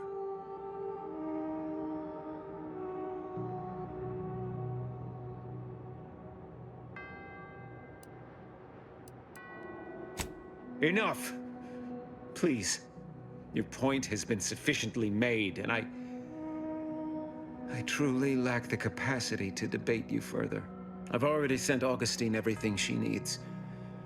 But all our communications are on this terminal. It is yours to peruse. Though I cannot say whether the information will be useful. Obviously, my analytical acumen is not what I'd assumed. All I know is that I was never meant to stop you. Now I must send word to my allies here at the monastery to stand down and notify them of my resignation from the Order. Effective immediately. To believe I mattered in the plan's grand scheme. Yeah.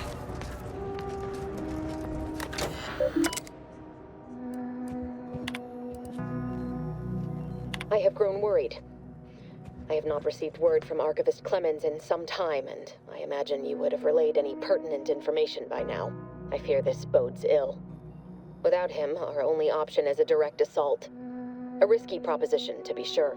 The last thing any of us want is for our plan to spiral out of control. And so it falls on you to seize back that control. Use the methods we discussed to take command of the monastery. When it is done, I will send further instruction. You have my trust. See that it is not misplaced. I'm much obliged for your tireless work. With this knowledge of Greater Tranquility Substation and its security codes, our plans for the peace talks can finally be spurred into motion. However, without Archivist Clemens and his explosives at our disposal, we've no choice but to proceed with our contingency plan. A direct assault. Though the codes will allow me control of the automechs on the station, we'd best accept now that more lives may be lost than previously assumed. Yet we must act unflinchingly. To fail now would mean the end of everything.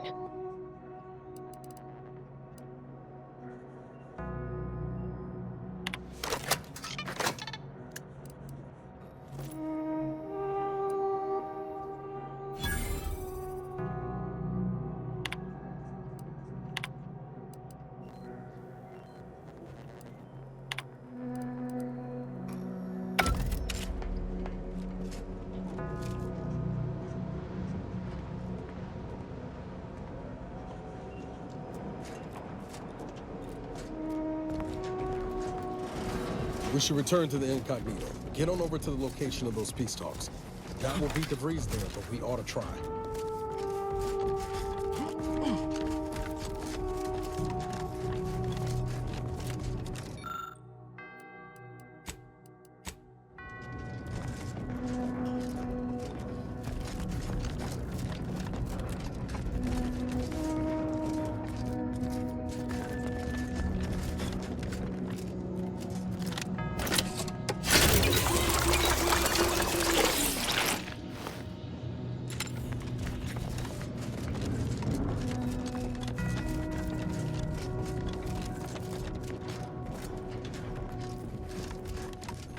Agent, over here. It seems the situation here has been resolved, but I don't see Seer Wiley. Were you able to secure his safety?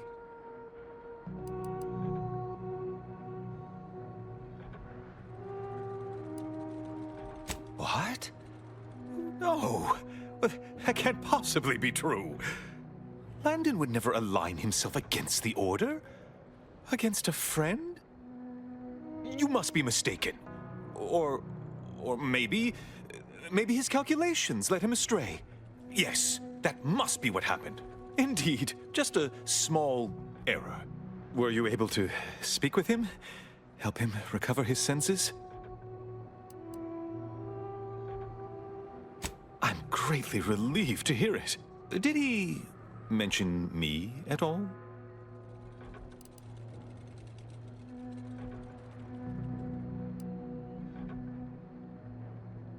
I'm saddened he felt that way. I also can't argue he's wrong. I'm sure you also think me to blame for all of this. But you have to understand my position. How ill-equipped all in the Order are for this new world. With the schism and now the war, the Order stands alone for the first time in its storied history. We have no experience with governance. Well, myself especially.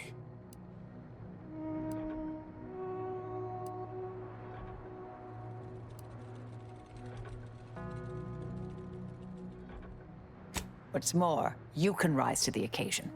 You're the senior, highest-ranking scientician here. Don't get lost in the math. Lead. You've given me much to think about. And the opportunity to do so. I'm grateful. I won't keep you any longer. Thank you for your assistance in reclaiming the monastery. Regrettable as the business was. You are welcome to collect the experimental weapon inside the observatory, the Oracle. It was Landon's design. Only seems fitting you take it. This key will unlock the case. May all your future endeavors proceed in accordance to the plan.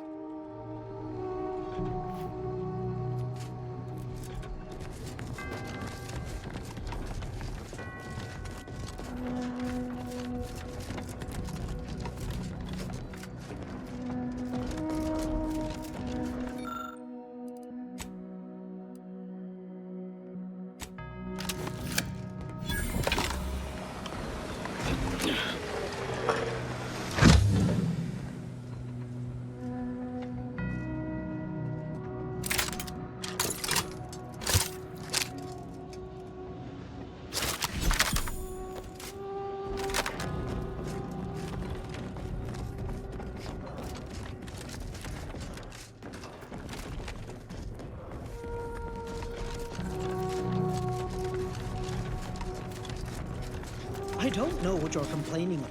We emerged totally unscathed. I'd estimate I'm 43.11% scathed.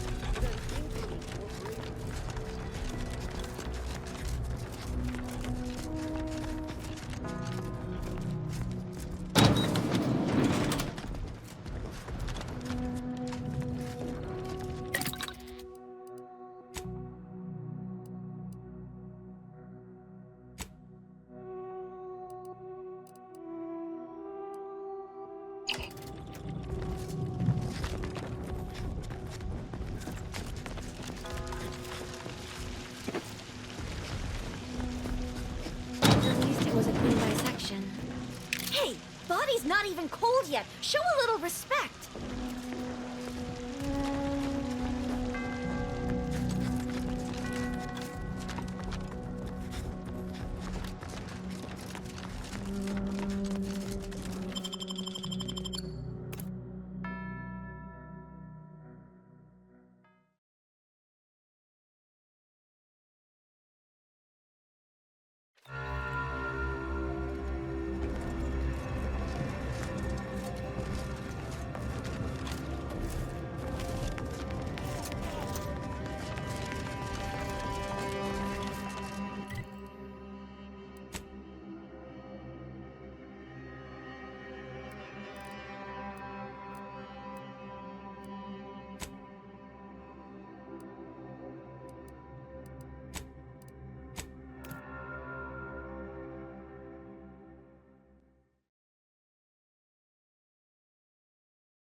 I feel we should talk.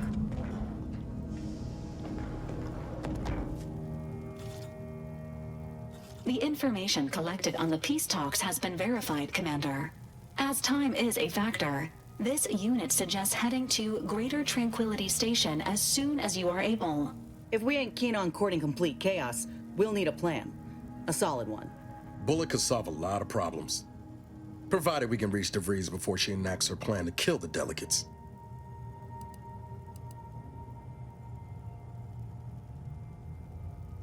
Not to mention paying her back for the lives she's already taken. Records indicate Greater Tranquility is a derelict station. Consequently, the ideal route to reach the main chamber for the peace talks will be through its underbelly. Be advised. In the absence of Victor and his explosives, Agent DeVries and her team will be committed to a frontal assault. Due to delays incurred while saving the Order hostages, DeVries also has the codes to control the station's security automechanicals, and will assuredly deploy them against you, Commander.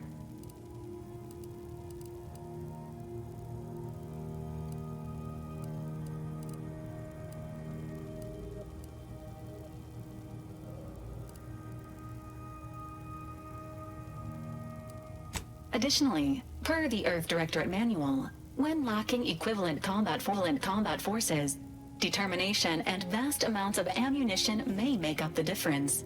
You know where I stand. This war's taken too many good folk from us. I'll be damned if I let DeVries add to that number. I'm coming with you. Who better to make DeVries pay for Horizon Point than a pair of our own Phantoms?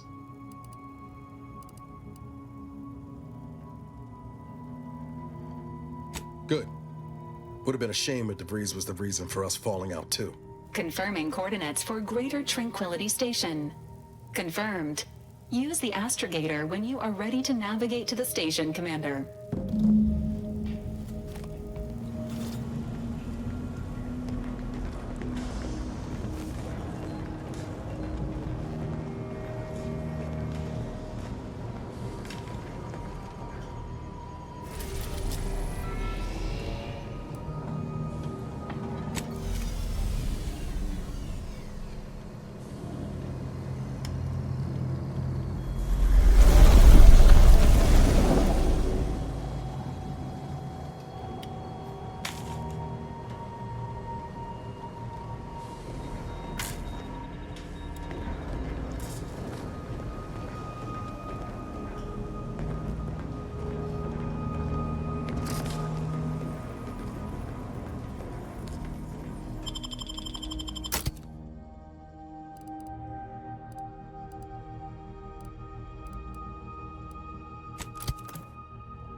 Observational data is important, but I hate seeing these rifts so close.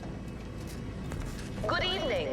On behalf of everyone in Auntie's family, I want to thank our hosts for securing this wonderfully austere venue to begin our negotiations for peace. With tensions being patched in Golden Ridge, I am certain we can both profit from a merger. But surely the good Vicar Laureate and his fellow shareholders have some thoughts? Madam Vice President, I and my fellow counselors remind you that this is no merger, but an alliance. By ending the war, we may focus on the true threat to our society, the rifts.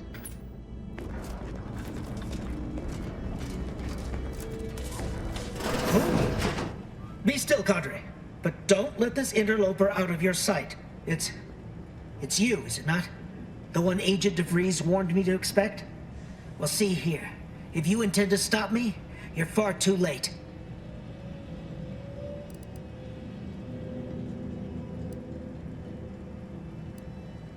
Preposterous. Our mission to stop the talks is a righteous one. Why would I ever jeopardize it for the likes of you? We need answers, now. How we extract those answers, I'll leave up to you, Commander. Personally, I'd start with the knees. You'll do no such thing. My willpower is stout, my loyalty unshakable.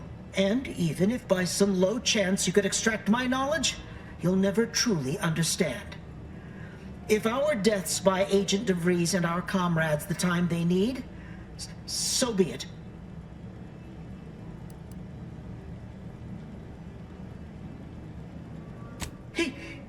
That matters not. He lost his grit and turned traitor. But I am steadfast in my resolve. You hear me? Steadfast.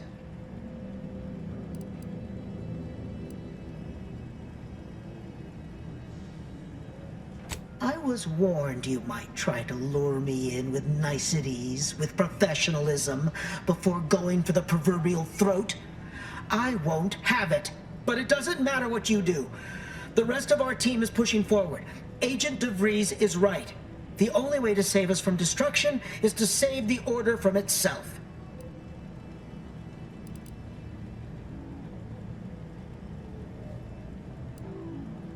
But why would you leave me be? This situation is markedly different. Those at the monastery were not standing in your path.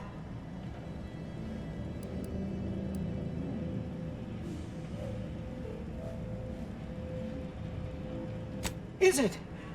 I may not know of this Earth Directorate you speak of, but I can tell you are not one to be trifled with, if I wish to continue drawing breath, which suddenly seems all I can focus on.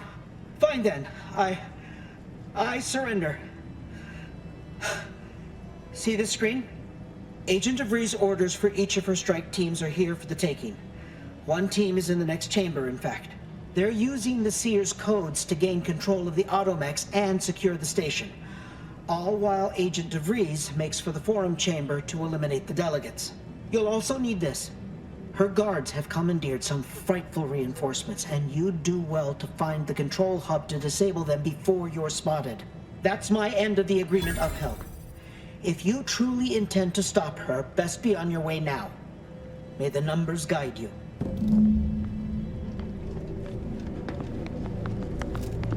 If only all our foes yielded so easily. Let's review the data, shall we?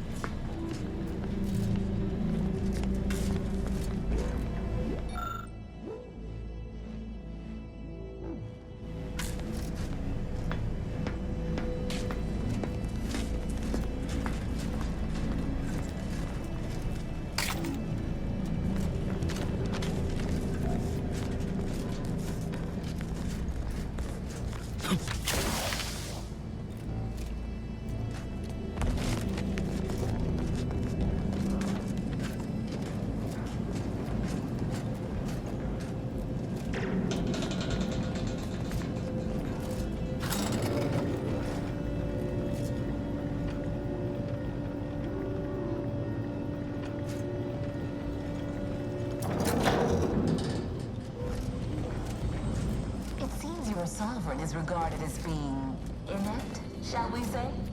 We need to find us a fuse to get this whole thing operational again. Leader is beyond his depth. He and his ilk won't anticipate an alliance. He's not my sovereign. Yes, right. Well, landing a strike against the Protectorate in this state will be something like wrangling a galloping breadworm. I am unfamiliar, but I presume that to mean it will be without exertion.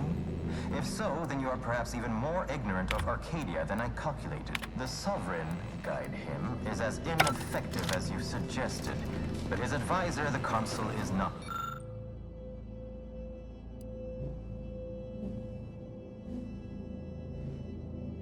These executions, these impulsive attacks, are solely his influence. Solely? Your previous sovereign was rather draconian himself, if your own history books are to be believed. Do not act like the current rot emerged from nowhere. I could perhaps say the same for you and your reputation for putting profits over people. Instead, I suggest we pivot our discussion back to the real matter at hand.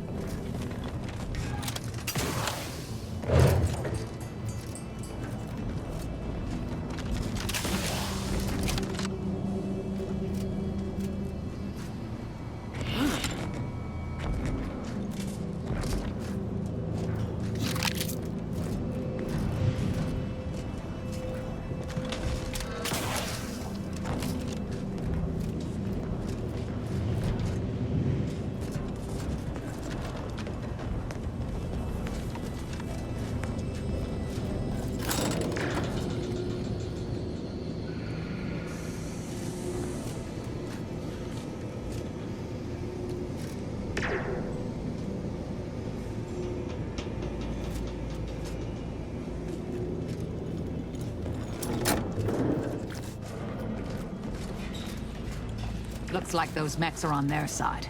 Shame.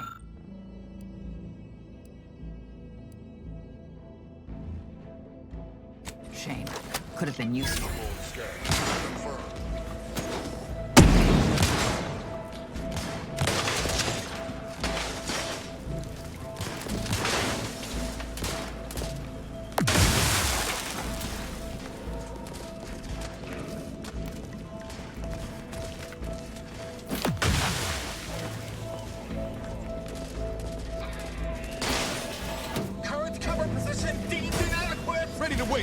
On your command.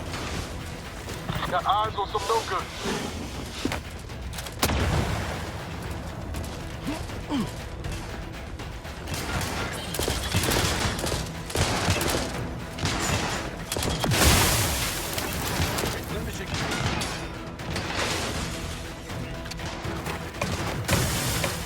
For torpification. Mental calculations, I do see merit in your last declaration. It was astonishingly. How truly am I surprised an esteemed man such as yourself. In turn, I wish to thank you for toning down your being. I think your next fiscal quarter. Yes, you must be quite busy between product launches and... I will be here as long as it takes.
unexpected. Hostilities are afoot.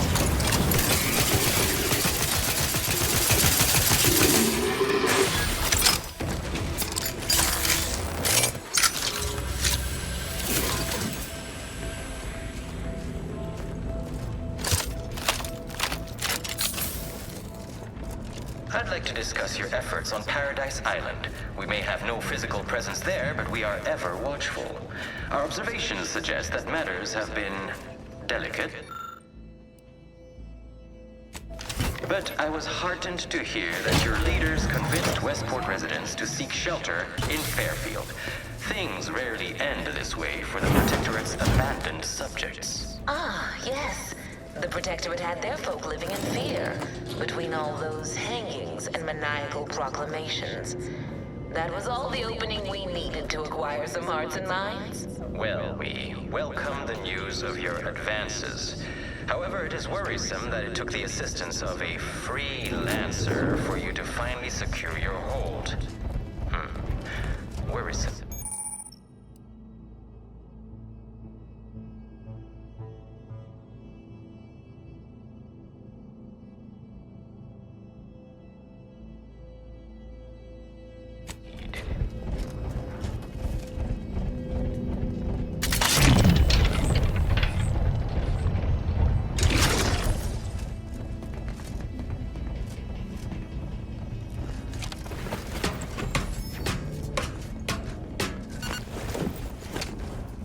They did me in! Help me out!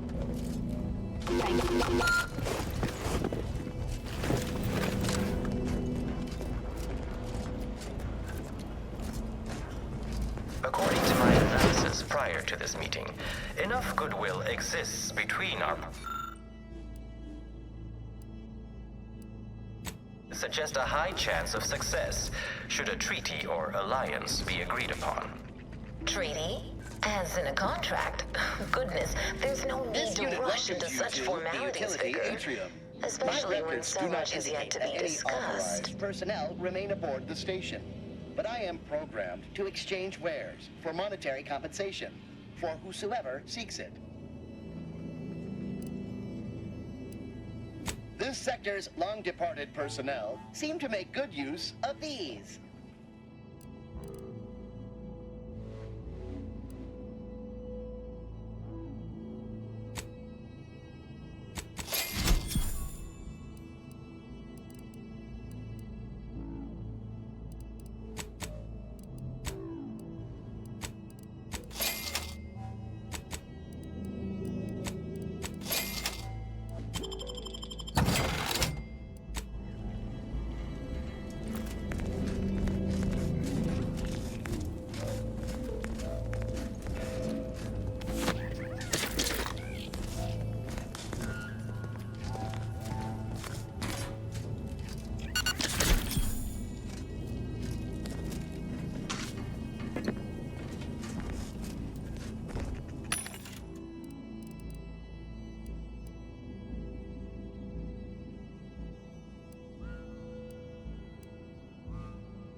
No time to lollygag, Commander.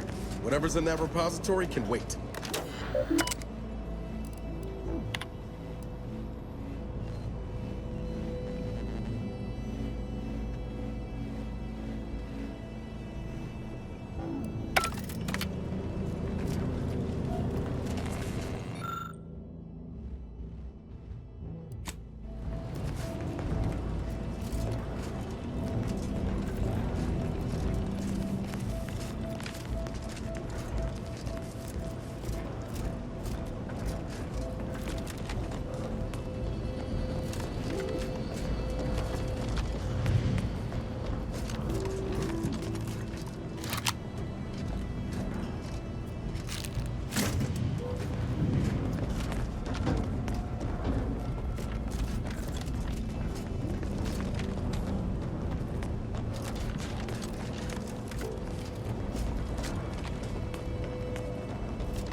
By my estimation, if we formed an alliance within the next month.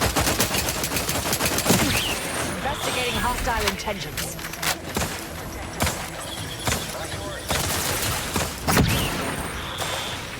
This estimation.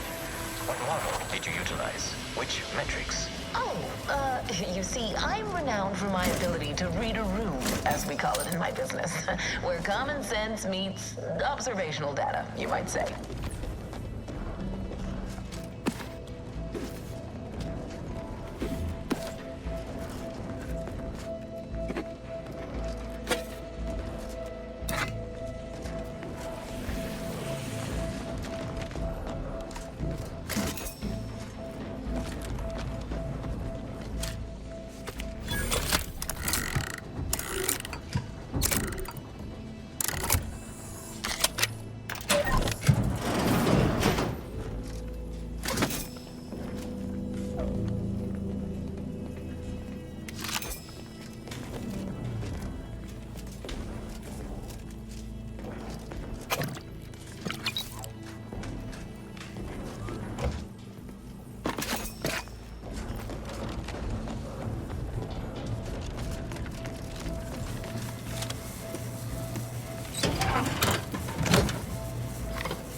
I'm starting to get an eerie feeling, like someone's got their lamps on us.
Give the order, and I'll take care of him, Commander. This net shot won't miss.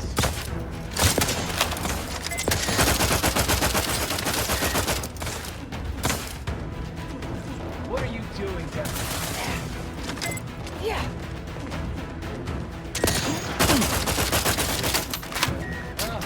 Have you given up? So predictable.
ratcheting up my aggression.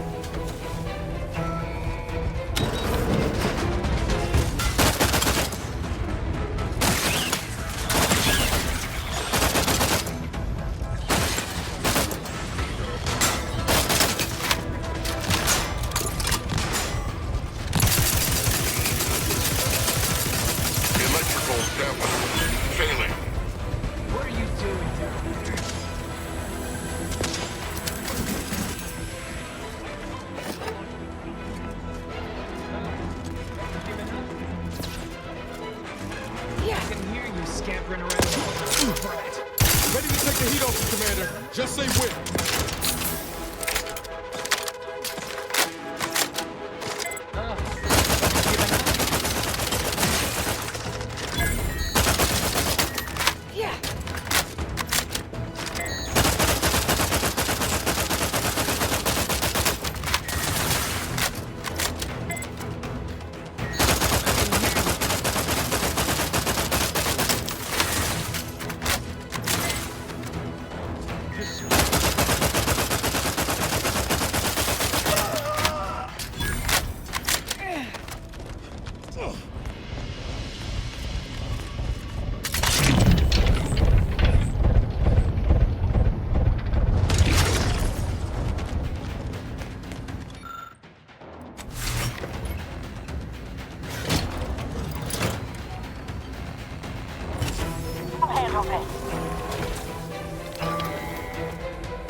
Weapon ready, Commander.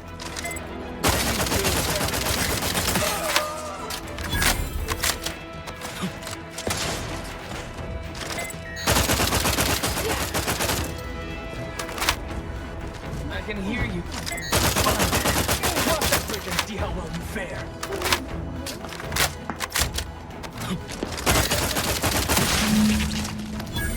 We're so close. One elevator ride away from having debris in our crosshairs. Finally.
Suppose we can entertain a tentative agreement.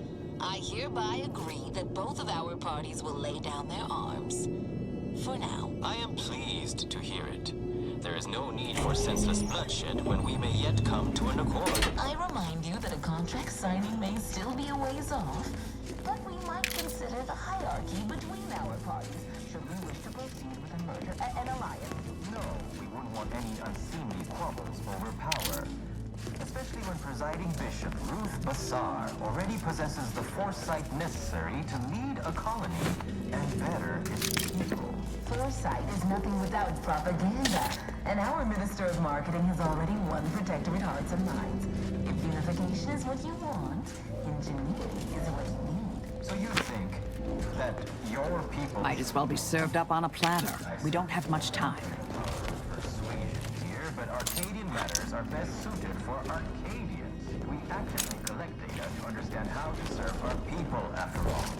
Look no further than the abbot, who welcomed refugees to Matriarch's mercy. Yet he struggled to feed and house them properly.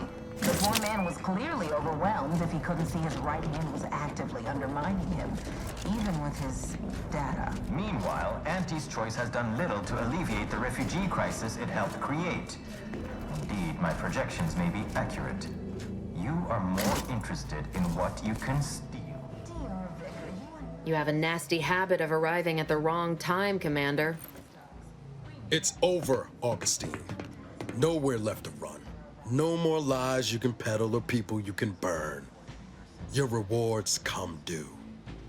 Ibarra, I was unaware of your survival until recently. Believe it or not, I was happy you survived.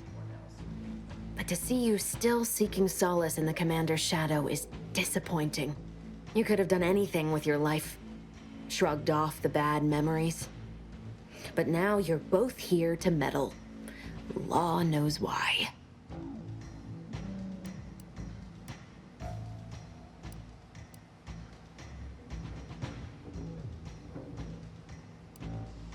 Oh, certainly. And then I'll brew us some tea and we can gossip about the latest pitchball matches. Do you think me an idiot? I've no interest in continuing this little reunion. What happened in Horizon Point, well, I had no choice but to do as I did. And I'm prepared to do the same again. These delegates you came to save, I'm killing them both, and any hope for peace will die along with them. This is the only way if we hope to close the rifts before it's too late.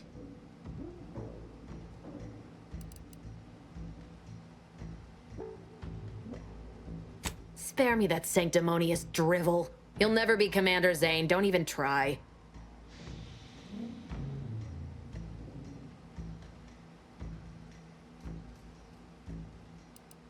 Such ambition. But that requires anyone to know that you were here. Or to remember you at all. All you'll be remembered for is sending your team to the slaughter. Assassinating innocent folks for your own gain. Some legacy you're leaving behind. I don't give a damn for my legacy. I simply wish for you to stop interfering in my work. You haven't any idea what's at play here. It's in your best interest, Commander, to hear me out. I am doing everything with what little power I have to stop the rifts from destroying the galaxy. I am so close. With the right data and the prototype rift modulator hidden away in a protectorate lab on Praetor, the Order could finally figure out how to control the rifts. But like the protectorate before them, Auntie's choice must never have access to that technology.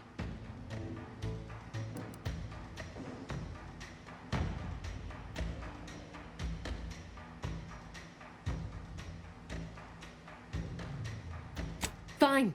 Then I'm done talking. Let's see which one of us prevails. Investigating something about time. Good riddance.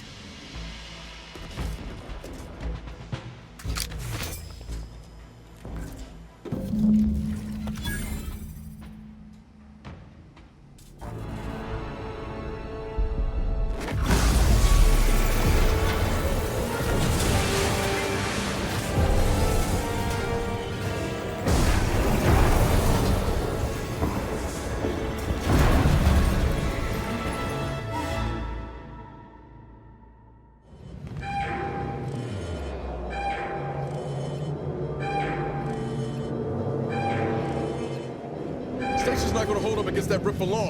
We need to get back to the incognito now.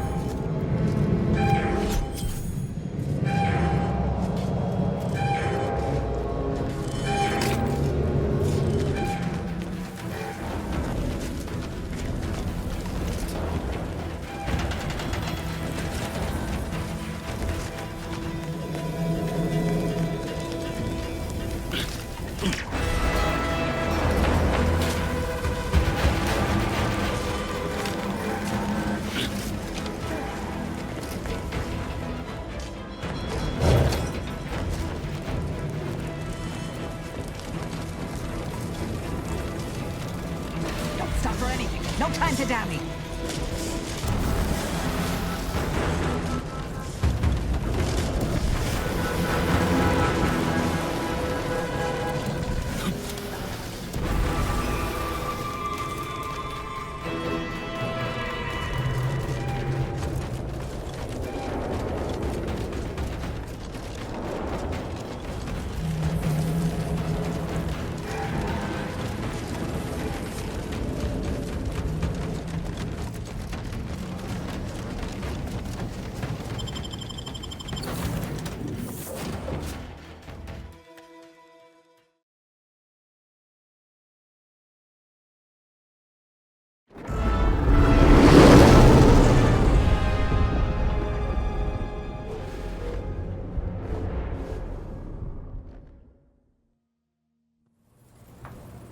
This is an urgent message for all Earth Directorate agents. The spatial rift situation has deteriorated significantly. The rifts threatening a majority of our colonies and our Earth Directorate bases, including this one, have entered their final stages. If you see a rift that looks like this, you are in grave danger. You have at most a matter of months before everything in your local system is destroyed. The seriousness of this situation cannot be overstated. Therefore, Directive Alpha Omega is hereby invoked. You are fully authorized to do everything in your power to find a way to close the rifts. Along with this message, the entirety of our rift data has been sent to your local surveillance satellite. Analyze this data. Law willing, you will find a way to unlock any secrets it has resisted yielding to us. The fate of humanity now depends on you. Acknowledging receipt of emergency mission parameters update, including activation of Directive Alpha Omega. Commander is now released from any and all agent guidelines. The full parameters are as follows. The agent has full authority to handle the mission in any manner they see fit. No exceptions. The extreme nature of stated emergencies supersedes any other considerations. I have also detected competing priorities in the new mission objectives.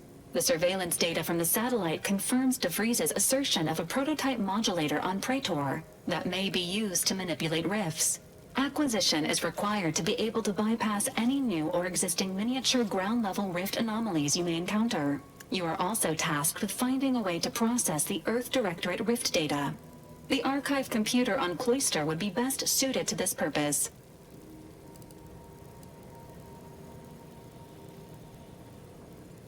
Agents are permitted to cooperate with local governments and other political entities at their discretion, even under normal directives, which you are no longer bound by. Both Auntie's Choice and the Order have previously controlled the archive, and may be open to working with you to regain access. Seeking their assistance is recommended. Coincidentally, both delegates also escaped the station and have sent messages expressing gratitude. It seems they feel they owe you their lives and have asked to meet with you at their respective headquarters.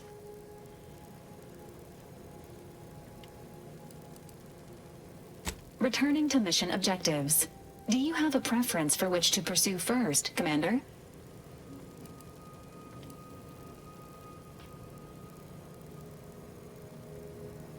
Acknowledged. Due to the rift's expansion, both Cloister and Praetor show a high preponderance of miniature rifts. Proceed with caution. It is worth noting that the Order of the Ascendant is headquartered on Cloister.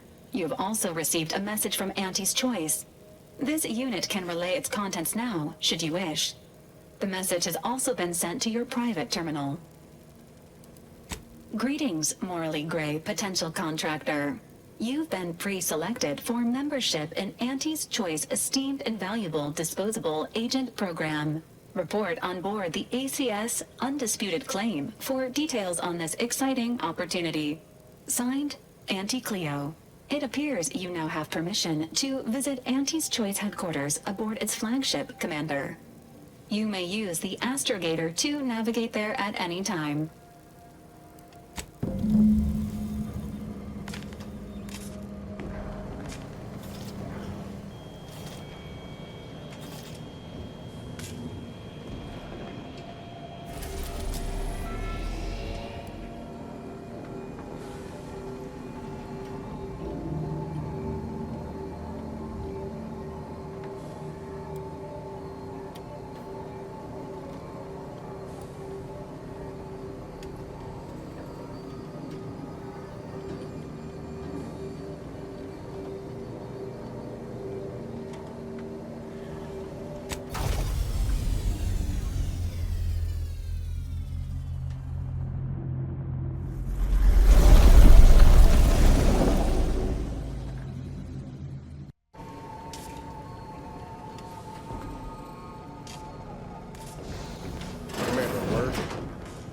So, that's it then. DeVries dead, justice served. Galaxy still needs saving, but we'll get to that.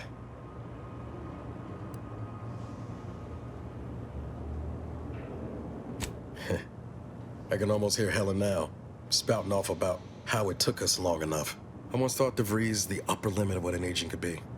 Certainly everything I aspired to be. Tough, brave, smart. And now she's dead. By our hand. Thought I'd feel relief or something akin to it. But mostly I just feel unbalanced. Like a mech with gimbals on the fritz.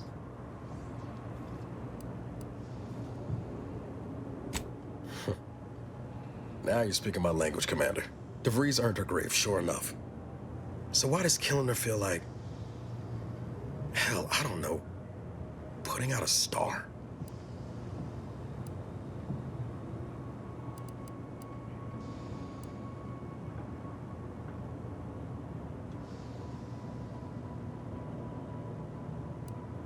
Damn. And here I was hoping you'd have some pearls of wisdom to drop on me. Don't suppose you have any advice on how to move forward from here?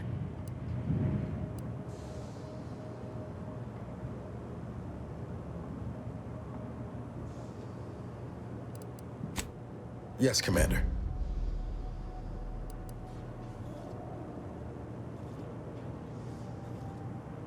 Yes, Commander. I hear you. Appreciate you making time to listen to me jawing on about all this. Might need a few to work through my thoughts, but I'll be ready for whatever comes next. Don't you fret.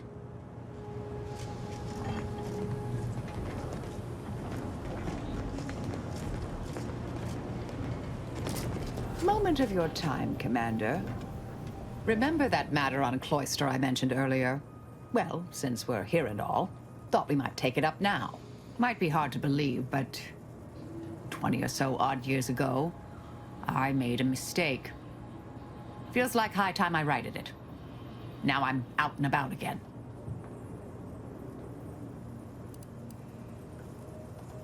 That's where the error occurred, I believe. Others judged it such. I shut it down. Believe I was wrong to do so. For many years now, a former colleague of mine's been in a remote spot called Reasons Pass, on account of my decision.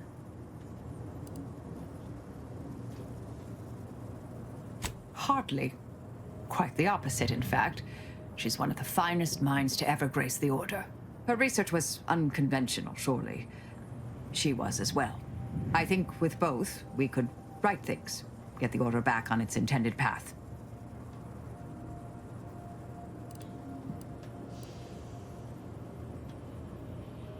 Do appreciate it, Commander.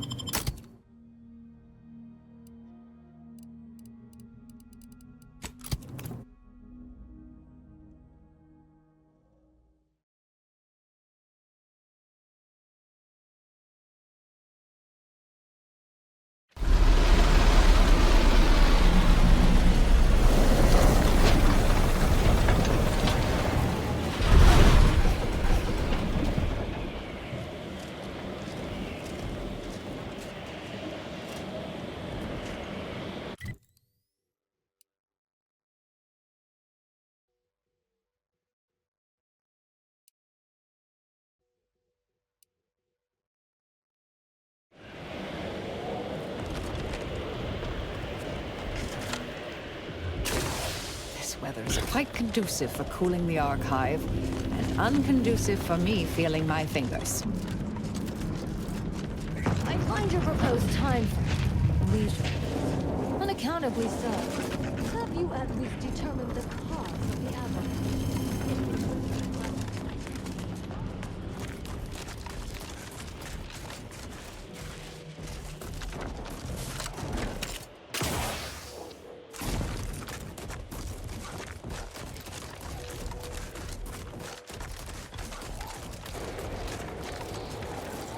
Couldn't help but notice that book collection of yours.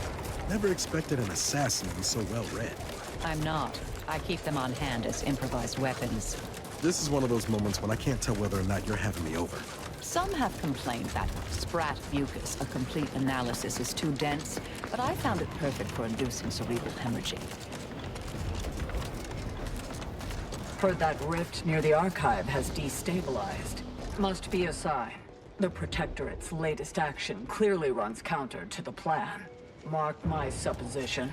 It's only a matter of time until we're called upon to take back the archive.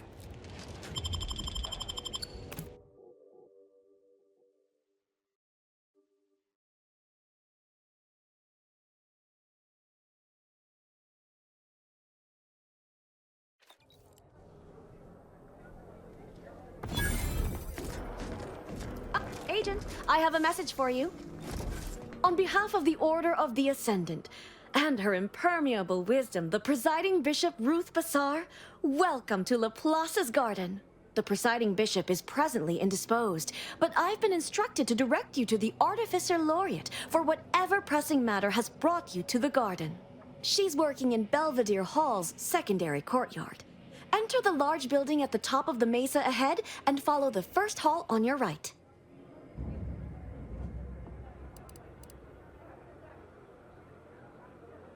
Oh, yes.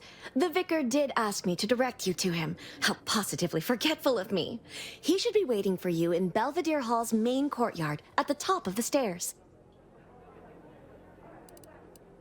The Artificer Laureate is head of the Department of Applied Scientism, overseeing the exemplars, or craftsmen, of our order. Weapons and technology all fall under her purview. Oh no, not at all. The presiding bishop routinely spends time in a sensory deprivation chamber to hone her mental faculties. Of course, she does seem to be logging more hours in the chamber of late, but I'm certain that's all part of the plan. The rest of the Laureate Council is capable of managing affairs while the presiding bishop is occupied. Really, it's no reason for concern. Nothing in the garden is. Look around you. I don't see a battlefield. Do you?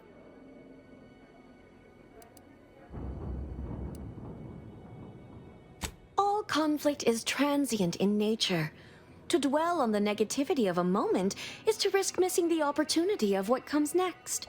Those in the garden have enough perspective to remain present and to focus on what matters: science and progress.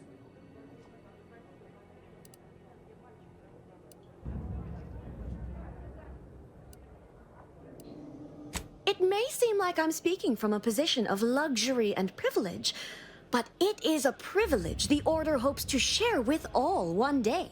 But now, I fear I have kept you long past an ideal duration. May all your problems precede solutions.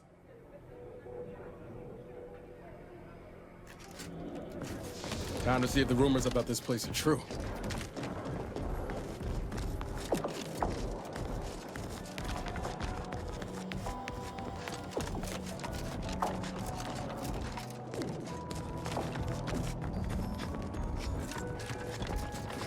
Agent, over here. Well, this is a welcome confluence of events. Why, without you, Gertie and I wouldn't be alive.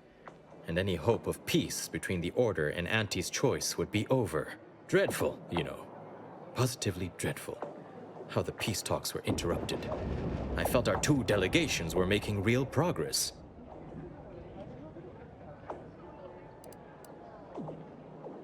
Officially, not at present.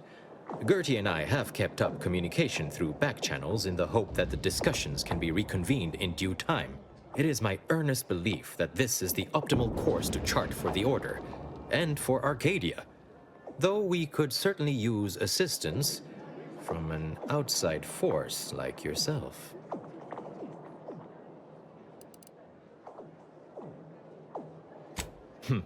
Life-threatening situations have a way of verifying and validating key constants. Perhaps proof our two groups may still yet work together, if certain conditions were met. To begin, I believe you would need to put forth efforts in good faith with each of the two groups. Earning the trust of both sides is essential. Once you've worked your way up to meeting our respective leaders, you must convince them to consider joining forces.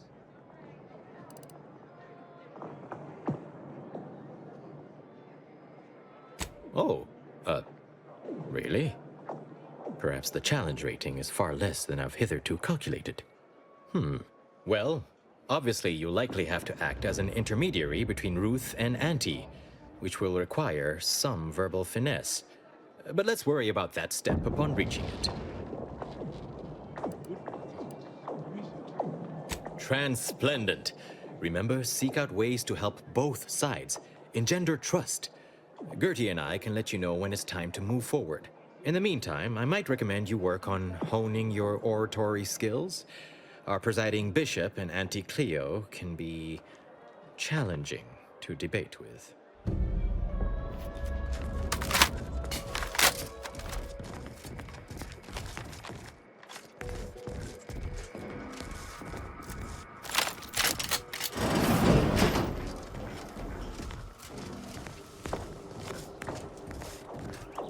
A visitor? It's for the best that you're talking to me now instead of mid-work. I do seem to have a slight propensity for stabbing randomly with my tools when interrupted, but I suppose that's enough time spinning in the statements column. Speak away.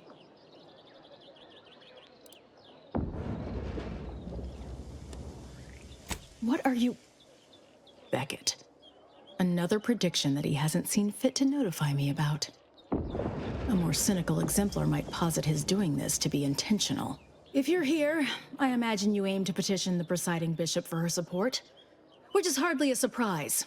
She is the most important individual in Arcadia.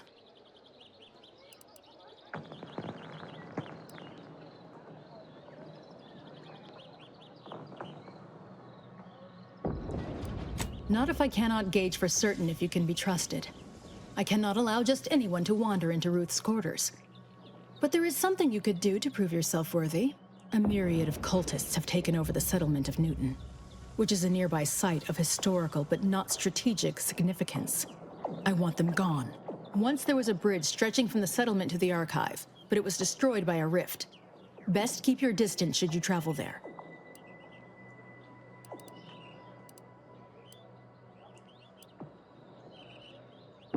From what I understand, Vicar Levin's continued existence is a mere side effect of whatever personal vendetta you happen to be attending to.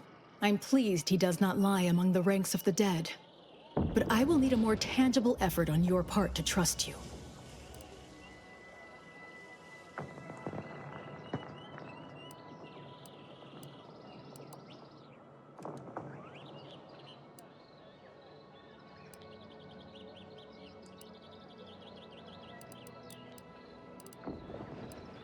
I'll withhold my appreciation until this task is complete.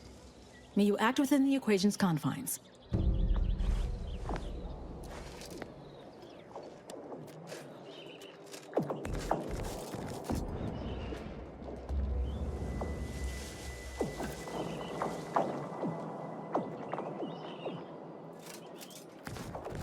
The Chamber of Conflict Evaluation and Strategic Planning is currently off limits to non-essential order personnel.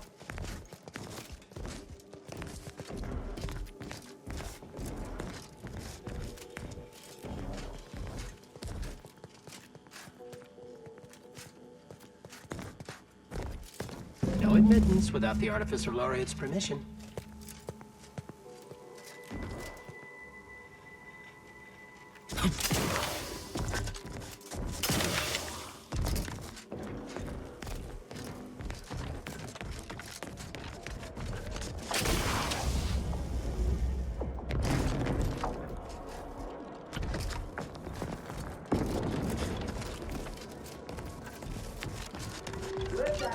currently restricted. Keep moving.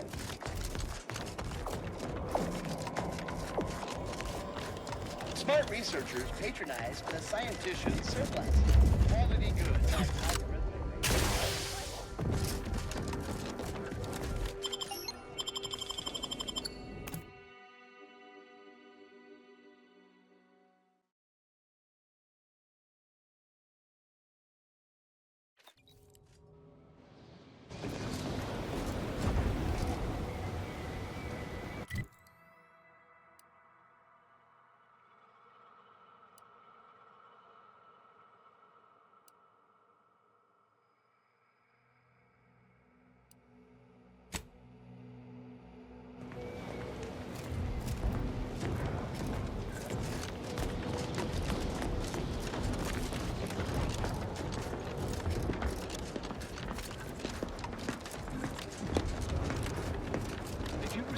Personalized order prediction yet.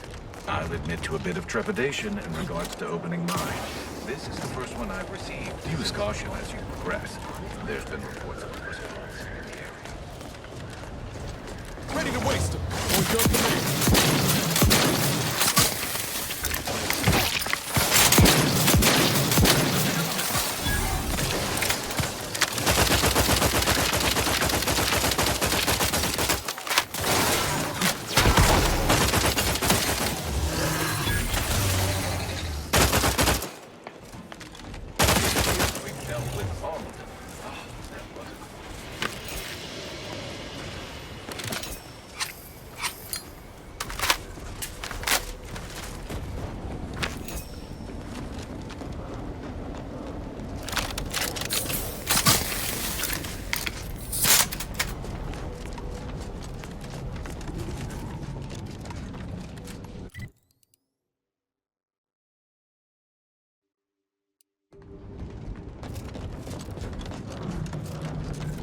Soldier, please assess your pain on a variable scale, 1 to 100.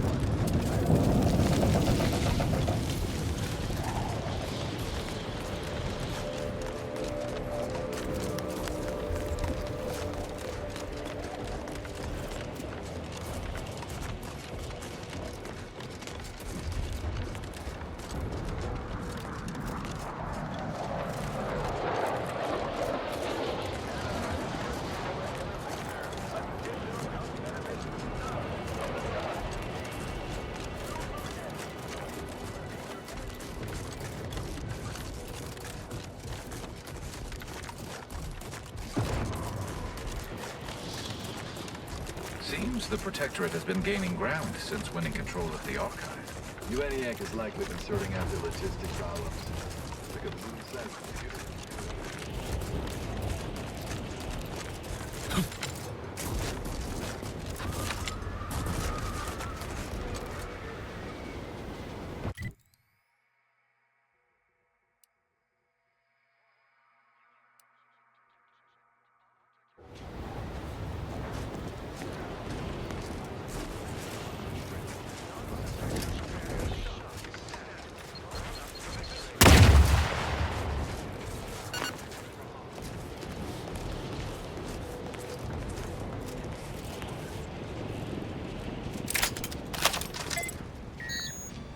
Mobilizing.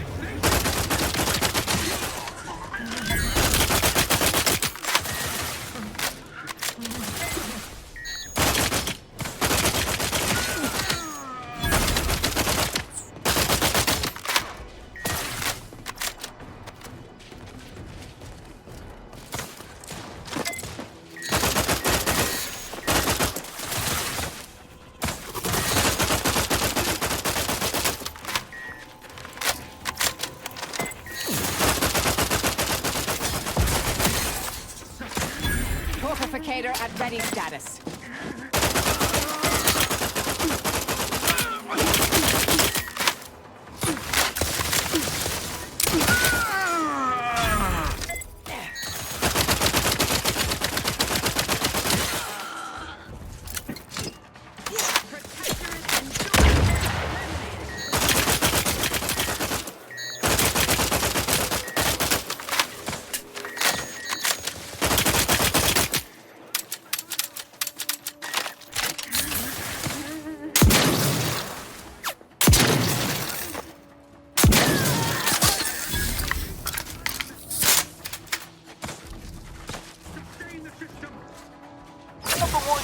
coming!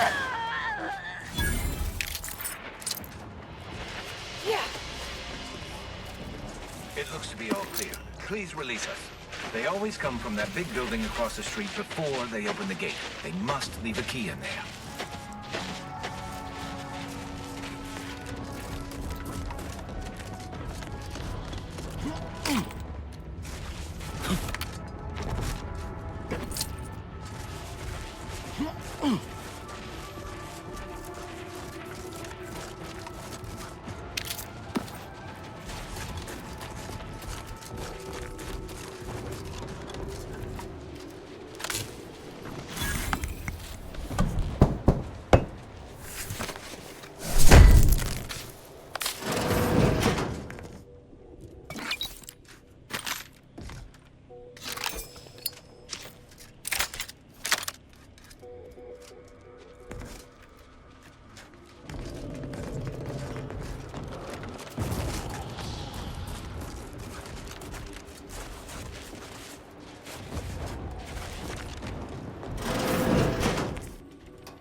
It's clear.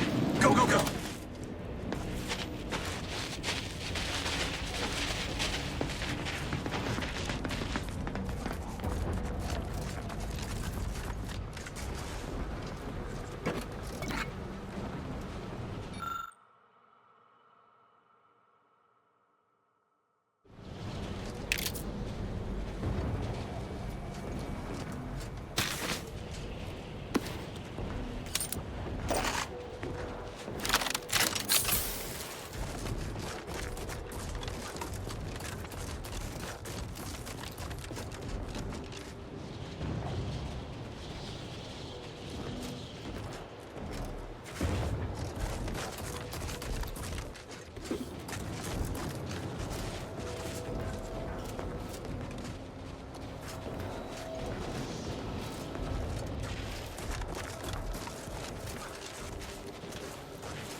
Unwelcome guests will be ushered from existence promptly and without further ado.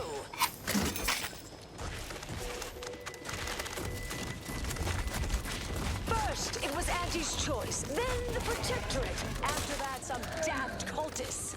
I don't even know what group you hullheads belong to. Don't care either. Your motivations are relatable in only the vaguest abstract form. Hostilities are afoot. Give it!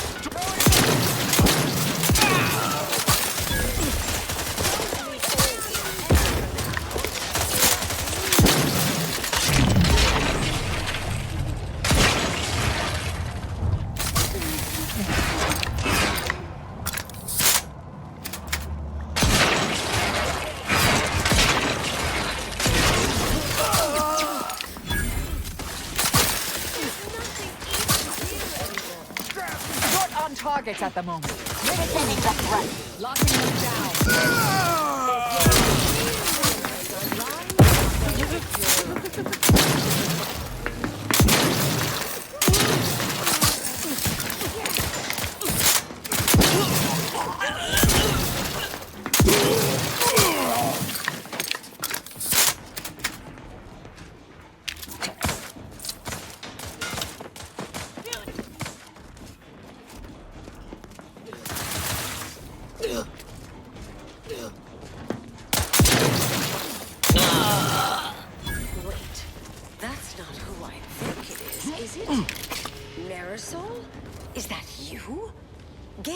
Before any more of these hull heads show up.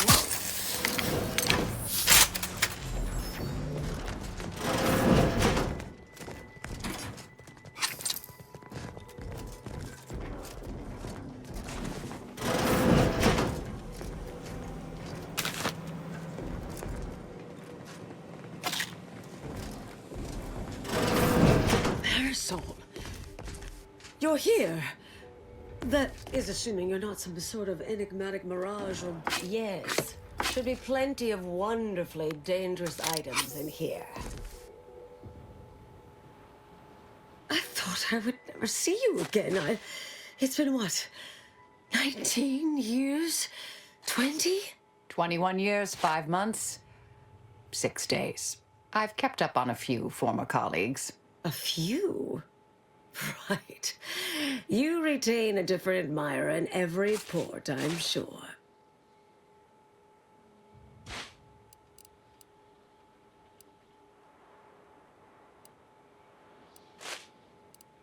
Oh, wait, I'm being rude. Forgive my atrophied social graces. I shoot most of my visitors lately. I am Anais Bujold. Welcome to my backwater ramshackle abode. Sir Anais Bujold.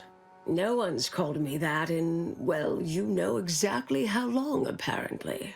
You can call me Niles. Rest isn't important just now. Charmed, I'm sure. So nice to see Marisol gaining such interesting friends.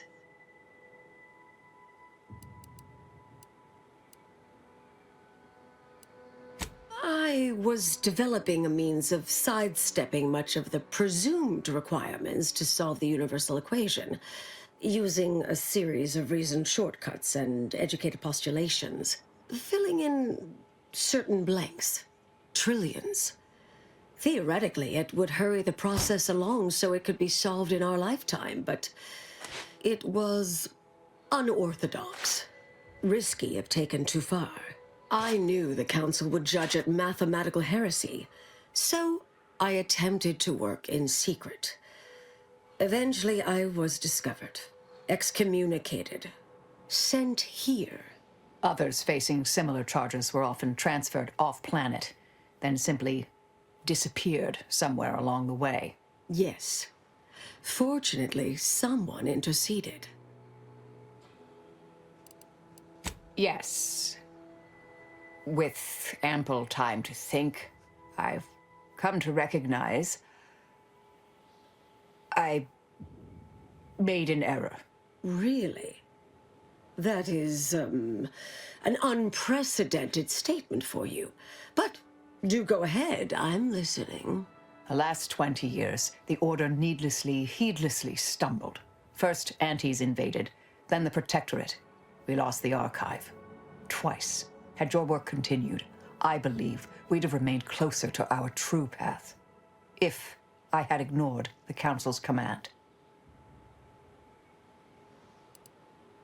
It was a mistake. I miscalculated. If not for you, I'd be dead right now. And you were right to shut me down. My research was dangerous. A serious threat to the entire universe. I know this for certain now. I've run the numbers. Repeatedly.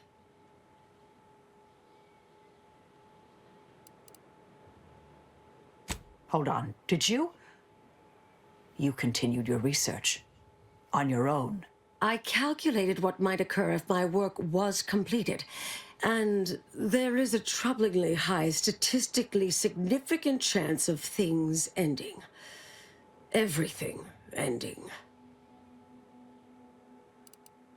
I understand how that sounds, but I have spent years checking and rechecking each and every variable. I assume all my notes and calculations were destroyed years ago. Anais, I'm afraid it's not that simple. When we shut down your work, it was quarantined, not disposed of. The Order stores all avenues of study deemed dangerous near here at a facility in Winter's Grasp. Unorthodox notion reclusion. Of all the bureaucratic... No. Poof. Winter's Grasp is crawling with Auntie's choice. A full unit just moved in. Marisol, will you... Can you... You're asking me to infiltrate a covert installation to destroy something that could likely end the universe. Been years since anyone said something like that to me. Of course. I might need a little time to ready this place for unwelcome guests. Wouldn't take long. No, you should stay here. We'll take care of this. I foresee a 4.7% chance of me complying with that. But fine, no use arguing. Well, this has certainly been nice. Perhaps we'll see each other again sometime.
Unfriendly nearby. Let me know when you needed a stretch.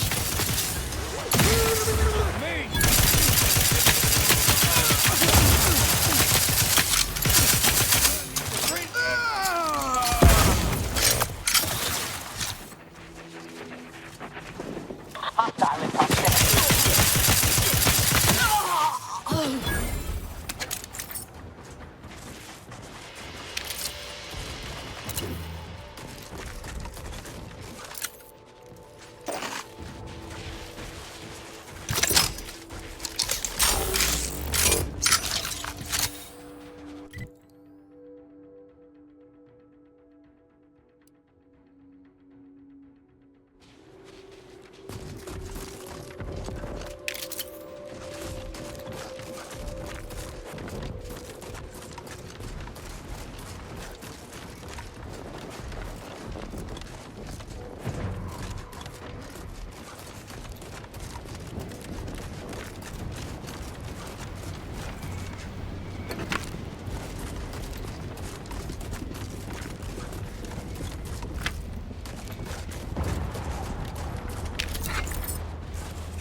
That'd be Spyerton. Was once the Order's headquarters on Cloister. Before all this.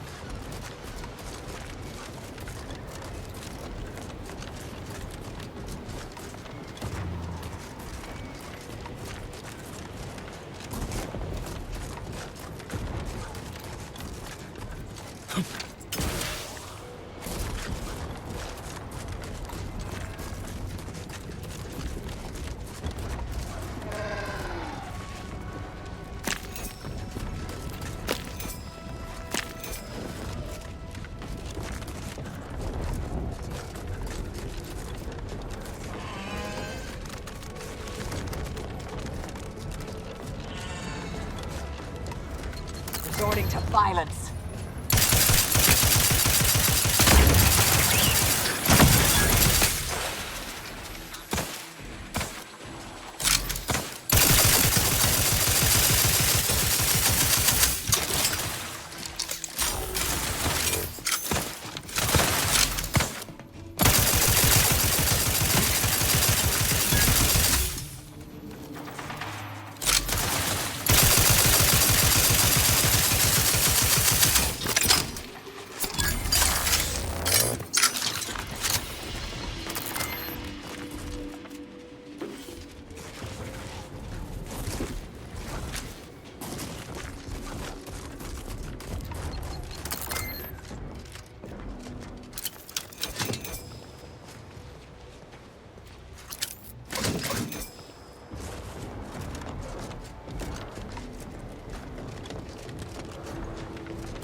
Bet you've got a few stories from your time with the Department of Preemptive Causal Redirection that would raise flesh.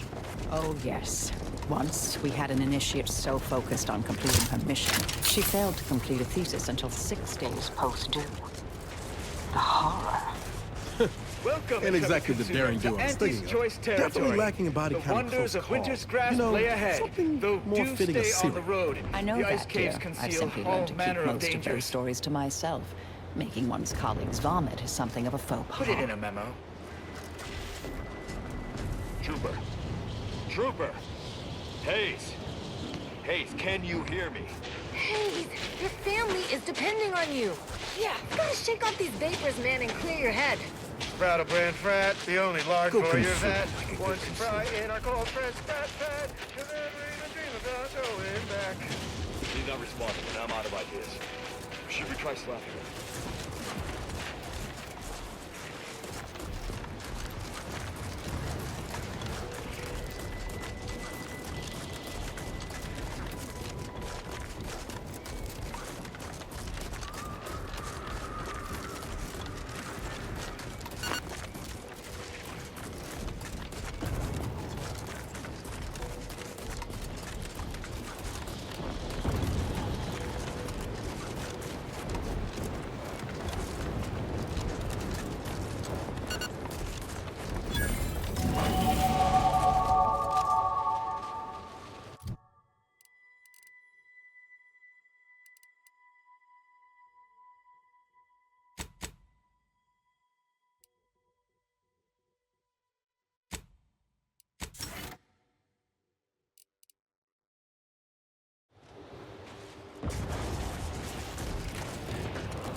Whoa there, go-getter.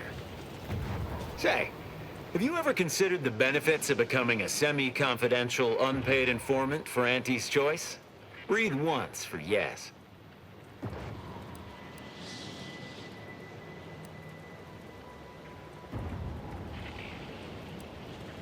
Clever sort now, aren't you? Field Agent Auerbach, proprietary inside acquisition. Our team's presently occupying these premises, but haven't fully brought them to heel, per se. Say, you look like some sort of rogue former member of the Order. Maybe you could tell us what this place is supposed to be. Me? Part of the Order? Oh, no, dear. I assure you, I simply share their love of sweeping cloaks and sciencey-looking accessories. I shall update my wardrobe to avoid such confusion. Would you happen to be familiar with this campus? We're not entirely clear what it was used for. Far as we can tell, Order's been cleared out for some time. If not, I might politely inquire what exactly you're doing here.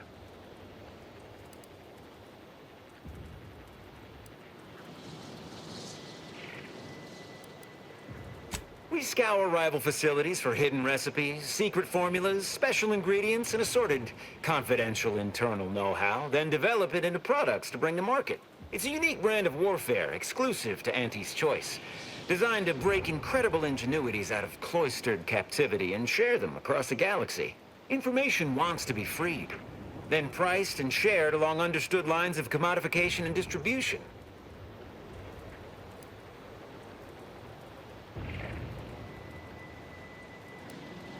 Based on your reticence, I take it you're bound for unorthodox notion reclusion then.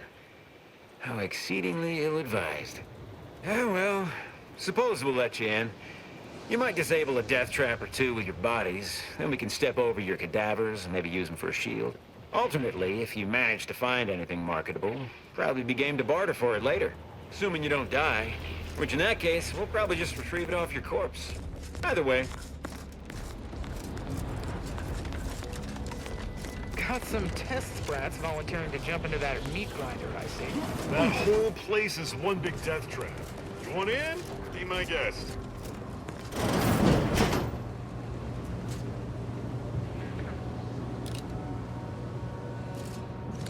Oh, look who finally decided to appear. Anais, you're not supposed to be here. Events prove otherwise, don't they? While you were taking your time arriving, I found a way inside these corporate drones haven't discovered. I've grown rather adept at sneaking in and out of these so-called restricted areas unseen.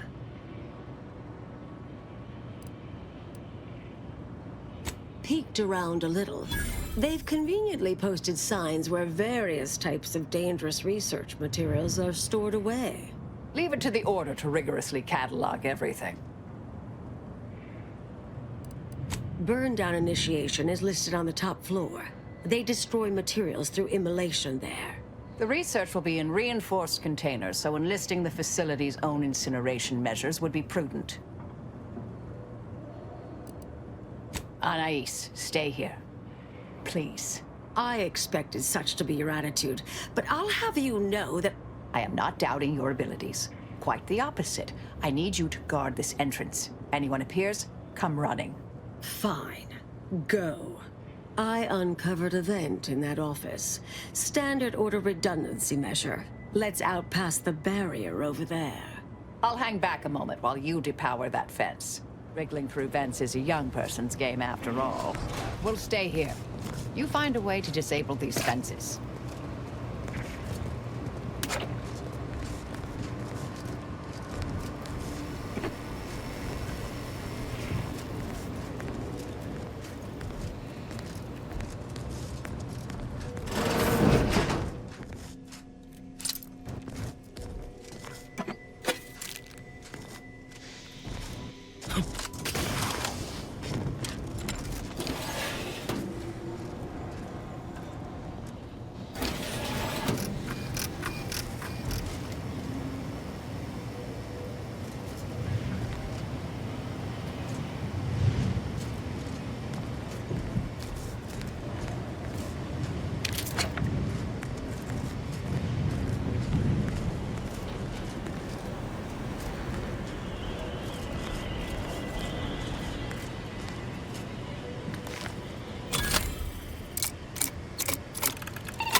Research studies prove that disengaging from complex tasks for a time to engage the mind in unrelated challenges has downstream beneficial effects for problem solving. Thus, our department attempted to design a series of stress-reducing educational challenges to facilitate these efforts. After some light early successes, we refined further and received results beyond our wildest intent. Soon, members of other departments were idling away in our offices for hours, absorbed with what soon became known as brain puzzlements. My personal productivity was quite adversely affected by the mather. I still see it sometimes when I close my eyes. We finally locked them away to keep from engaging with them. Unfortunately, copies were smuggled out and distributed far and wide, leading to the oft-cited equational delay incident. Thank the law somebody came by. I've been rationing my anti-Cleo Borst rockets, and you know what? Your tongue turns black if you eat them all week. Like concerning, since it's all I have. We was sizing up the place, well, the lobby, when our boss ordered us to find an off switch for them traps, which required us to negotiate through or around said traps to do so. A bunch of the others got killed. I got stuck in here. Boss left with the rest. You think you could get me out somehow? Like, right about now, even? Hold on.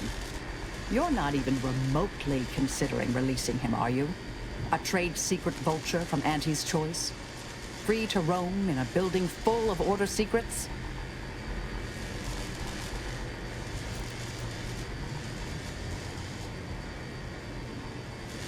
Just consider for a moment. We're here to keep dangerous research from spreading, from falling into the wrong hands. I certainly wouldn't want Auntie's choice obtaining research related to cataclysmal ends, or monetizing prevaricated hypotheses for that matter. At the end of the day, it's just an Auntie's choice auxiliary dabbler. Hardly a cute little woolly cow or something.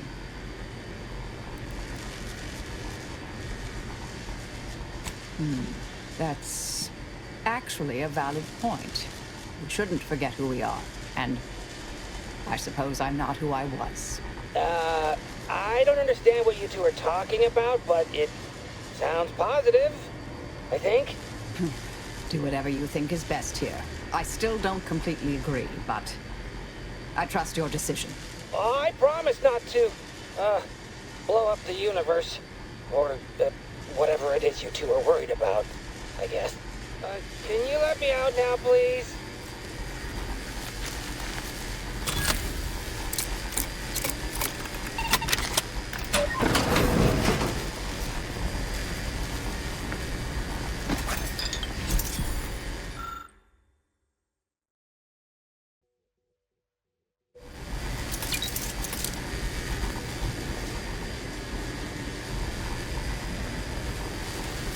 Phew.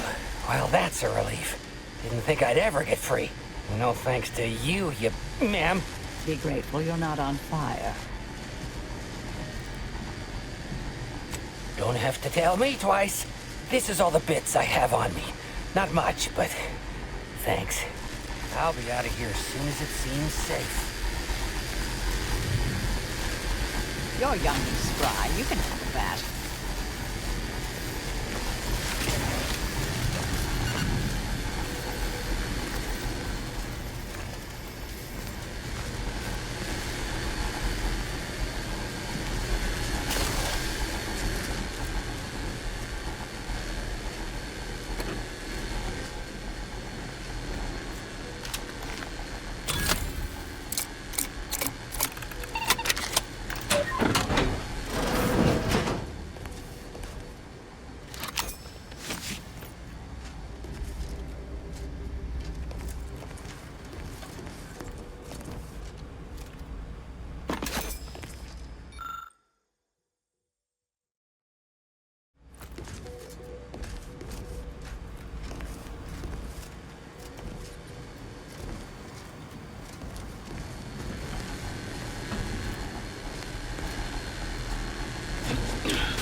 We'll stay here.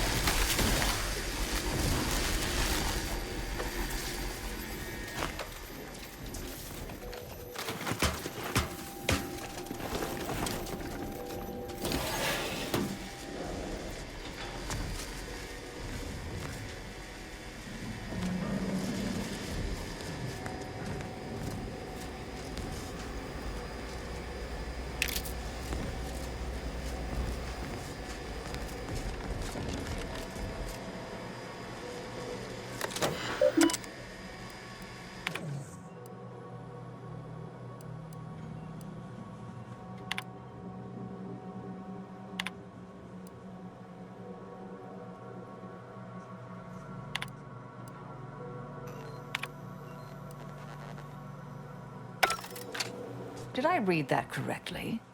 Seemed concerning.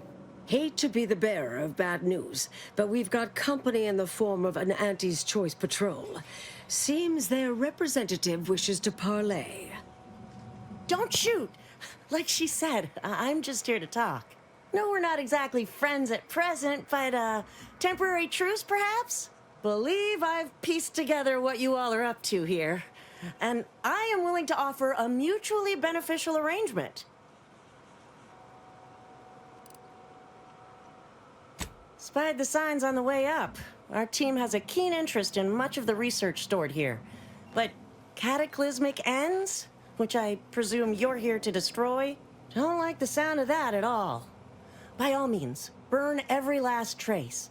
But let us keep the rest, and you'd benefit as well. The idea of any Order research falling into Auntie's Choice hands is utterly abhorrent to me.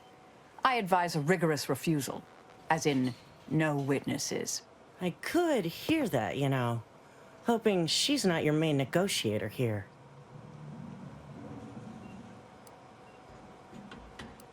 Nothing elaborate. Bits. A bunch of them. Enough to buy yourself something nice. You're not seriously considering this, are you? These two-faced snake oil peddlers are incapable of making an honest deal.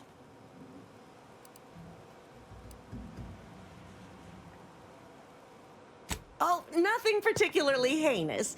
We may conceivably utilize some information in the possible formation of potential new products. No harm to you, or anyone. Can't really predict how Auntie's Choice would market heretical miscellany. But I could easily foresee them rushing detrimental cognitive enhancers to market.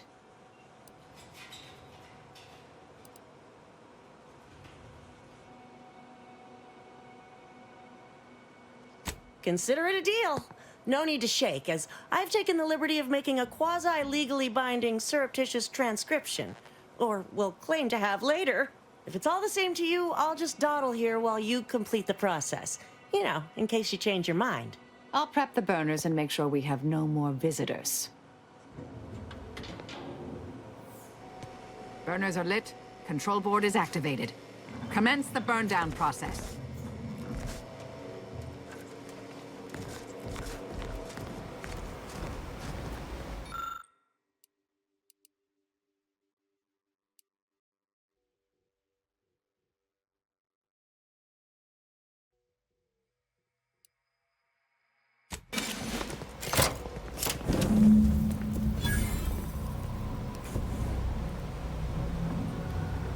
Well then, that seems sufficiently carbonized, cinderized.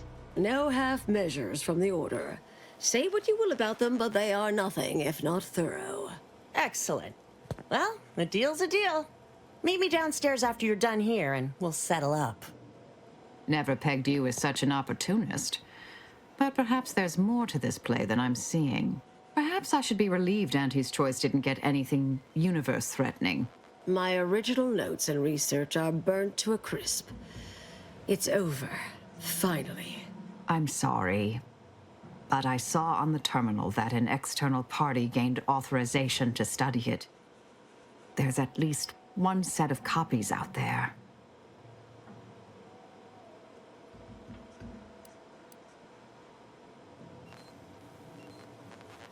Yes, the goal, the stakes. It all feels disturbingly familiar. Give me some time. I'll find them. What do you need from me? To go on and live your life. Around other people, not holed up in a dilapidated shack. We'll settle the rest. You can't possibly expect to leave me behind again without a fight. Why don't we burn that bridge when we get to it? We still need to get out of here first.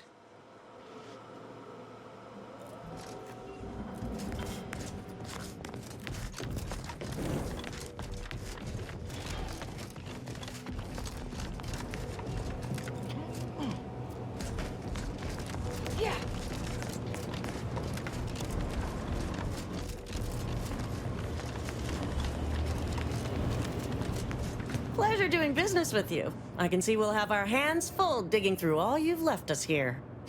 We deeply appreciate your assistance in further expanding the ever-growing Auntie's Choice proprietary insight catalog. Be seeing you. Suppose this is goodbye.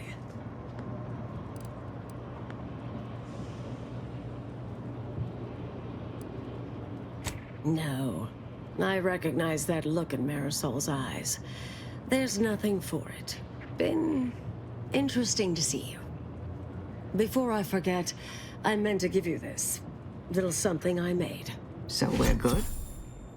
You and I. Everything... settled? Oh, I wouldn't go that far, but good as ever. Don't think I don't see what you're doing with all this, though. You've always been who you are, but you weren't you for decades. A new cause comes up and you take it on immediately. Because saving the universe is easier than confronting yourself.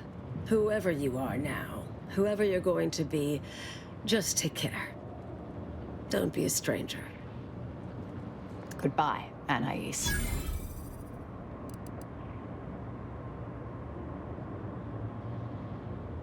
Appreciate your support. Been a spell since I could rely on anyone like that. Though, suspect that's my own damn fault. I suppose you remain on my good side. May the plan favor us against long odds.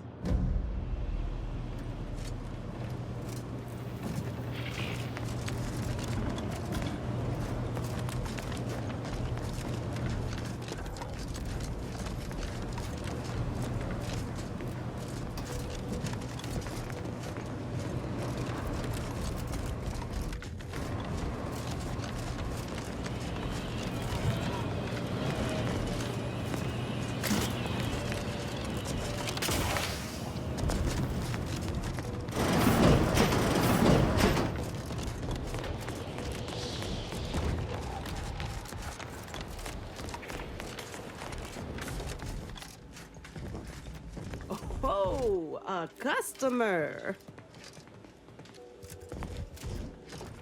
Appear to need something. Hope you brought the bits to back that up. Got a good supply of Auntie's Choice finest, and some well-built order items, scavenged from this very facility. Looking's free. Rest costs extra.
It says that man came from the archive itself.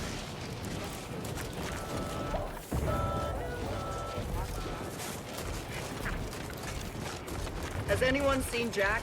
He was patrolling the caves in Sector 13, but it doesn't seem he's made his return. Nah, but I wouldn't worry. Jack may be a I hope you're right.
Ratcheting up my aggression.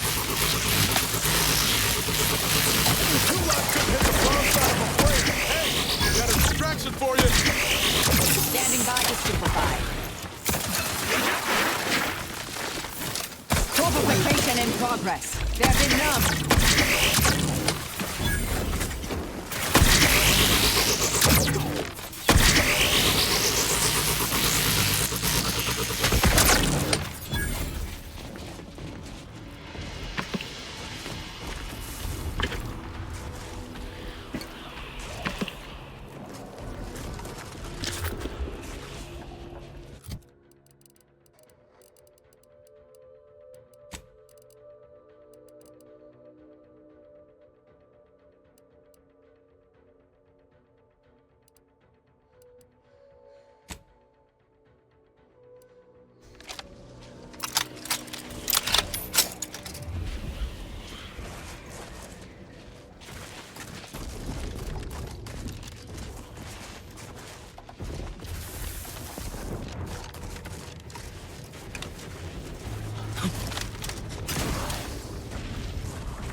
passed that live.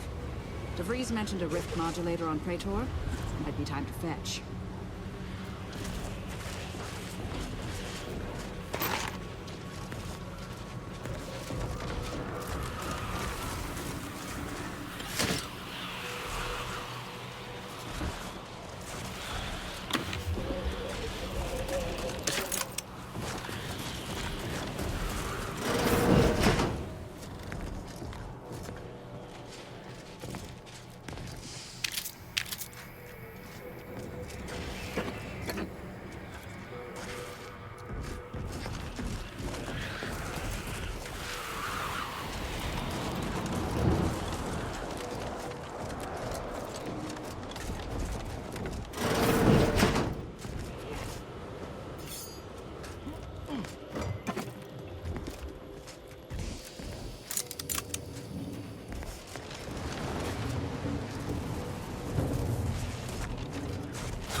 You there!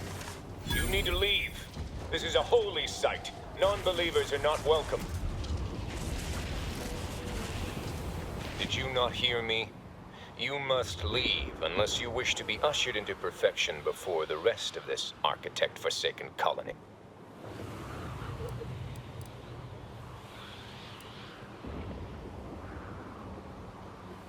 You know, merged with the rift. By being thrown in. No, we're not unthinking fools swayed by superstition. Our beliefs are scientifically proven by the esteemed leader themselves, who is infallible. Obviously, this is a wondrous time, friend. Our name was not chosen at random. It is a glorious dawn for all humankind. The rifts are a means to achieve a perfect state of being, and they are once again active after laying relatively dormant for years. The end of our tortured existence is nigh.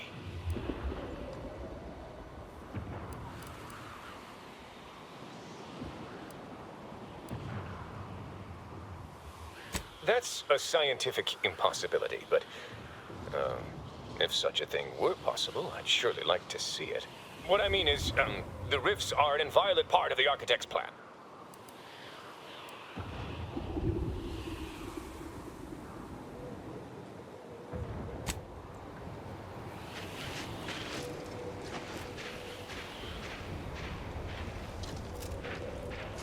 You again? What is it this time? You're trying my goodwill. I don't care what your boorish and uneducated opinion is. The bridge is blocked by a rift. You can only enter to offer yourself to the rift by being thrown into it. You again? What is it this time? You're trying my goodwill.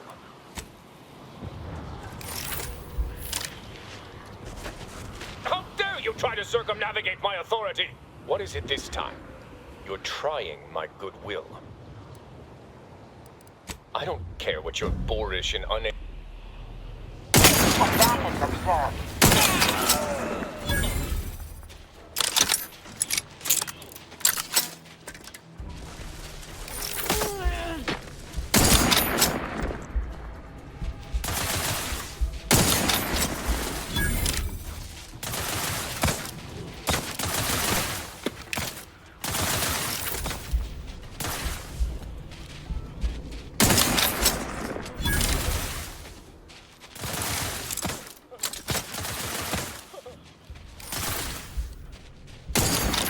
Ready to take the heat off you, Commander. Just say when.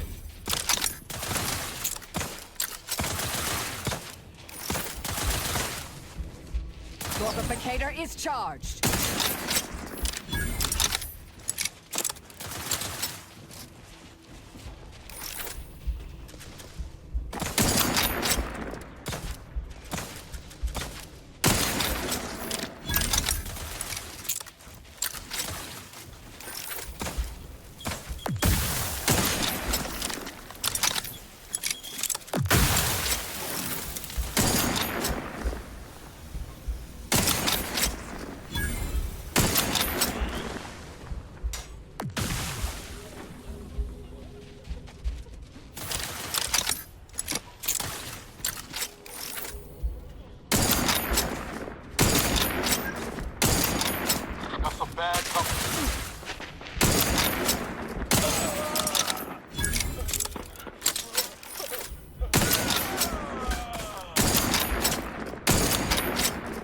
Go for torpification.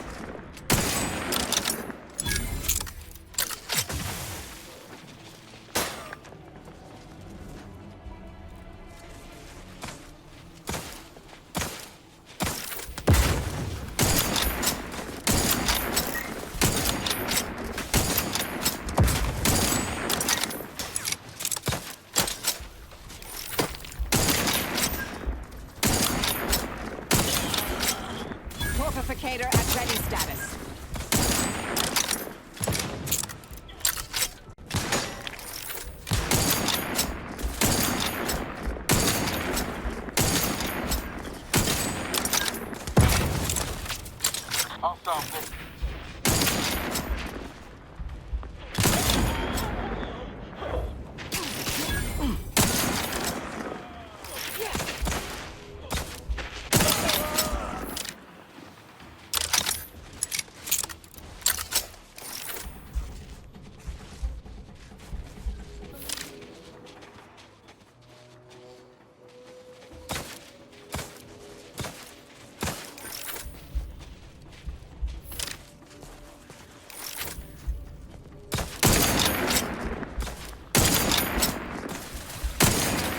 Proceeding to attack.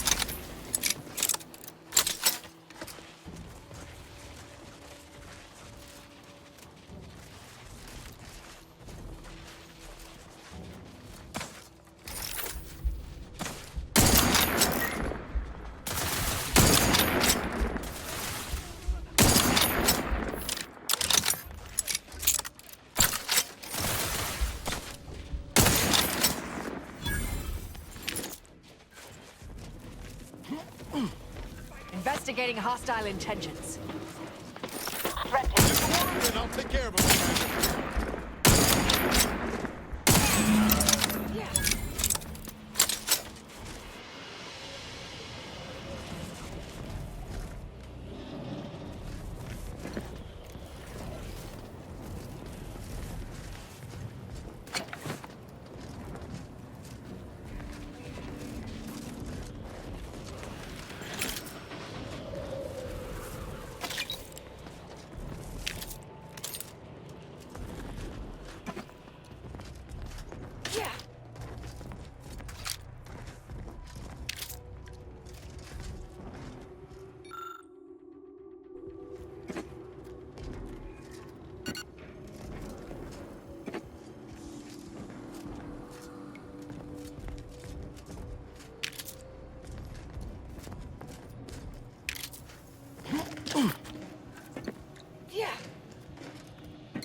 I always find I work best when undistracted. One could say I find the cultist at Newton quite the interruption to my focus. Now, how might we be of use to one another?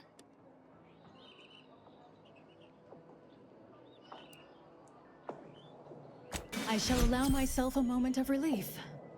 Moment passed. I'd hoped killing the cultists was its own reward.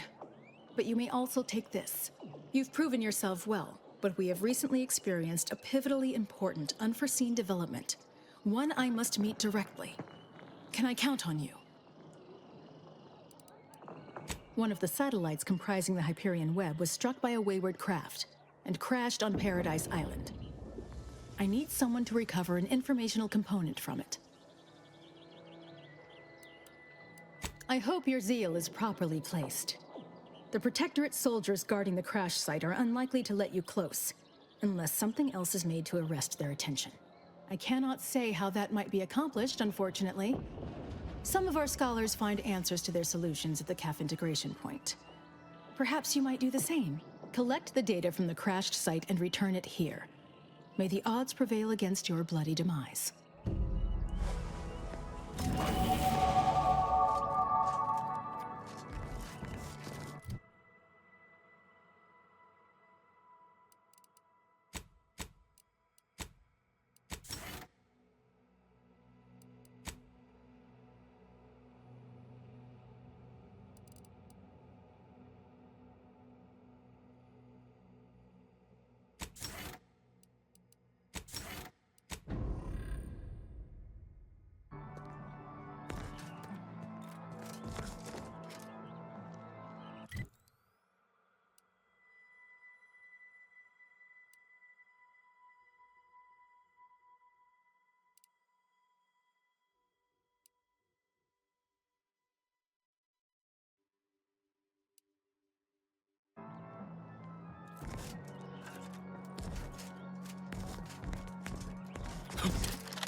At this time, residents of La Plaza's Garden are not permitted beyond this point.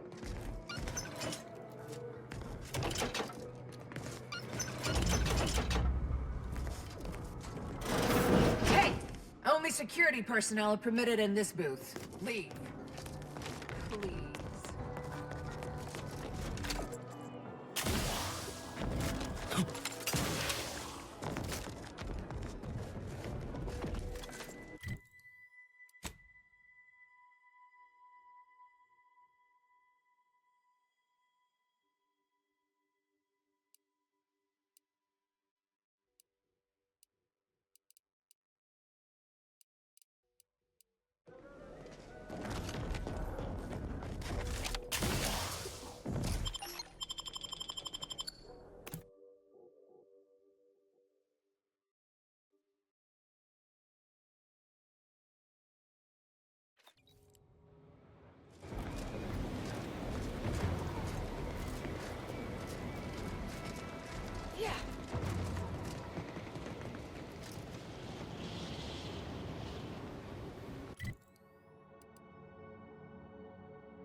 Careful now. Oh, you sure haven't lost any of your boundless Have an energy? update about that personal matter. You know, the one that might, end the universe. The other universe-ending thing.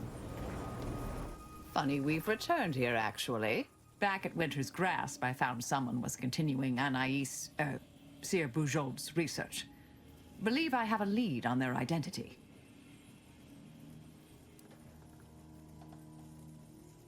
I wholly agree. I pieced together information from earlier leading to Golden Ridge on Dorado. Oddly enough, to the anchor hold at Matriarch's Mercy Monastery. I had Val set the location on our map. I recognize we're juggling multiple crises, but I'd suggest we journey there sooner than later. Inquire away. I may even respond. Oh, I am a dedicated member of the Order. Beyond that, there's really little you or anyone need to hear about. Consider yourself lucky. You already know more about me than anyone else I've met in the last 20-odd years.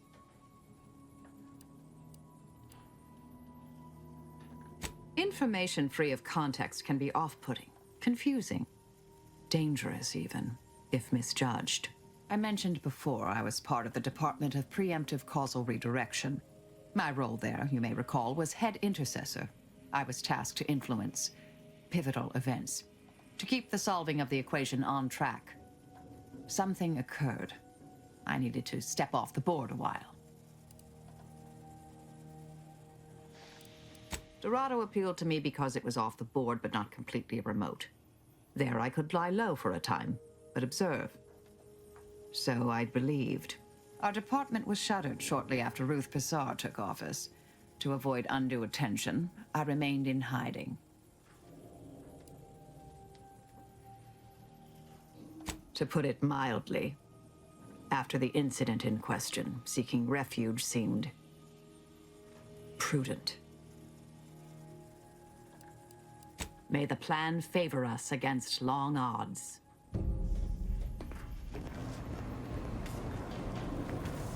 Updating ship roster to reflect the addition of Trooper Silong. Reminder: Earth Directorate agents are not allowed to participate in paid promotions funded by corporations. Furthermore, any opinions expressed in favor of product are the agent's own and do not reflect the opinions of the Earth Directorate.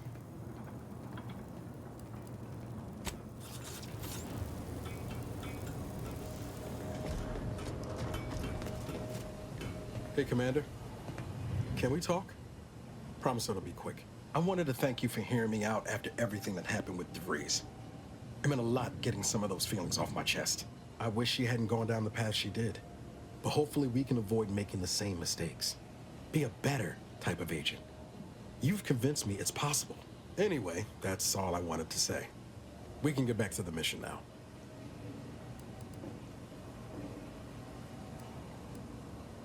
Not sure I go that far, but I'm definitely ready to leave the past in the past. For good, this time.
Do you believe Arcadia shall ever return? Can't say I'm fond of these lodgings.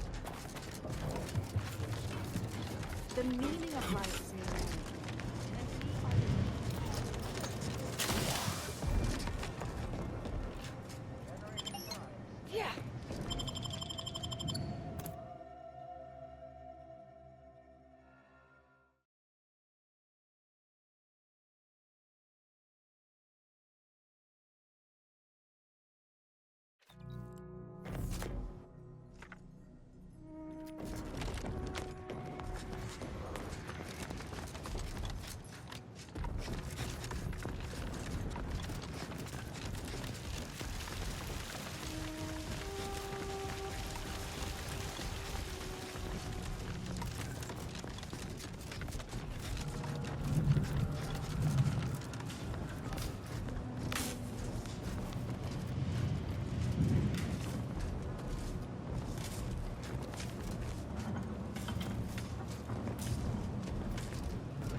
What are they? The simplest...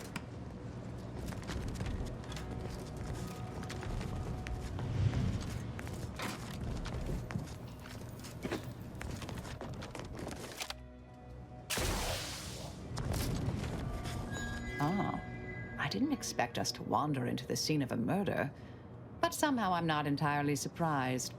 Anomalous events have a way of spreading, multiplying. We should find a way inside. There might be clues to what happened, and where Anais's research is now. They should have been sealed in that room to focus on their studies uninterrupted. No one in or out. I'd suspect the missing anchorite knows something, at least. We should ask her. Might be some signs in there of where she went. The terminal at Winter's Grasp said Anais' work was sent here. There might be signs of that, or where the missing anchorite got off to.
This is Auntie Cleo, offering a warm welcome to all visiting Auntie's Choice employees, affiliates in training, and ethically gray consultants who labor with committing to a side.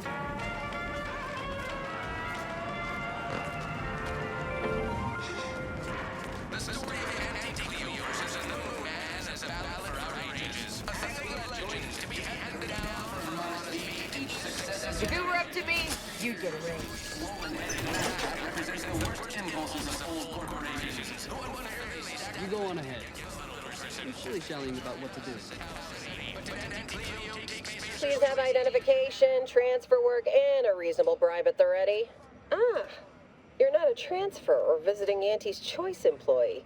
I'll need to check your current standing with corporate affairs. Well, you're in luck. Auntie's Choice is hiring outside contractors, and an Earth Directorate agent should fit the bill nicely. Well, still need to check your record, I'm afraid. Alrighty. Commencing review. Estimated wait time? Unknown. Really? Reads like a recap of an Aetherwave drama. You're clearly a valued partner of Auntie's Choice, but your standing with us could be higher if you accepted our special offer. All it requires is allowing us to affix an Auntie's Choice holo advertorial inside your ship, so you can bear our messaging with pride and share it across Arcadia.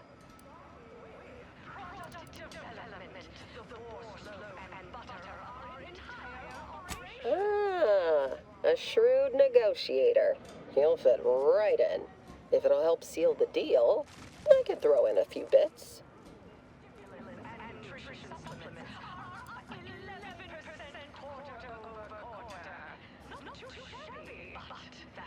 Ah, go on ahead anyway. You're a valued partner after all. Enjoy your time on the ACS Undisputed Claim, the pride of Auntie's Choice corporate war fleet. Here's a ticket to the first stop on the Profit Mover Trimicular. From there, make your way through the Esplanade to the head office tower reception desk for details on our exciting contract opportunity. Budget for the next fiscal semi-decade. Credited where it's due. To me, as your chief executive, I fostered a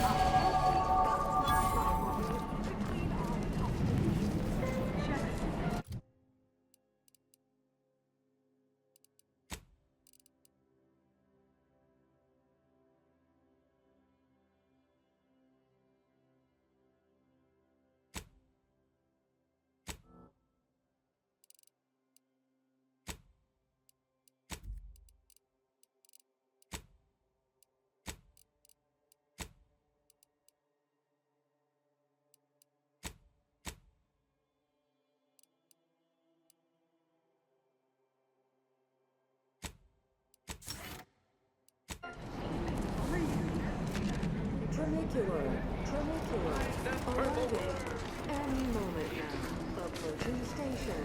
Quiet intake.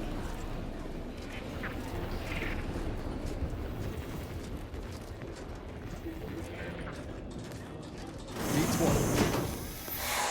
overbearing, tyrannical regime.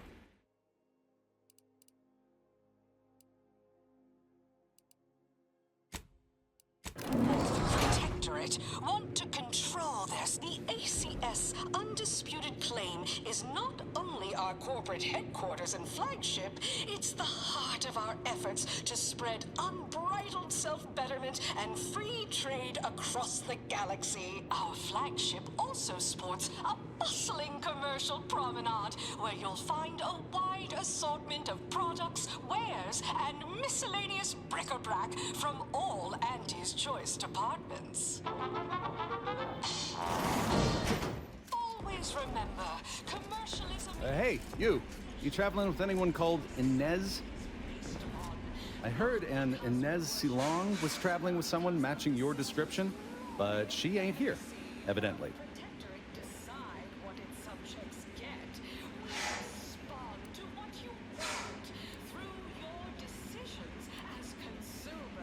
Nice try, pal. I only asked as a courtesy. I trust my sources. Here, Take this cartridge and deliver it to her.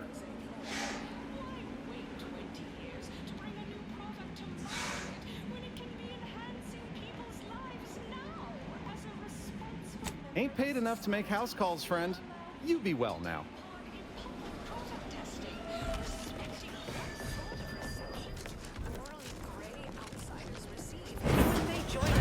Feels like a glimpse of Arcadia's future, if Auntie's choice has its way. Oh, hey, think you dropped something?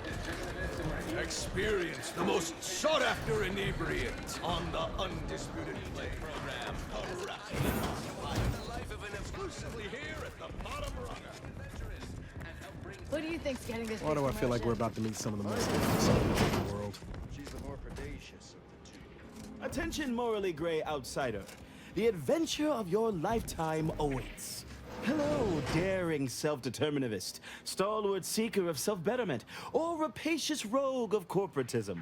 Welcome to Auntie's Choice Esteemed Invaluable Disposable Agent Program. As in Ida, your assignments will be some of the most decisive and admirable tasks that Auntie's Choice has to offer. Idas help explore the wilds, plot our path, and shape the evolution of our beloved corporation.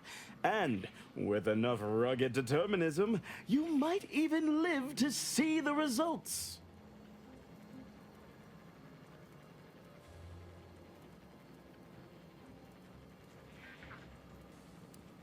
And you can see her as soon as I'm finished. Where was I? Oh, yes. Because you are making a choice to grab destiny and claim it as your own. A choice to be Auntie's Choice. Now, I'm finished. You'll find VP Hewitt right over there. When you're done, please exit to your left, where 2 of our top 29 vice presidents are waiting for you.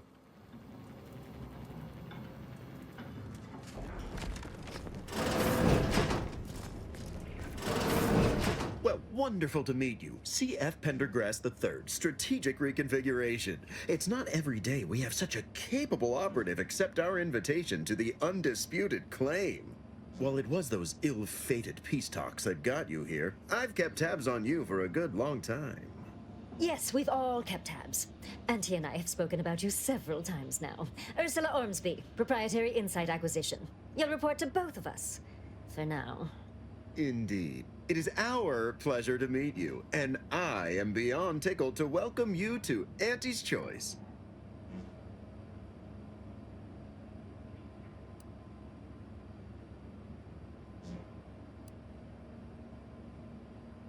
Yet they are indubitably one and the same. By coming into my employ and helping to secure Auntie's interests, you are directly manifesting a stable future for this colony. At Auntie's Choice, we make things happen. If you want to move something along swiftly, you come to us. If you want to endlessly dither about numbers, talk to the Order.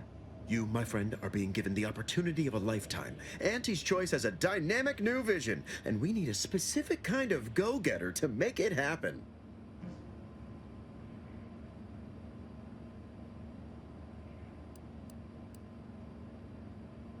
We need someone not shaped by Auntie's meritocracy. It serves its function, but our workers tend to focus on rung climbing. We need an individualist who sees unorthodox solutions. A daring, non-conforming perturbation ameliorator to implement our monopolistic mercantile methodology plan. More succinctly, we are recruiting an expert outside consultant. Be our eyes and ears, act as our emissary, and when necessary, dispense with any competition. I have a plan, a vision that will change the course of Auntie's Choice. Yes, Charles, your vision. Created alongside myself, a team of researchers, slew of marketing experts, a moon-spanning computronic gizmo, and not least of all, Auntie.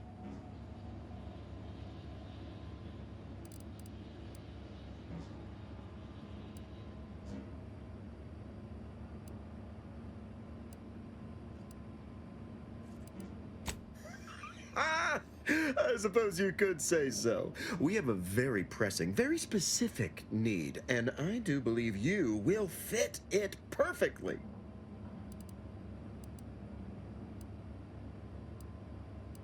It most certainly will. And the pay is the least of the benefits this opportunity affords. Wonderful! This is the kind of wily adventure in self-determinism you will absolutely not regret. Your first assignment demonstrates some of the very qualities we need. Something unexpected, or in truth, unprecedented, has happened at one of our repackaging facilities on Praetor. If I understand correctly, they're having, something of a workforce issue. Don't know rightly what you call it. Workers are, well, asking for things. It's strange. They've stopped working. The workers there simply stopped. They expressed, and I know this is going to sound more than a bit strange, dissatisfaction. And they said they won't return to work unless things at the plant improve. Specifically, they stated, until we meet their demands. As though employees have a right to demand anything of their employers.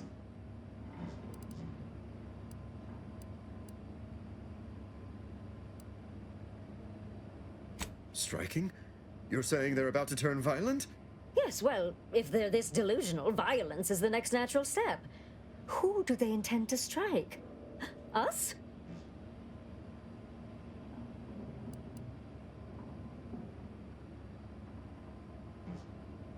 Dear law, what a bunch of devious, ungrateful, greedy little prigs! After all the opportunities Auntie's given them to repay us like this, I'm so disappointed. So what do you suggest we do about such an utterly unheard of situation? It is absolutely imperative that we get those people back to work, whatever it takes.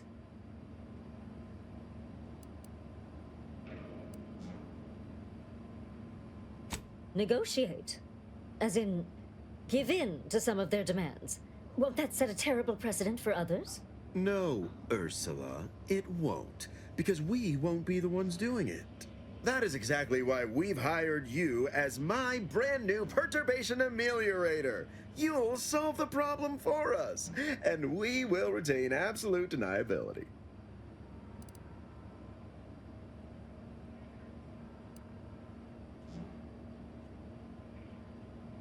Wonderful! You'll go to Praetor, meet the plant's overseer, and mediate an end to this lunacy, which gets those ingrates back to work. I have zero doubt Auntie and I will be completely impressed by your efforts. Unless you disappoint, in which case I will disavow that statement.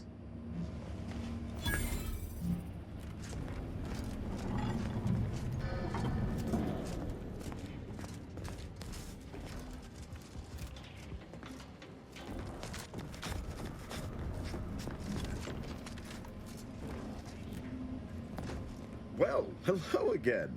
I hadn't Because they've definitely come back just to see you. Don't let us keep you.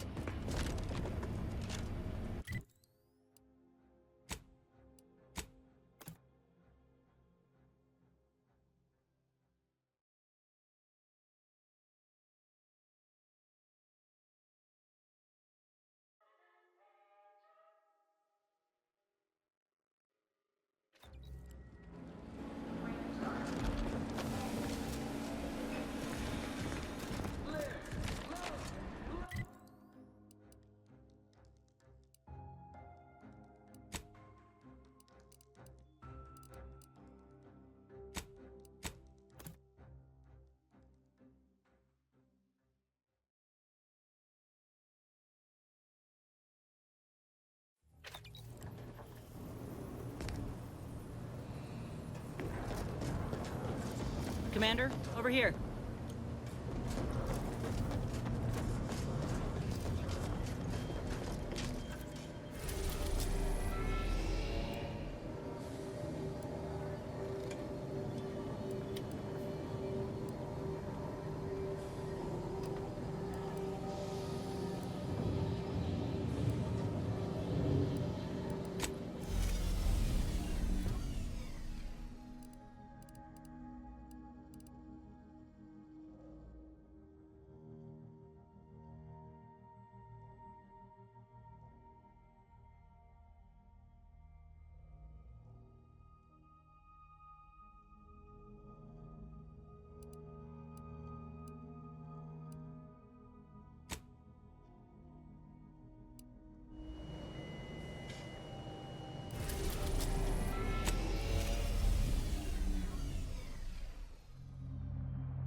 Commander, wanted to chat with you about the cartridge that courier gave us.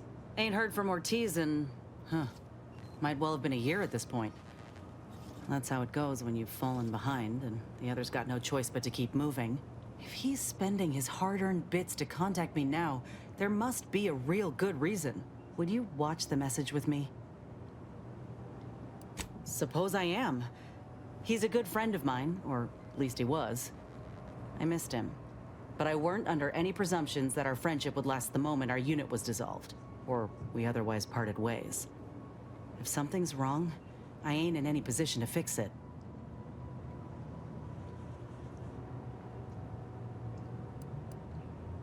True. Thanks, Commander. Would you do the honors and get it going? Inez, it's Ortiz. Look, I ain't got long. Neither for this message nor for life. I made a mistake. I signed up to get grafted, but it's gone wrong. Should have known when I got to the lab that something was off. It was a secret, they said. We couldn't tell no one. And now my blood's infected and I'm as good as dead. Well, I just wanted to be like you. Throw myself at the problem, wrestle it down. But I should have listened when they told me about how your graft hurt you. How it failed you. I should have reached out sooner. Maybe things would have been different. Please, find that lab on Cloister. It's in an ice cave, but I ain't sure where exactly. They hit it good. Whatever you're doing is, stop them. Don't let them do this to anyone else. Please. Commander, I ain't sure what to make of Ortiz's message. He's dying. If it's as he says, I ain't got a choice. I gotta find that lab and put a stop to things. Will you help me?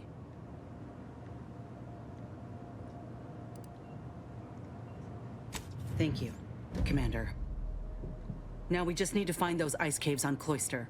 We keep our lamps lit, we ought to find the lab without much of a fuss. I hope.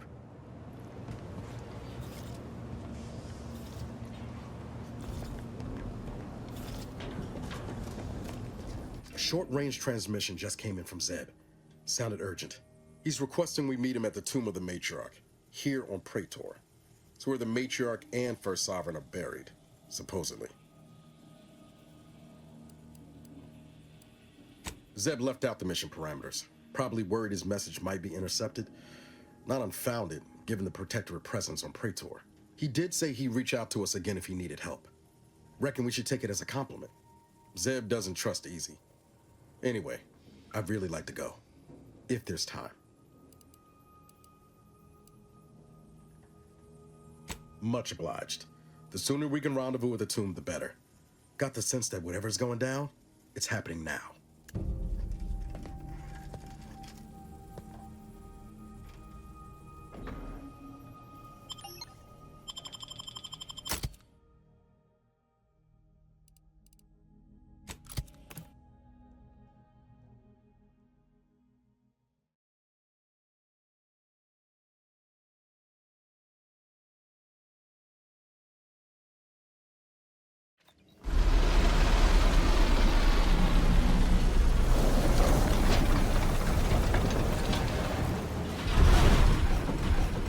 Don't know about you, but that screams experimental rift lab facility to me.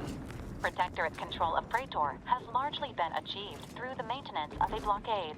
A survey of Praetor indicates there may be an alternate route past the blockade via the Automech factory.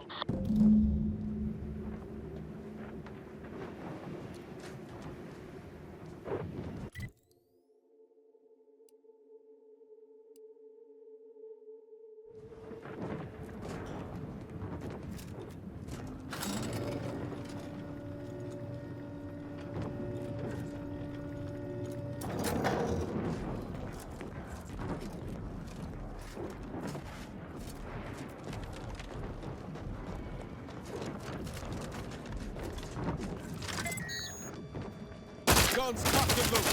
Just get the signal.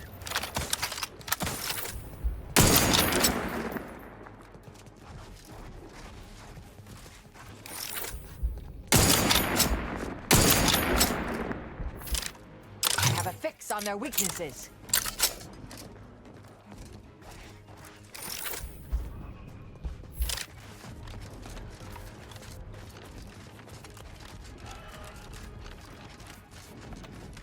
Combatant scanned.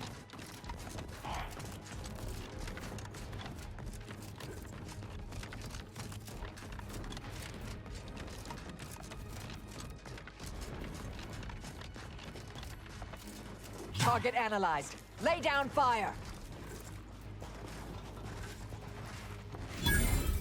Well, of all the improbable sights I'd never imagined to actually see, folks simply wandering around the Badlands of Praetor would be near the top of that list.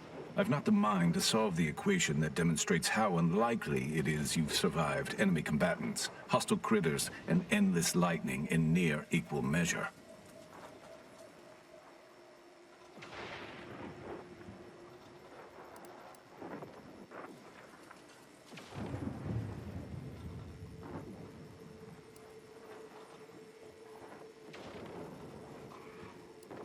Is that so?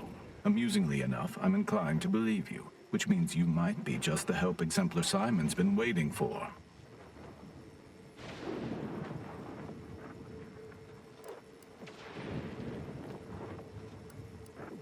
He is in the lab atop the hydraulicalized lift. Ironically, the lift was struck by lightning while the station was being reset and is stuck in its raised position. There is a trail that leads to the top. Just mind the jump onto the platform, and don't touch anything glowing, sparking, or obviously shedding lightning on your way there. And given the situation we find ourselves in, I'll be leaving the gate charged unless you're ready to pass through it. Just approach, and I'll power it down for you.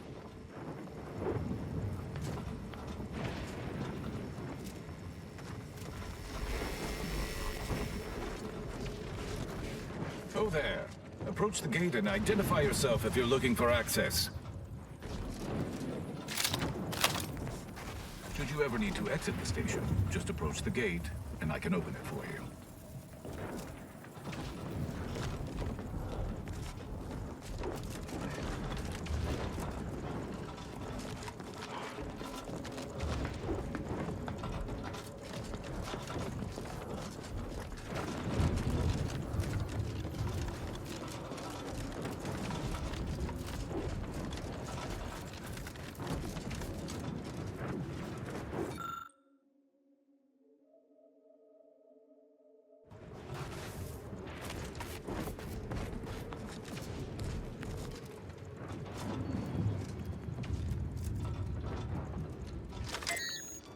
Mobilizing.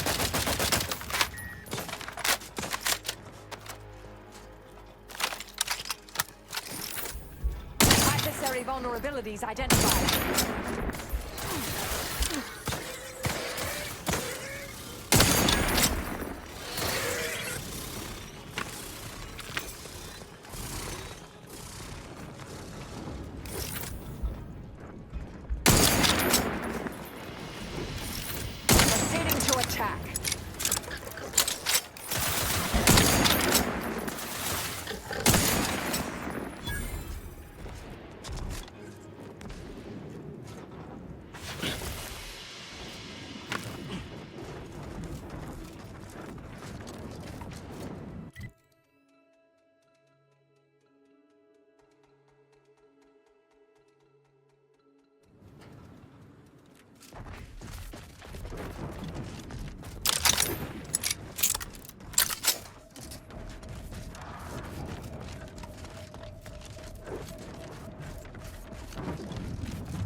You're about to enter territory controlled by Auntie's choice.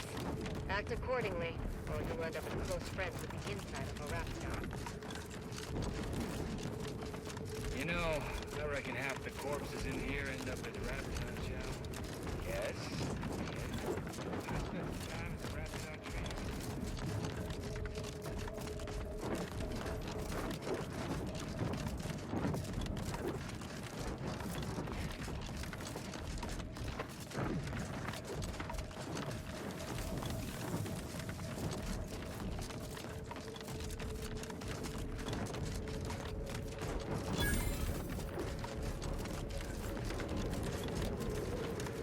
Ain't this a sight?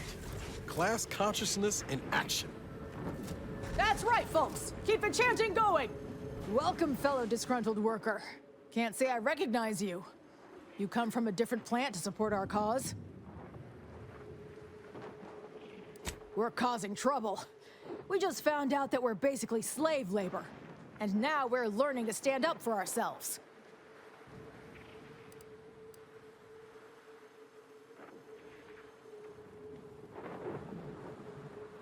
We need the proletariat to yield to, worker subjugation by xenophobic proxy? No, that ain't right. But it's something that sounds super fancy when Will explains it. Honestly, we just want to eat, sleep, and relieve ourselves on a reasonable schedule. But the damn overseer, I think she's getting rich off of breaking our backs.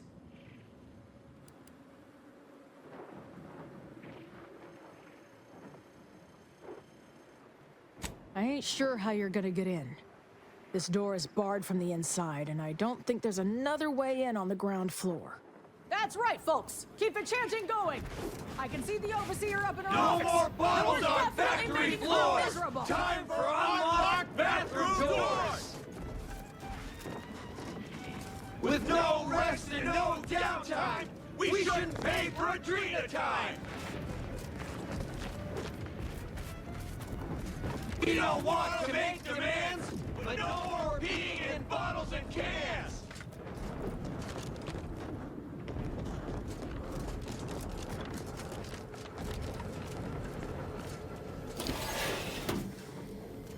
Feels less like an overt labor negotiation, and more like a covert assassination operation. Of course, I'm fine with either, dear.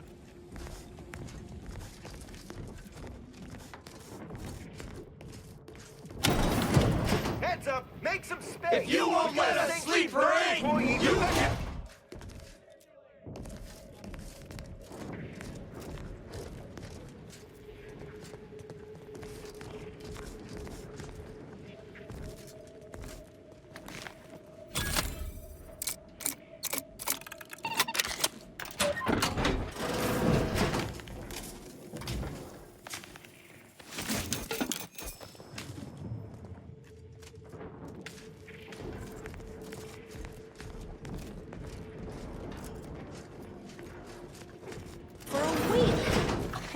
What I'm losing on Adrena time and Antifizzo's number.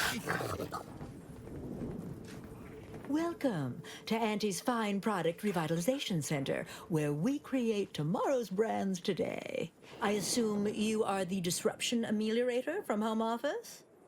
It was about damn time you got here.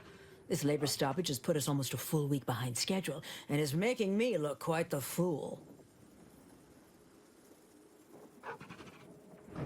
Some ne'er-do-wells, have incited our workers to halt all work. They've taken to making demands and carrying on about basic dignity and human rights. It should go without saying that such flights of fantasy have no place inside Auntie's Choice, and if we were still in Tau Ceti, they would face grave consequences.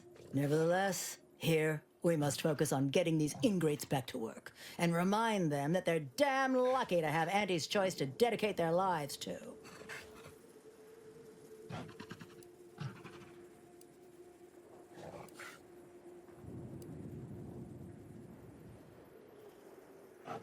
Absolutely. These lugs have been positively exalted in the good fortune of rising to their limited station within the meritocracy that Auntie has derived for us. Why? Can you imagine suffering under the yoke of a sovereign's rule, or floundering at the ridiculous direction of those claiming to know the future by way of math? No. Only within Auntie's Choice can these drudges achieve genuine prominence. If they exhibit excessive dedication, they may even earn some modicum of the success I have enjoyed.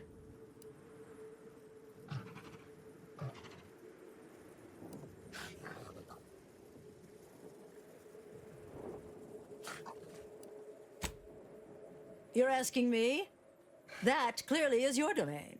Running this invaluable facility on Auntie's behalf is mine. As a managerial administrativist, and when I say I, it is critical that you understand that as director of this facility, I should effectively be treated as though I were an executive. Is that clear?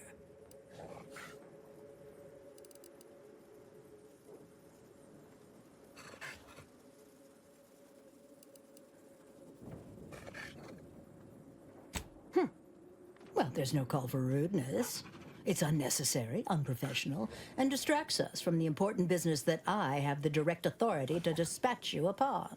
This plant relabels dated items with new Auntie's Choice trademarks and slogans. It is critical to keeping revitalized products on the shelf for consumers hungry for something new. So, the workers may be unhappy, but they must realize their comfort is a distant second to Auntie's delivery schedule. Or in short, they need to get back to work.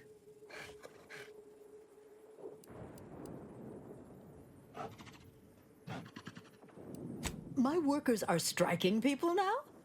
How very alarming. We must resolve this before things get even further out of hand. They've appointed some kind of leader, and he's the one you have to talk to. His name is, Dummy? No, that's not right. Dunce? Dummer? Dumbly? Dunbar. It's Dunbar.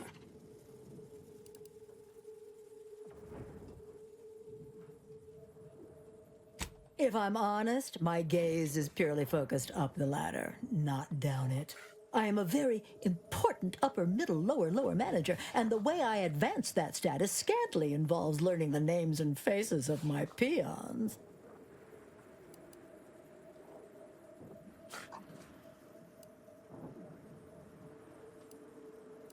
I believe he has demands, but I can't be bothered to remember what they were.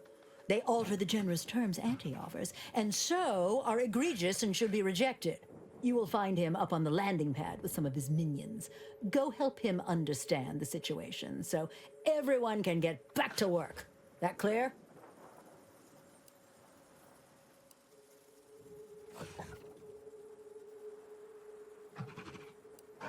Yes, well, I'm sure you'll manage.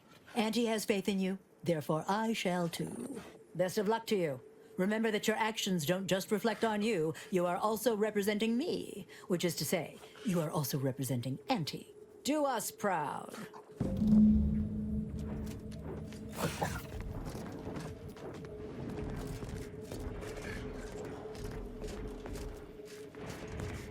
Yeah.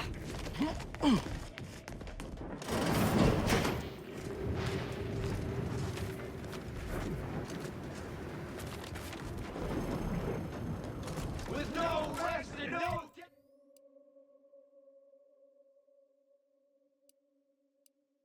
downtime, we couldn't pay for a drink at a time.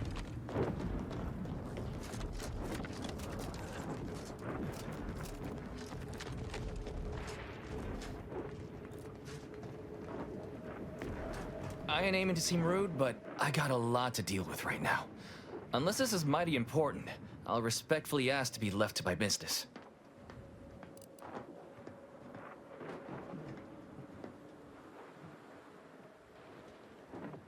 Then what in law's name are you doing here?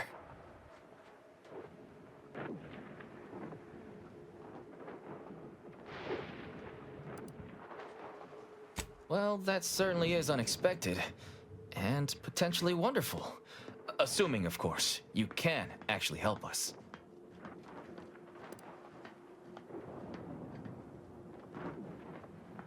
Auntie's got to prioritize worker prosperity over productivity.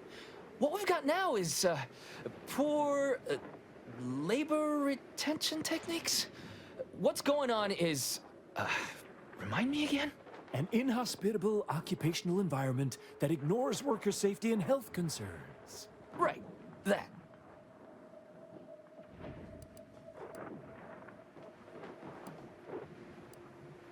They work 20-hour shifts, which require stims to endure that are charged at a premium.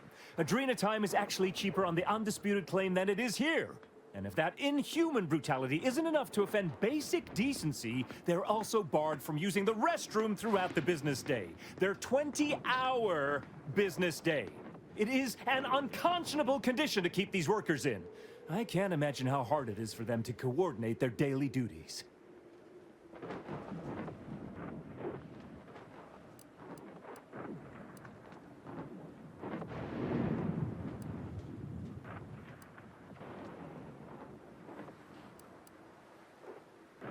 No, I'm just a fellow underling suffering the corporate grind who saw the plight of these poor folk and needed to help them make a fair and reasonable deal.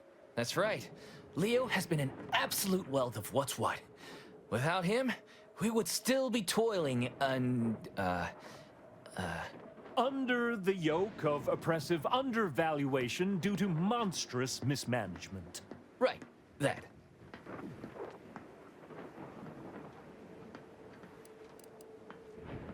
Me? Why, my only motivation is... Now hold it right there. We aren't here to talk about Leo. We're here to talk about what it's going to take to make us get back to work, right?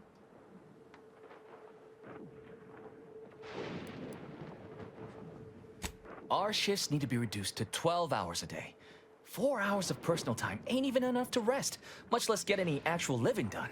Second, if we gotta work those long hours, we want free Adrena time. Bad enough it's making everything taste like we're gnawing nickel pads. Having to pay for the pleasure's too far. Finally, we want all-day bathroom access.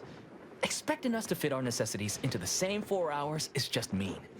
Plus, between us, most folk ain't, if you get my meaning.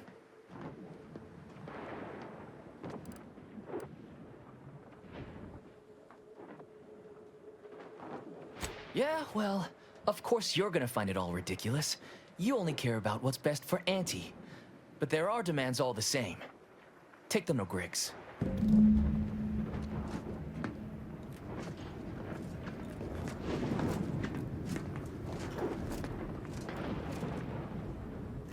We just want a little decency, a little humanity, a little compassion.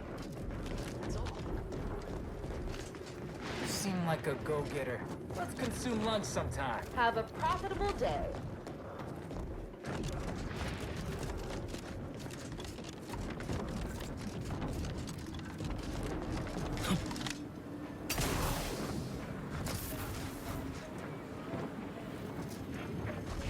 If you won't let us sleep for 8, you can't charge us for stimulating!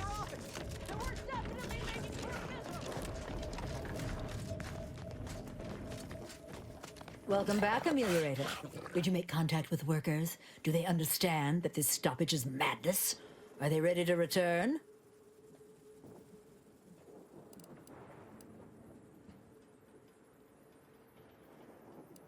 So, what are these ingrate alley sprats willing to settle for? Golden privies and gilded sheets to be spoon-fed crunch whenever their tummies rumble? 8-hour work days?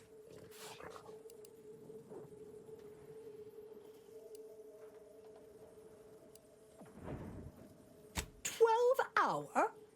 Are they mad? What are they gonna do with the other half of the day? Lounge around the facility consuming air and water and power without compensating the company? I am, frankly, disappointed you would even bring me such a preposterous demand. You should have nipped this offensive arrogance in the bud.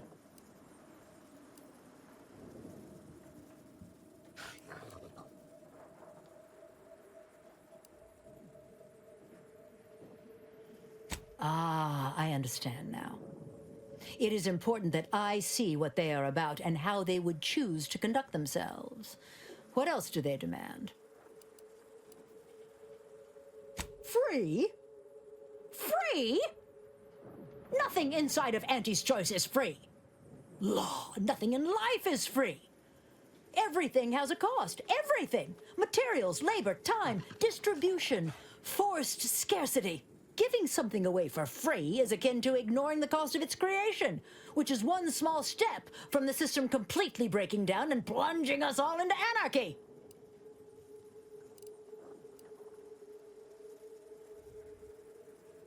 And more work means more profit, more than enough to cover the cost of the stims. I see your angle now, and it certainly is a shrewd one. You are Auntie's material for sure. Done. Is there more they ask? They want to relieve themselves on company time? I've never heard something so preposterous. Can you imagine how many bits that loss of productivity will cost us? What if they lounge? What if they take time to relax? What if they retreat to indulge their baser urges? Auntie would be paying for all manner of unprofitable shenanigans.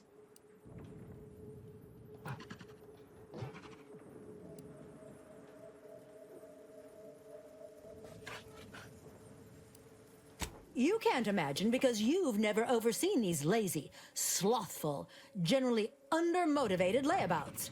It's my stern hand that keeps them focused. The bathroom stays locked. What more do they want? Very good. Ha! I was going to say very good, but that would be downright farcical. There is nothing good about this situation. Please, just resolve it as quickly as possible.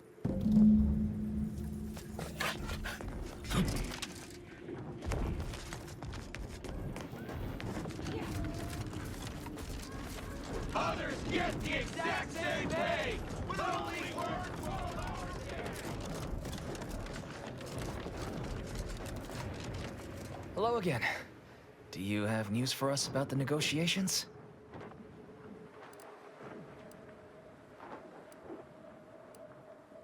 That's as fine a place to start as any. What did that tyrant have to say for herself? She willing to see reason? Well, that's tragic. I won't give tell to all the ways we've been sneaking our business under her watch, but let's say no potted plant's been safe. I mean, what's next? She willing to see reason? Free? Really? Why, I'd surely have lost that bet. I figured we'd ask for free and settle for wholesale. You're a miracle worker. What's next? Excellent. What progress have you made? What a little cheat. We could get plenty done with an easier workday. But it don't surprise me she's towing the company line that hard. And if that's all we've been offered, I'm sorry to say it's just not enough to get us back to the plant. You've got to get that damnable overseer to give us something meaningful.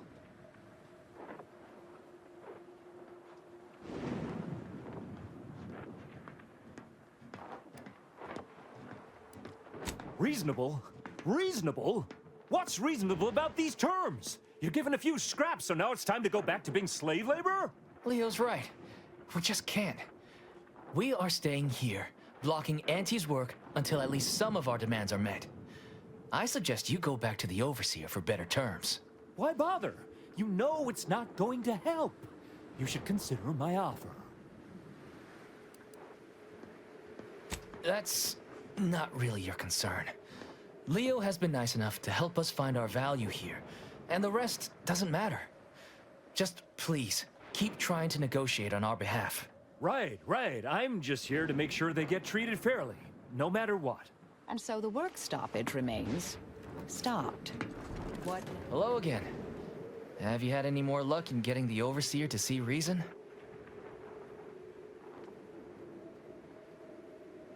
Oh, now we all see the violence inherent in the system. See? I told you, you're being oppressed. That's right. We know your game. You may do your worst, but we shall remain stalwart until our demands are met. Oh, for law's sake. They threaten you and you still try and negotiate? Are you out of your void, damned mind? It's time to give up this fantasy and come work for us. For you? Yes! Have you seriously not? Law, but you're dumb. Are these Auntie's uniforms we're wearing? Well, no, but we just thought you hadn't been properly supplied. Spacer's Choice is back and better than ever. We're re-establishing our brand here in Arcadia, and we're gonna outcompete Auntie once and for all. So we wanted you to believe, but in fact we were lying in wait, biding our time until we could show our primacy. And now we're gonna begin cleaving market share away from Auntie like she's made of rotten, cysty sludge, and we're an obsidian-coated mantisaur claw.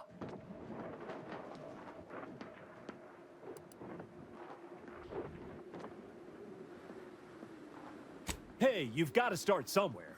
A factory here, a retail facility there, and next thing you know, you control major market share. And folk will want to work for us. Good terms, better benefits, more room for advancement, and daily discounts at the company store.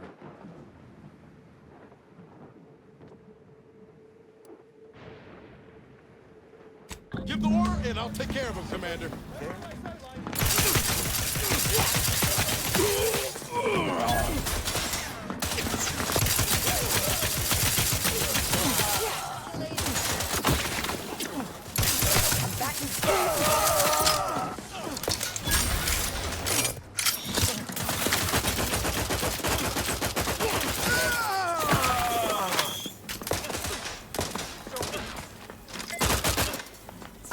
When ready, Commander.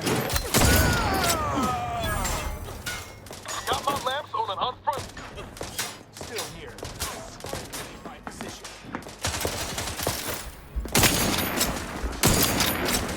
Adversary vulnerabilities identified.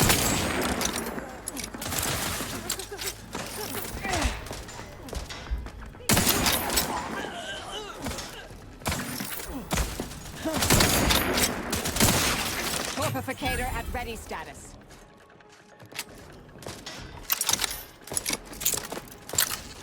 Thought you were smart, huh?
Okay, please. We'll get back to work. Just please don't hurt us.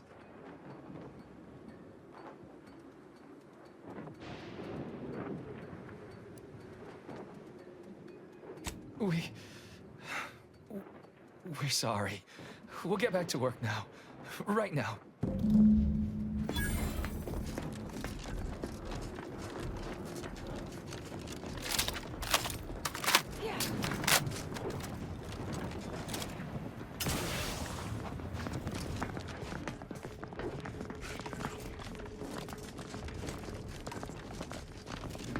The workers have returned and production has resumed. Wonderful work, our disruption ameliorator.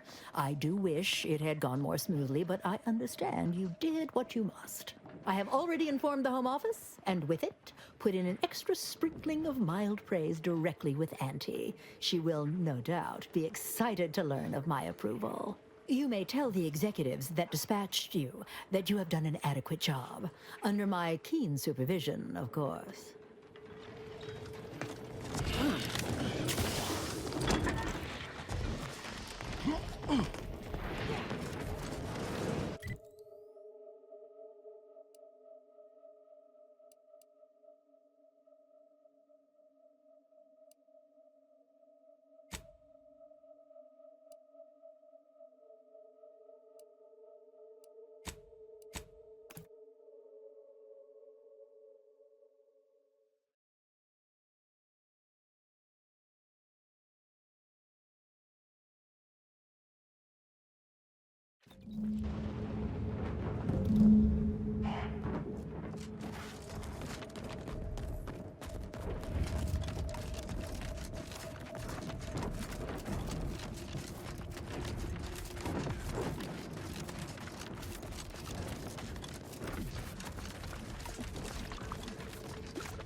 Just give us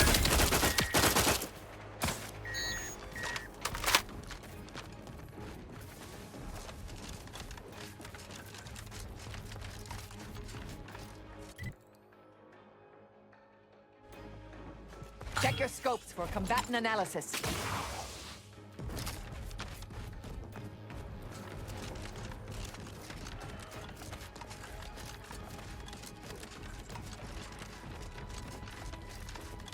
Let me know when you need a distraction.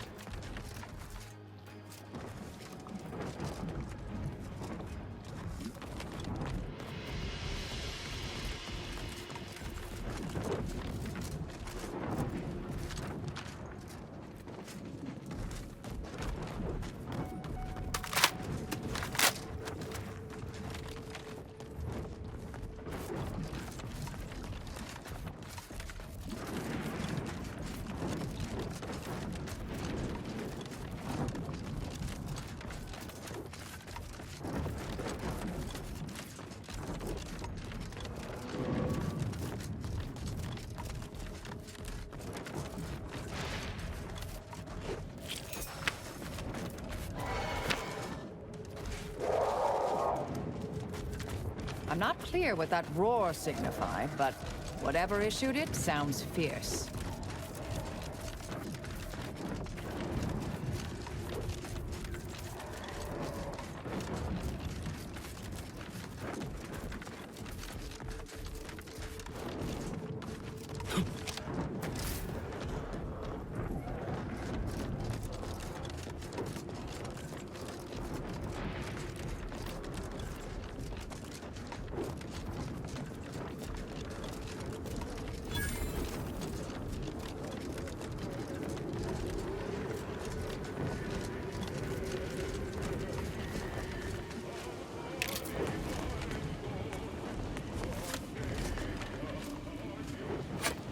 Once you reach the vault, it will all be worth it.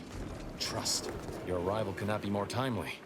After the events of Paradise Island, I could think of no one more suited to conduct a surgical strike of this nature. I'm, glad to see you again as well, Niles. Gotta say you had me worried. The message you sent sounded serious. Then I composed it accurately. To the task at hand. We are standing before the tomb of the matriarch. Few are invited to tour its halls, and even fewer know of its greatest secret.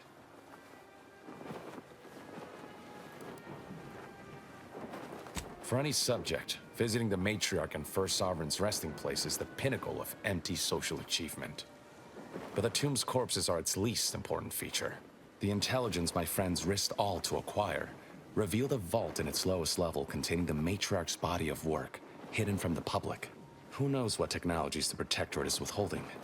If the matriarch was the genius she's purported to be, the skip drive cannot be the entirety of her inventions.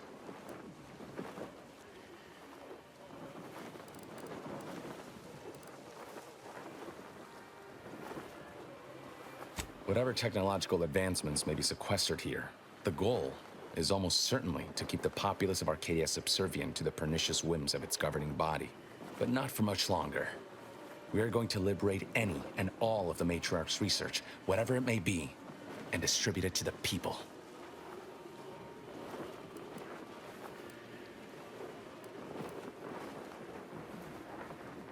Reaching the vault will be no simple task. There are likely to be unforeseen security measures to contend with, though hopefully nothing too obstructive. We must first gain entry to the security room, however. Once there, I should be able to access more information about the lower level's layout and potential hazards. I can see a half-dozen points of failure, but bad odds ain't ever stopped us before. Glad we're operating under the same understanding. We're unlikely to have another chance like this. We must follow through now that we've made the opening. Which also means, once inside, we cannot leave until it's done.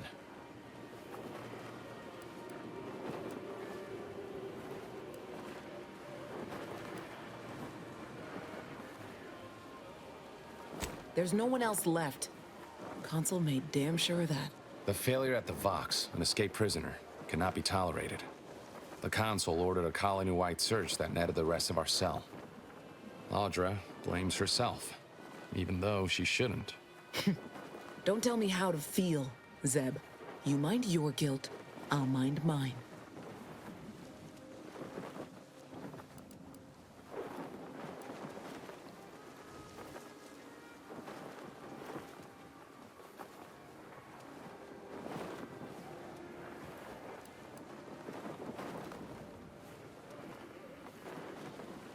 What the commander said. We thought we were doing the right thing. I will not pretend it isn't a blow, but what's done is done. There will be time to grieve once the Protectorate is dead and buried. Slim chance of that. I'll not assign a task to others that I'm unwilling to undertake myself. Color me surprised. After you.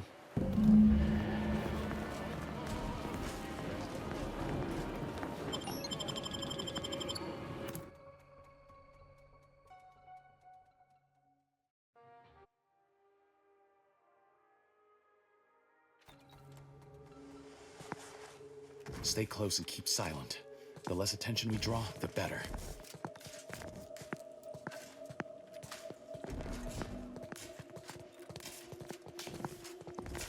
By the matriarch, there weren't supposed to be visitors today.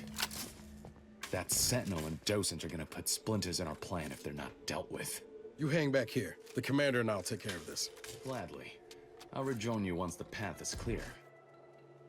Whoa, to have the matriarch taken from us before her time. Actually, the matriarch passed at the impressive and venerable age of 90.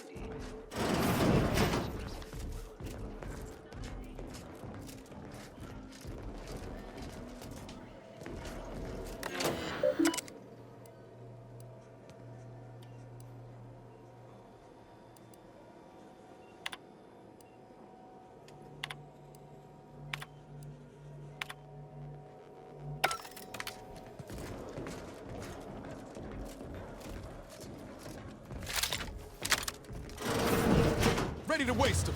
On your command.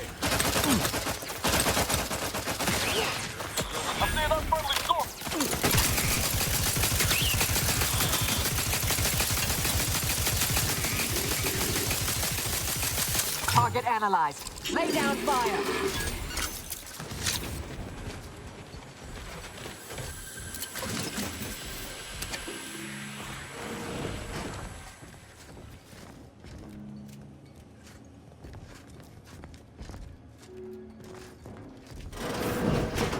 Never again troublemaker. Will we see her equal? It has been 10 minutes. Hostilities are afoot. I have a fix on their weaknesses.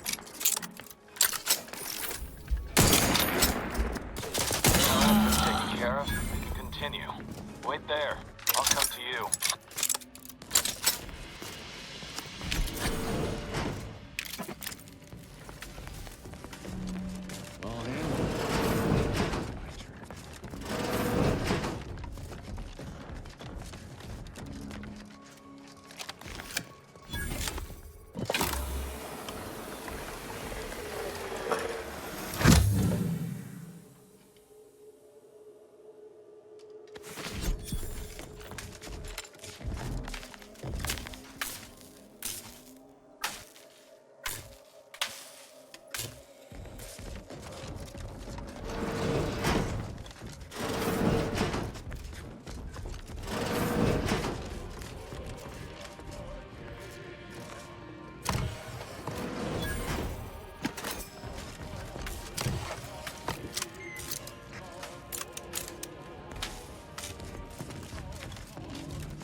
Suspicion. Investigating hostile intentions. Ready to take the heat off you, Commander. Just say when.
The security room that we need to reach is nearby. Should be able to disable that energy barrier from there.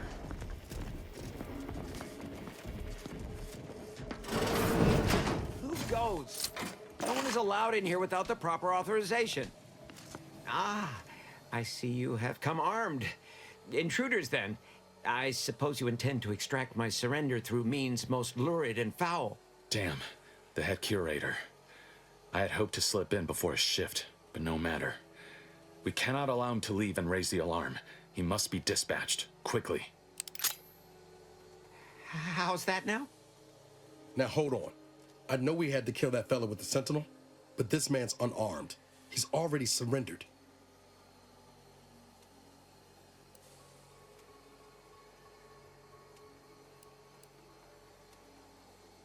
How much of a fuss could this one fella cause, really? Come on, Zeb. No need to cut any bellies over maybes and ifs. And please, if secrecy's your concern, you may rely upon me to be the utmost spirit of discretion. I have never betrayed a confidence in my life.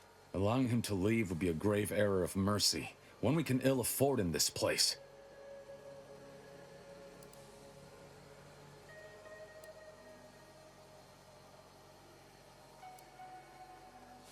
If we start gunning down civilians, where does it end, Zeb? Ain't Arcadia covered in enough blood? You need me to clear that moral obstruction for you? Fine. This man is an instrument of empire, perpetuating the tyrant's lies. And were our positions reversed, he would not hesitate to execute us, or worse, send us to mental refreshment. I'm kin to the risks, Zeb. Are you? Can you even fathom the indignity of having your every thought scrutinized and scored and made perfect? My sister was made into a shadow.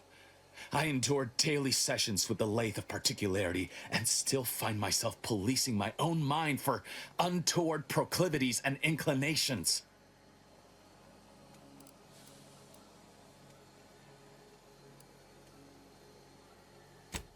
Fine.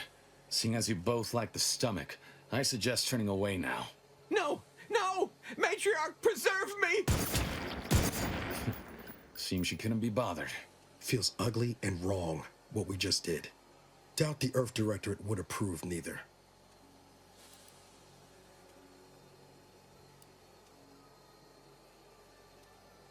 This damn job. Never gets easier, does it? We can waste air on the ethics of this choice when the Protectorate's boot is no longer crushing our necks. You and Niall should turn off the power to the security barrier and make your way to the vault. I'll remain here and guide you as best I can through the labyrinth. No turning back now.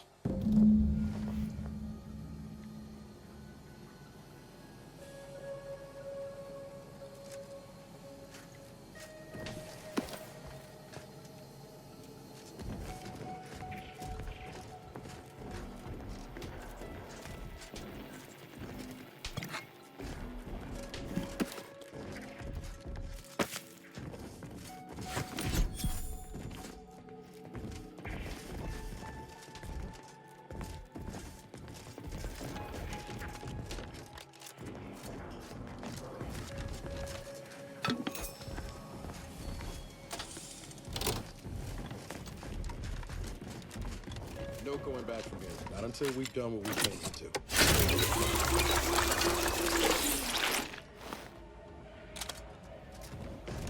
Hold! Don't set foot in that room. The schematics on this console indicate this place is defended by all manner of traps. One moment. Yes. It appears there are N-ray tripwires, invisible to the naked eye, that will electrify the floors if crossed. Move cautiously, and if you have any gadgets that might help, I suggest using them.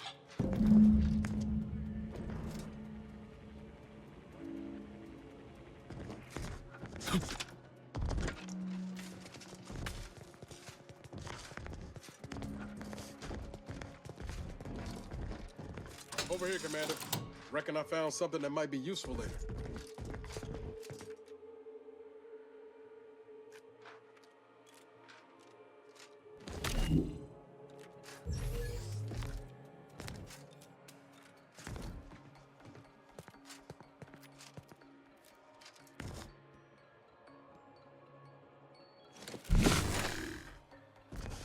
Have a look, Commander.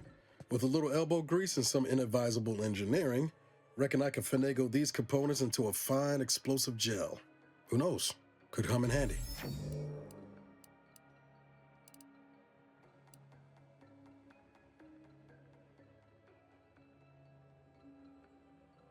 Just doing my part. But thanks for the vote of confidence, Commander. Let's keep on. I'll continue tinkering on this in the meantime, see what I can come up with.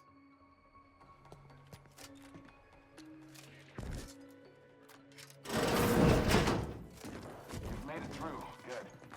Now there should be 3 switches in this room. When pulled in the correct order, the doors should open. If I'm reading this right, the order is 1, 3, 2. And which switch corresponds to which number? Ah, damn it. Why must the Protectorate abstract everything? Must be a way to suss out which switch is which. Maybe if we could peep the wiring.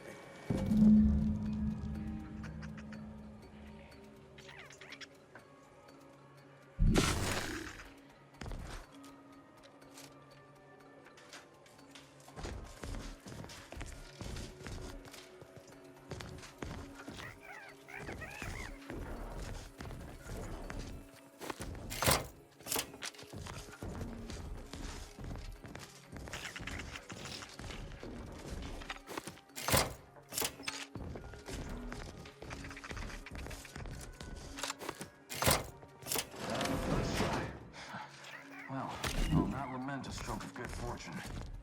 Does that seem a little off to you, Commander?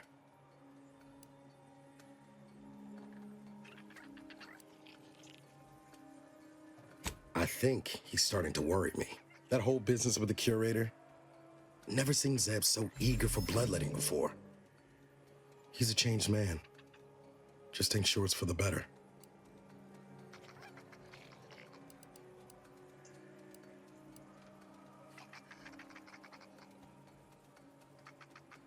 I know you're right.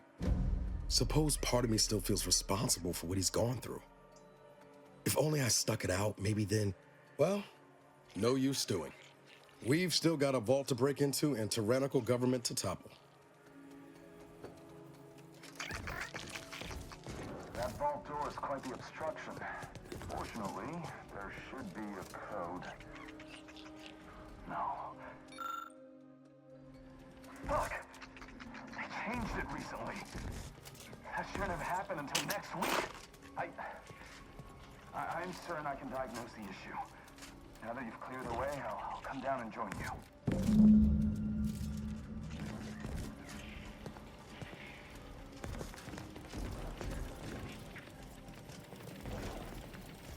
I might have something else that can get you into that vault, Commander. Remember those components I found? I was able to turn them into something halfway useful after all. This gel should get us through that vault door. Turns out you were right about trusting my instincts. You take the honors, Commander. I'll be right behind you.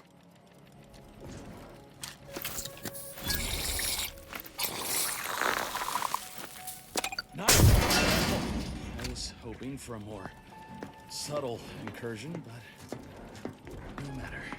Am I running hot, or was that a hint of worry I heard in your voice back there? Alas, I neglected to pack a thermometer.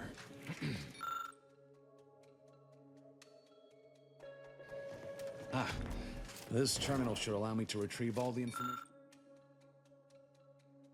information stored here.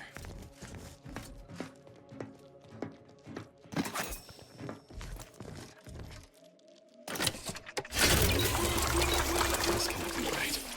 There's nothing here save the designs for the skip drive. Not even initial concepts. 10 years in Arcadia and the matriarch invented nothing? Then what's this about a deal with the Earth Directorate?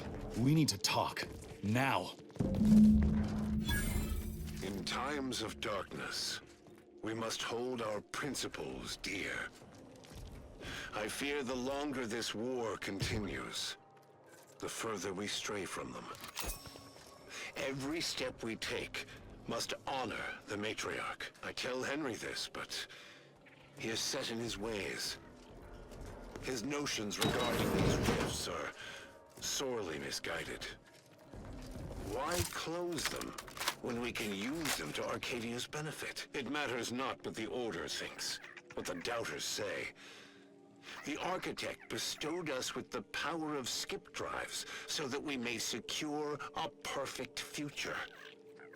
We must act with haste. I only ever wished for Henry to embrace his role as the caretaker of Arcadia, the savior of us all. But if he has chosen a different path, I will do as I must. And I must not fail. I knew the Protectorate festered with lies, but I had no idea the Earth Directorate was complicit.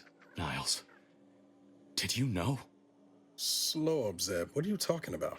It says your agency struck an agreement with the Matriarch over a century ago. In exchange for skip drives, Arcadia was allowed to completely govern itself with absolutely no outside interference, including from the Earth Directorate.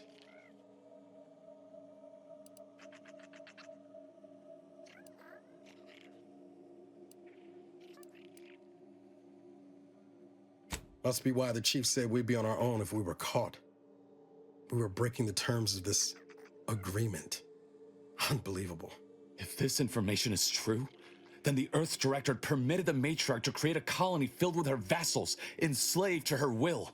Everything Arcadia is, all of the suffering that's taken place here, it all could have been avoided. Things could have been different.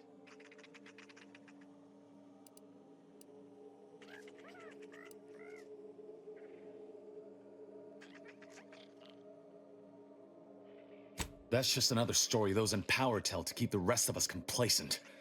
We need to put that tale to the torch, even if it means setting the whole system on fire.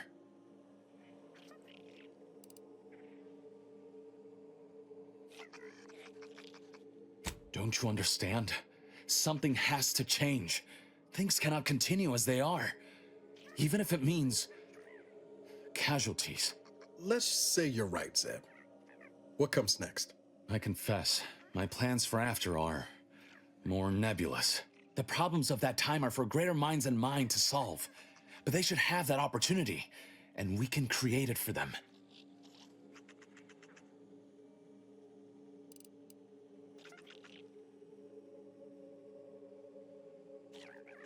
The skip drive schematics are here. How the explosive safeguards against tampering work, its evolution over time. But no original concepts, no sketches, nothing. Our dear Matriarch is a fraud, a cheat. She did not invent the skip drive. There are messages here between her and the First Sovereign that all but confirm it. I thought I might find some technological innovation that could be handed to the Protectorate's enemies. But this is almost better.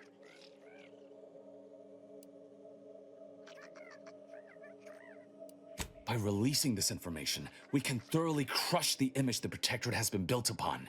The Sovereign will be revealed as the unclothed emperor he is, and demolish Arcadia's myth of superiority.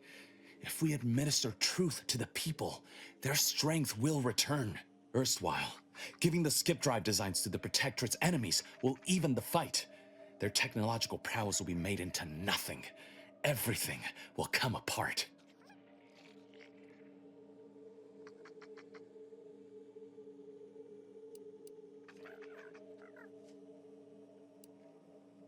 Took the words right out of my mouth.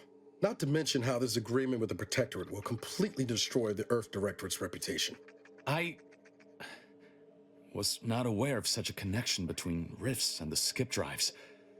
But I have confidence the Order will figure out a solution. Science is their theater, after all. As for the Earth Directorate, don't you see? This frees them from any obligation to the Protectorate. They'll be able to manufacture skip drives themselves. The deal will be voided.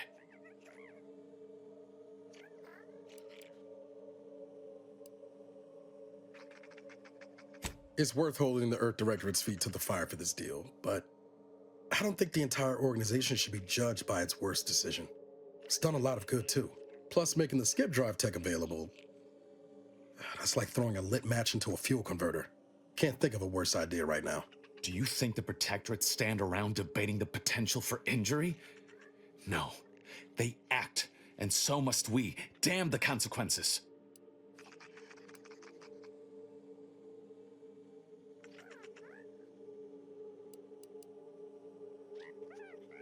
And should I refuse to leave empty-handed? What then?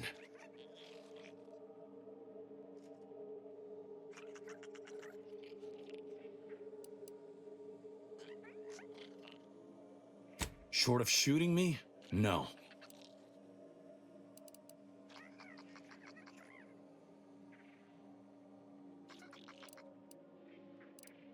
I know you're aiming to do the most good for the most amount of people, Zeb, but sowing chaos ain't the way. Do you know how many of my friends died so we could reach this point?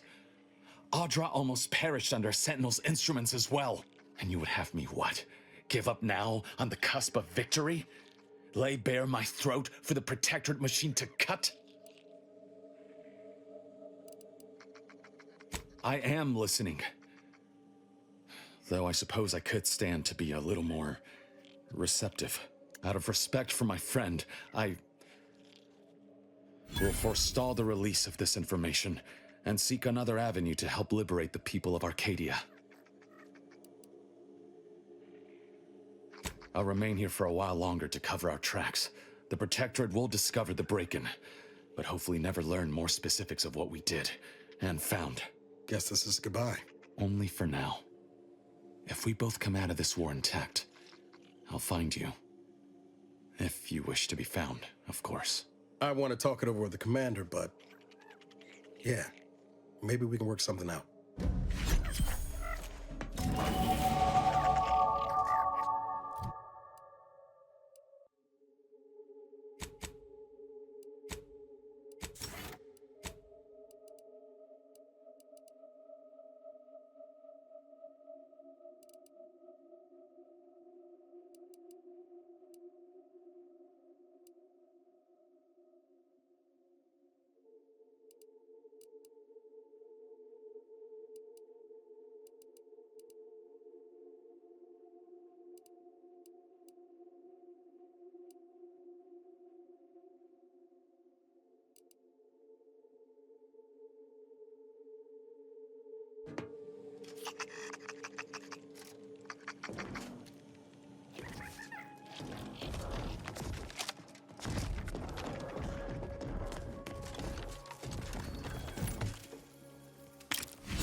Zebulon just sent word about reaching the vault.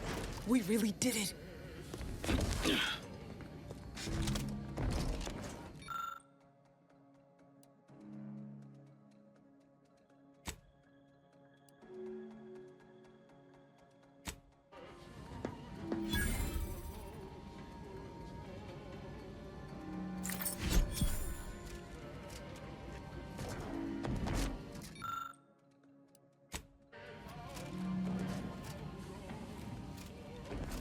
I can't wait to hear what secrets were found inside.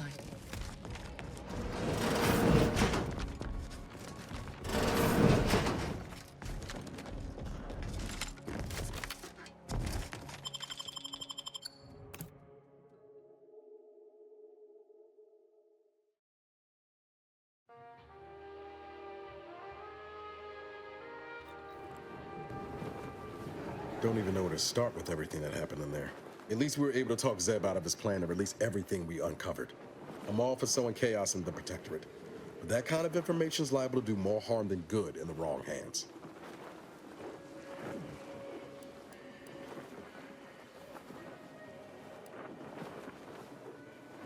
I understand his desperation. What I don't understand is the Earth Directorate's part in Arcadia's existence. Ever agreeing to such a cruel bargain in the first place? I expect backroom dealing from unregulated corporations, not from the only agency keeping them in check. The Earth Directorate should be better than that.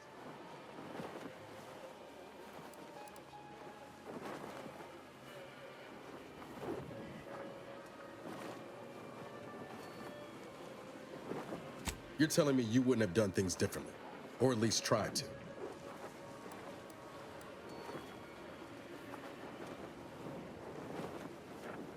Permission to speak candid, Commander.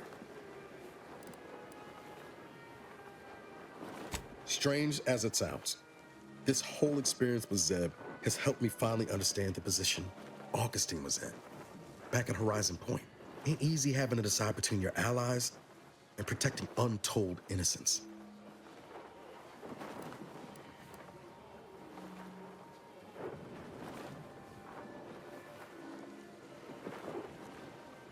I'm not saying what she did was forgivable, but I find myself wondering what would have happened if she lived. Isn't that the damnedest thing?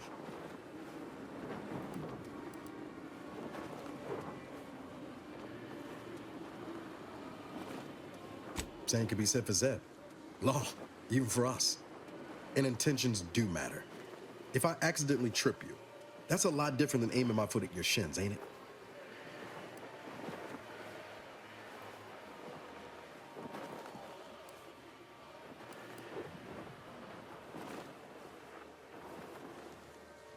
We'll just have to agree to disagree there. Reckon time will decide the heroes from villains in this tale, but it's gonna be hard to forgive the Earth Directorate for arranging the stage like this in the first place.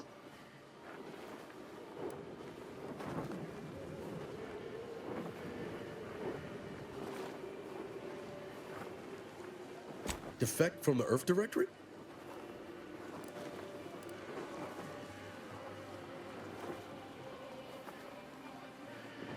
Damn me if you're not right. Might be we're better off on our own. Answering to no one. Achieving the ends. And damn the means.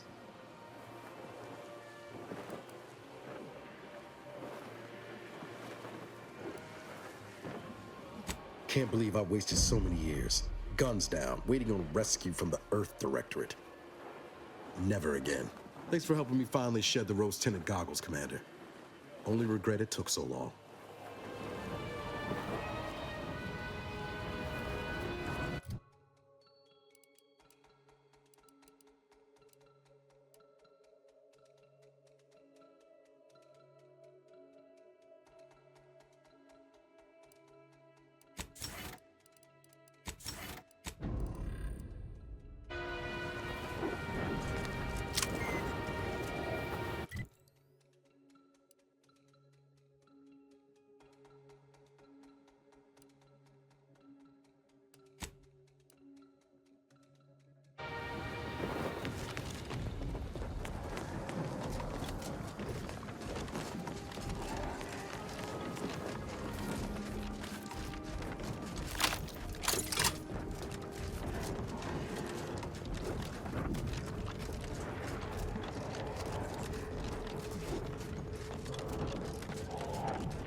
Your command.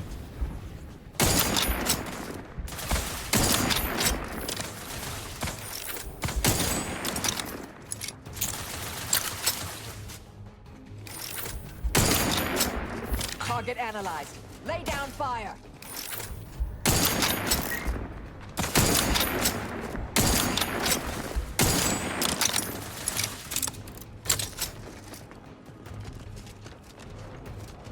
Adversary vulnerabilities identified.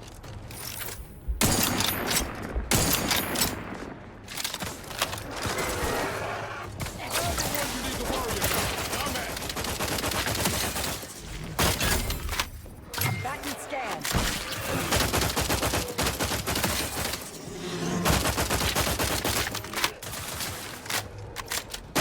Troublemaker approaching.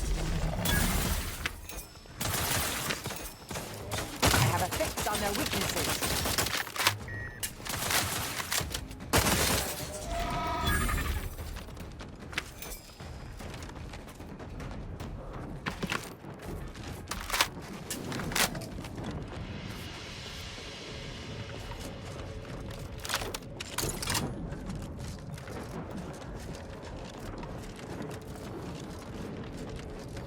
Hostile spot. Attention, Commander. There may be valuable parts at this location that can improve this unit's functionality. Performing a thorough search of the Automech factory is advised, should you wish to maximize your Valerie unit's combat effectiveness. Building factory status. It is likely the desired parts are being stored somewhere on the ground floor.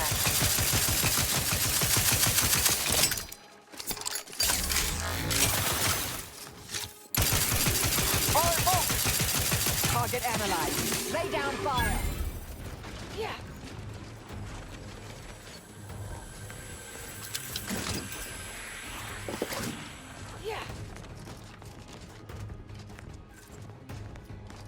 necessary... Guns cocked and loaded. Just give the signal. Yeah.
Subjects. A security breach has been detected. A full laboratory lockdown is now in effect. Repeat, this is a full laboratory lockdown. Stay calm, remain vigilant, and obey security personnel. And always trust that the Sovereign protects. Interesting device. I usually find people hovering annoying. Think of them as a temporary reset.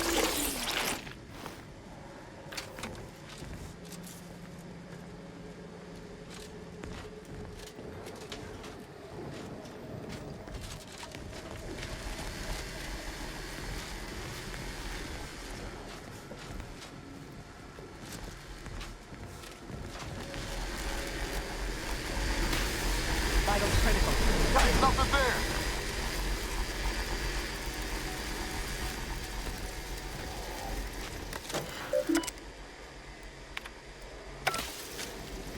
Attention subjects.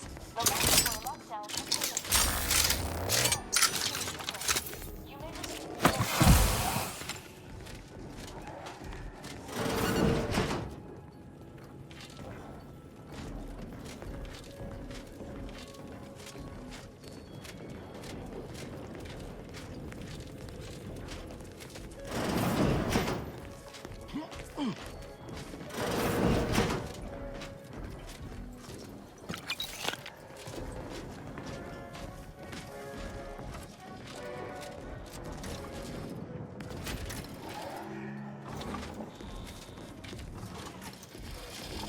This unit is currently unavailable for... Invasive elements! Check your scopes for combatant analysis.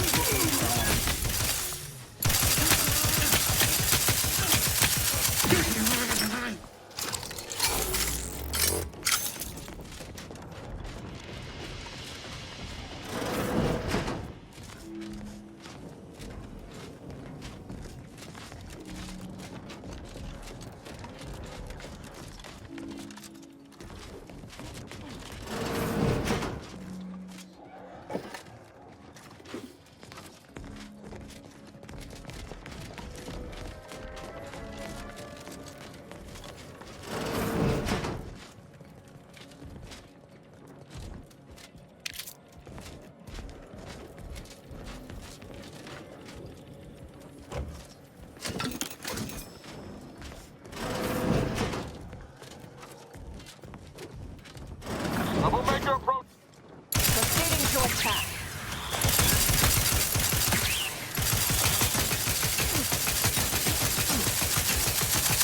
Over here! Revolvers ahead! Hey, got a distraction for you!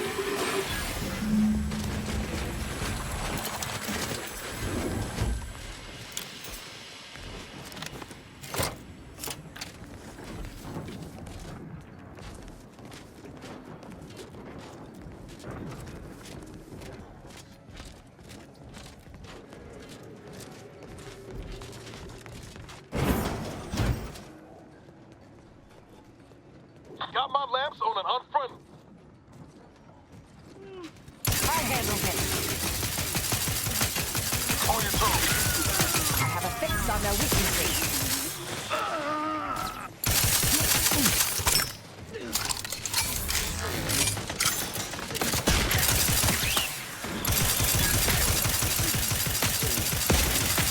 Combatant scan.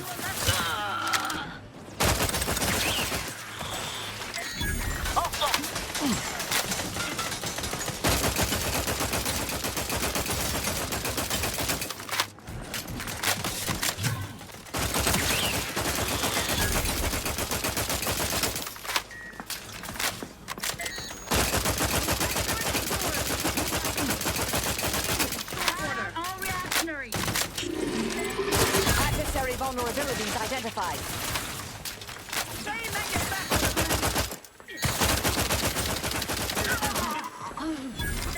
Get the water and I'll take care of it. Hastening to cover. Resorting to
do you want to wager there's something in there for Val we can use?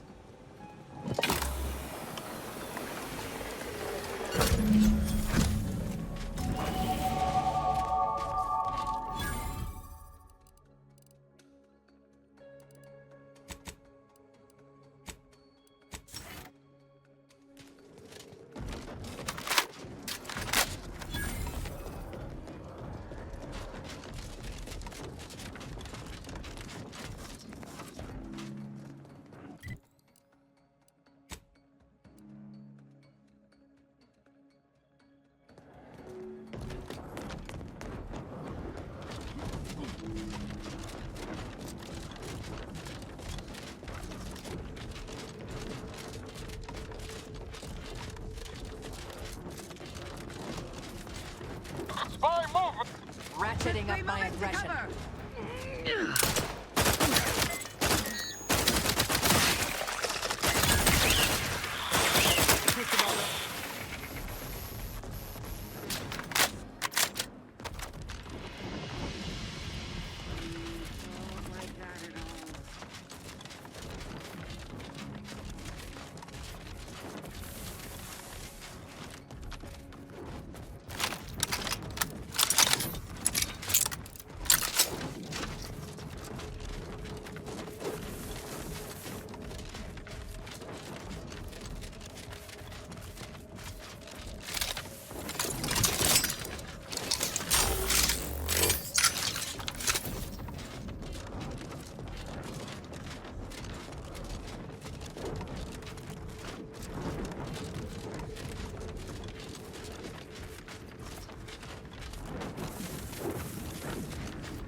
Devoured everyone here, or they're all waiting to spring out at us. Attention, IRC staff. Please head inside for an important announcement from the console. Attendance. Mobilizing. Something. At least we know where everyone went.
Anomalous event. The interstitial hall and exhibition tower is off limits for the foreseeable future to any and all non-essential personnel. All requests to view the anomaly modulator are hereby suspended for the time being.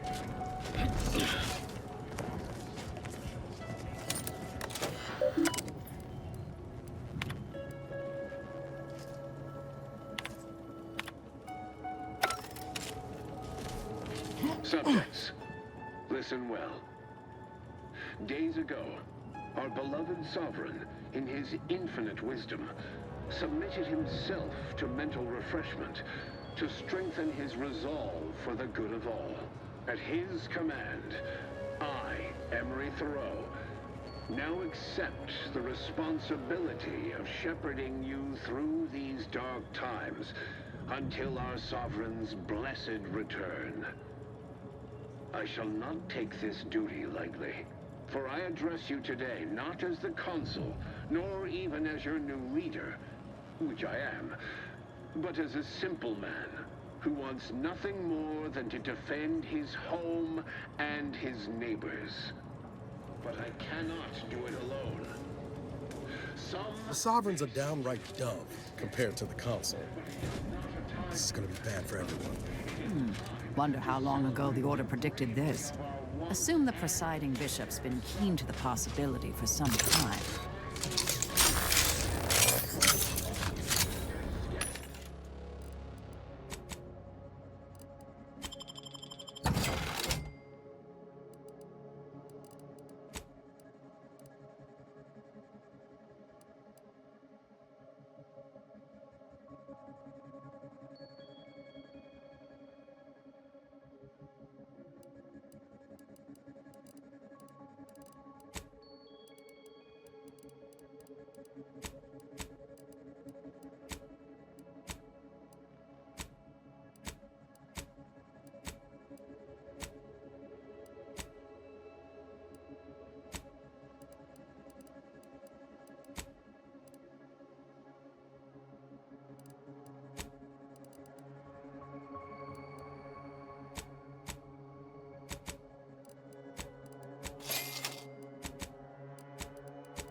With renewed zeal.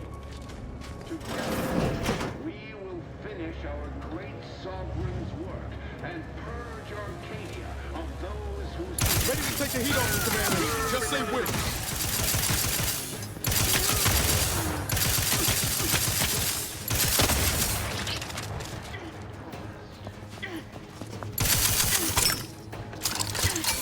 Target analyzed. Take down fire.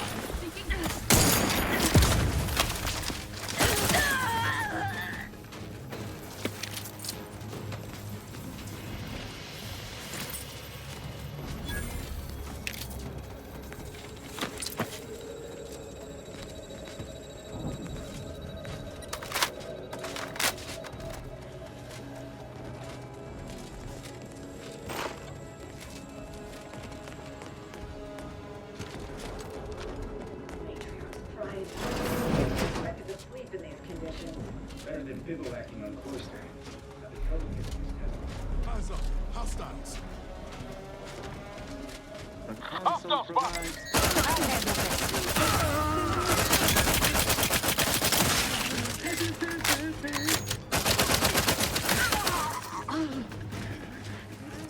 Restoring the balance.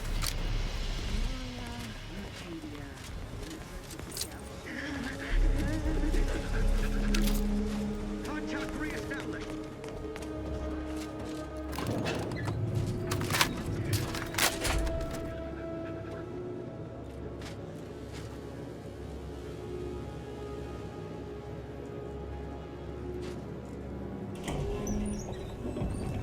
They really just left the modulator out in the open, huh? Well, what say we avail ourselves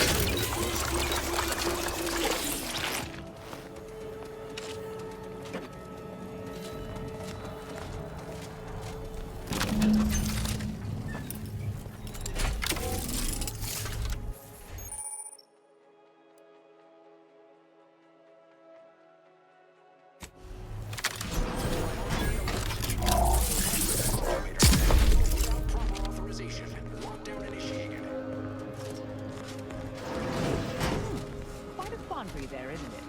Unless we could reconstitute a path out somehow.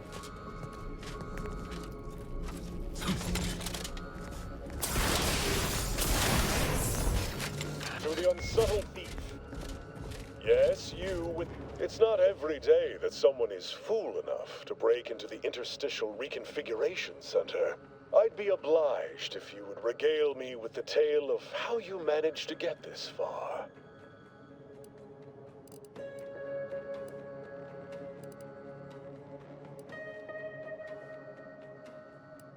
I am Chief Valancourt, head of security for this fine facility. And to whom do I have the unexpected pleasure of conversing with?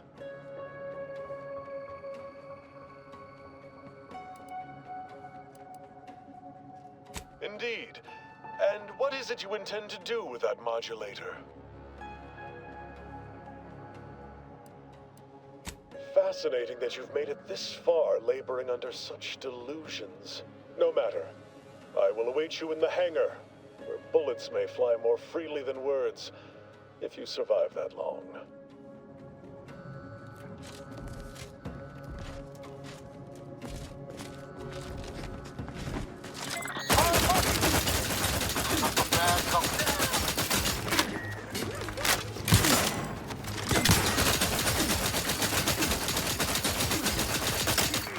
Back and scan.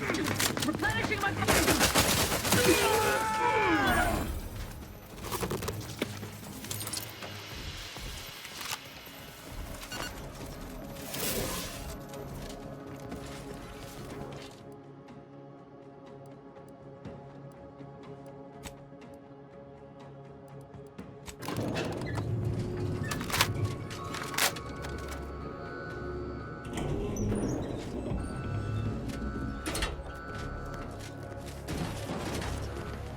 Coming up on some photos. Record scope for combatant analysis.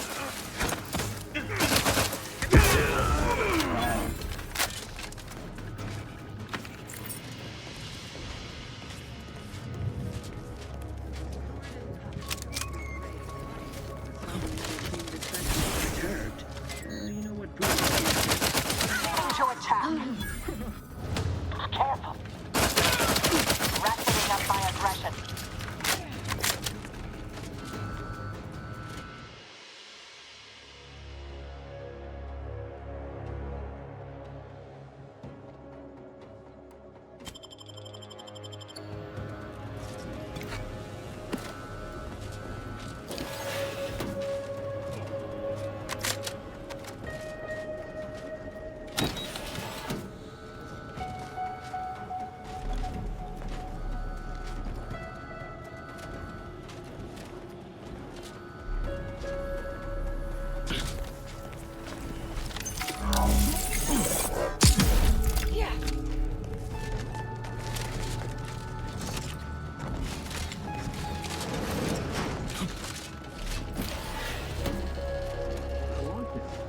You suppose that...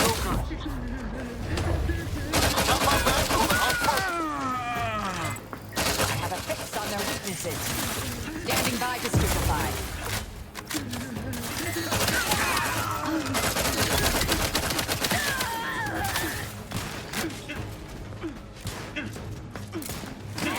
I'm back and scan.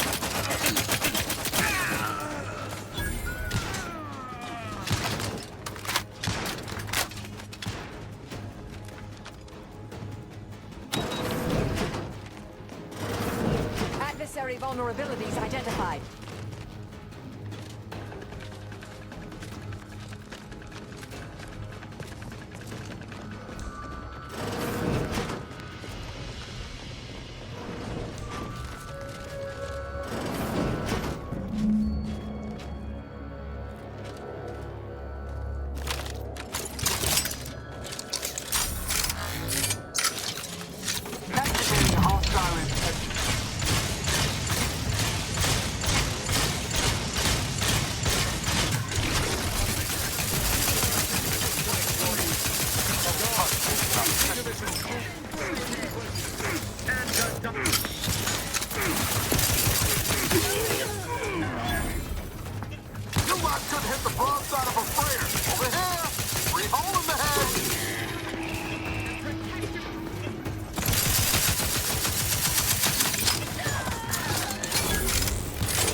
Target analyzed.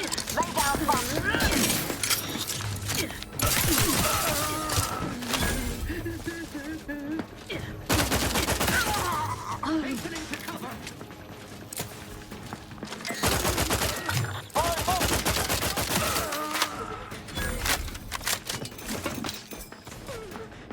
Go for torpification.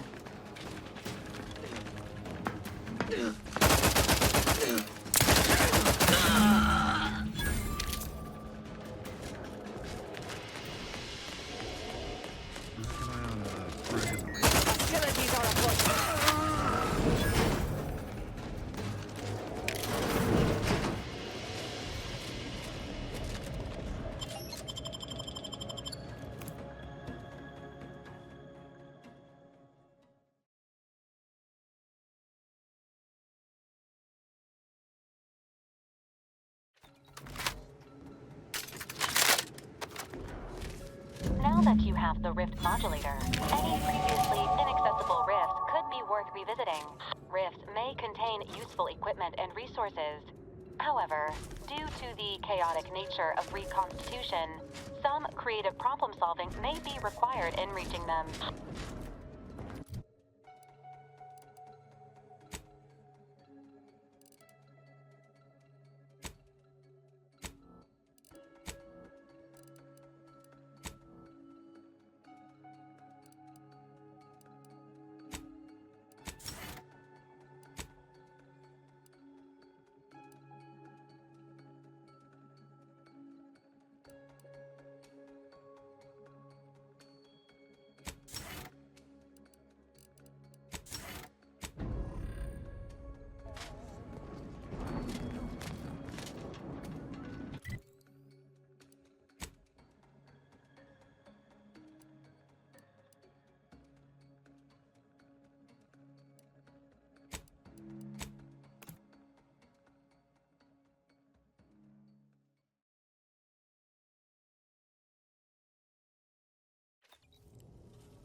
Marisol Delgado has been added to the ship roster and has claimed her quarters. This unit has also been informed by Agent Delgado that she is not to be disturbed while resting unless the ship is on fire, and even then only if it nears my quarters.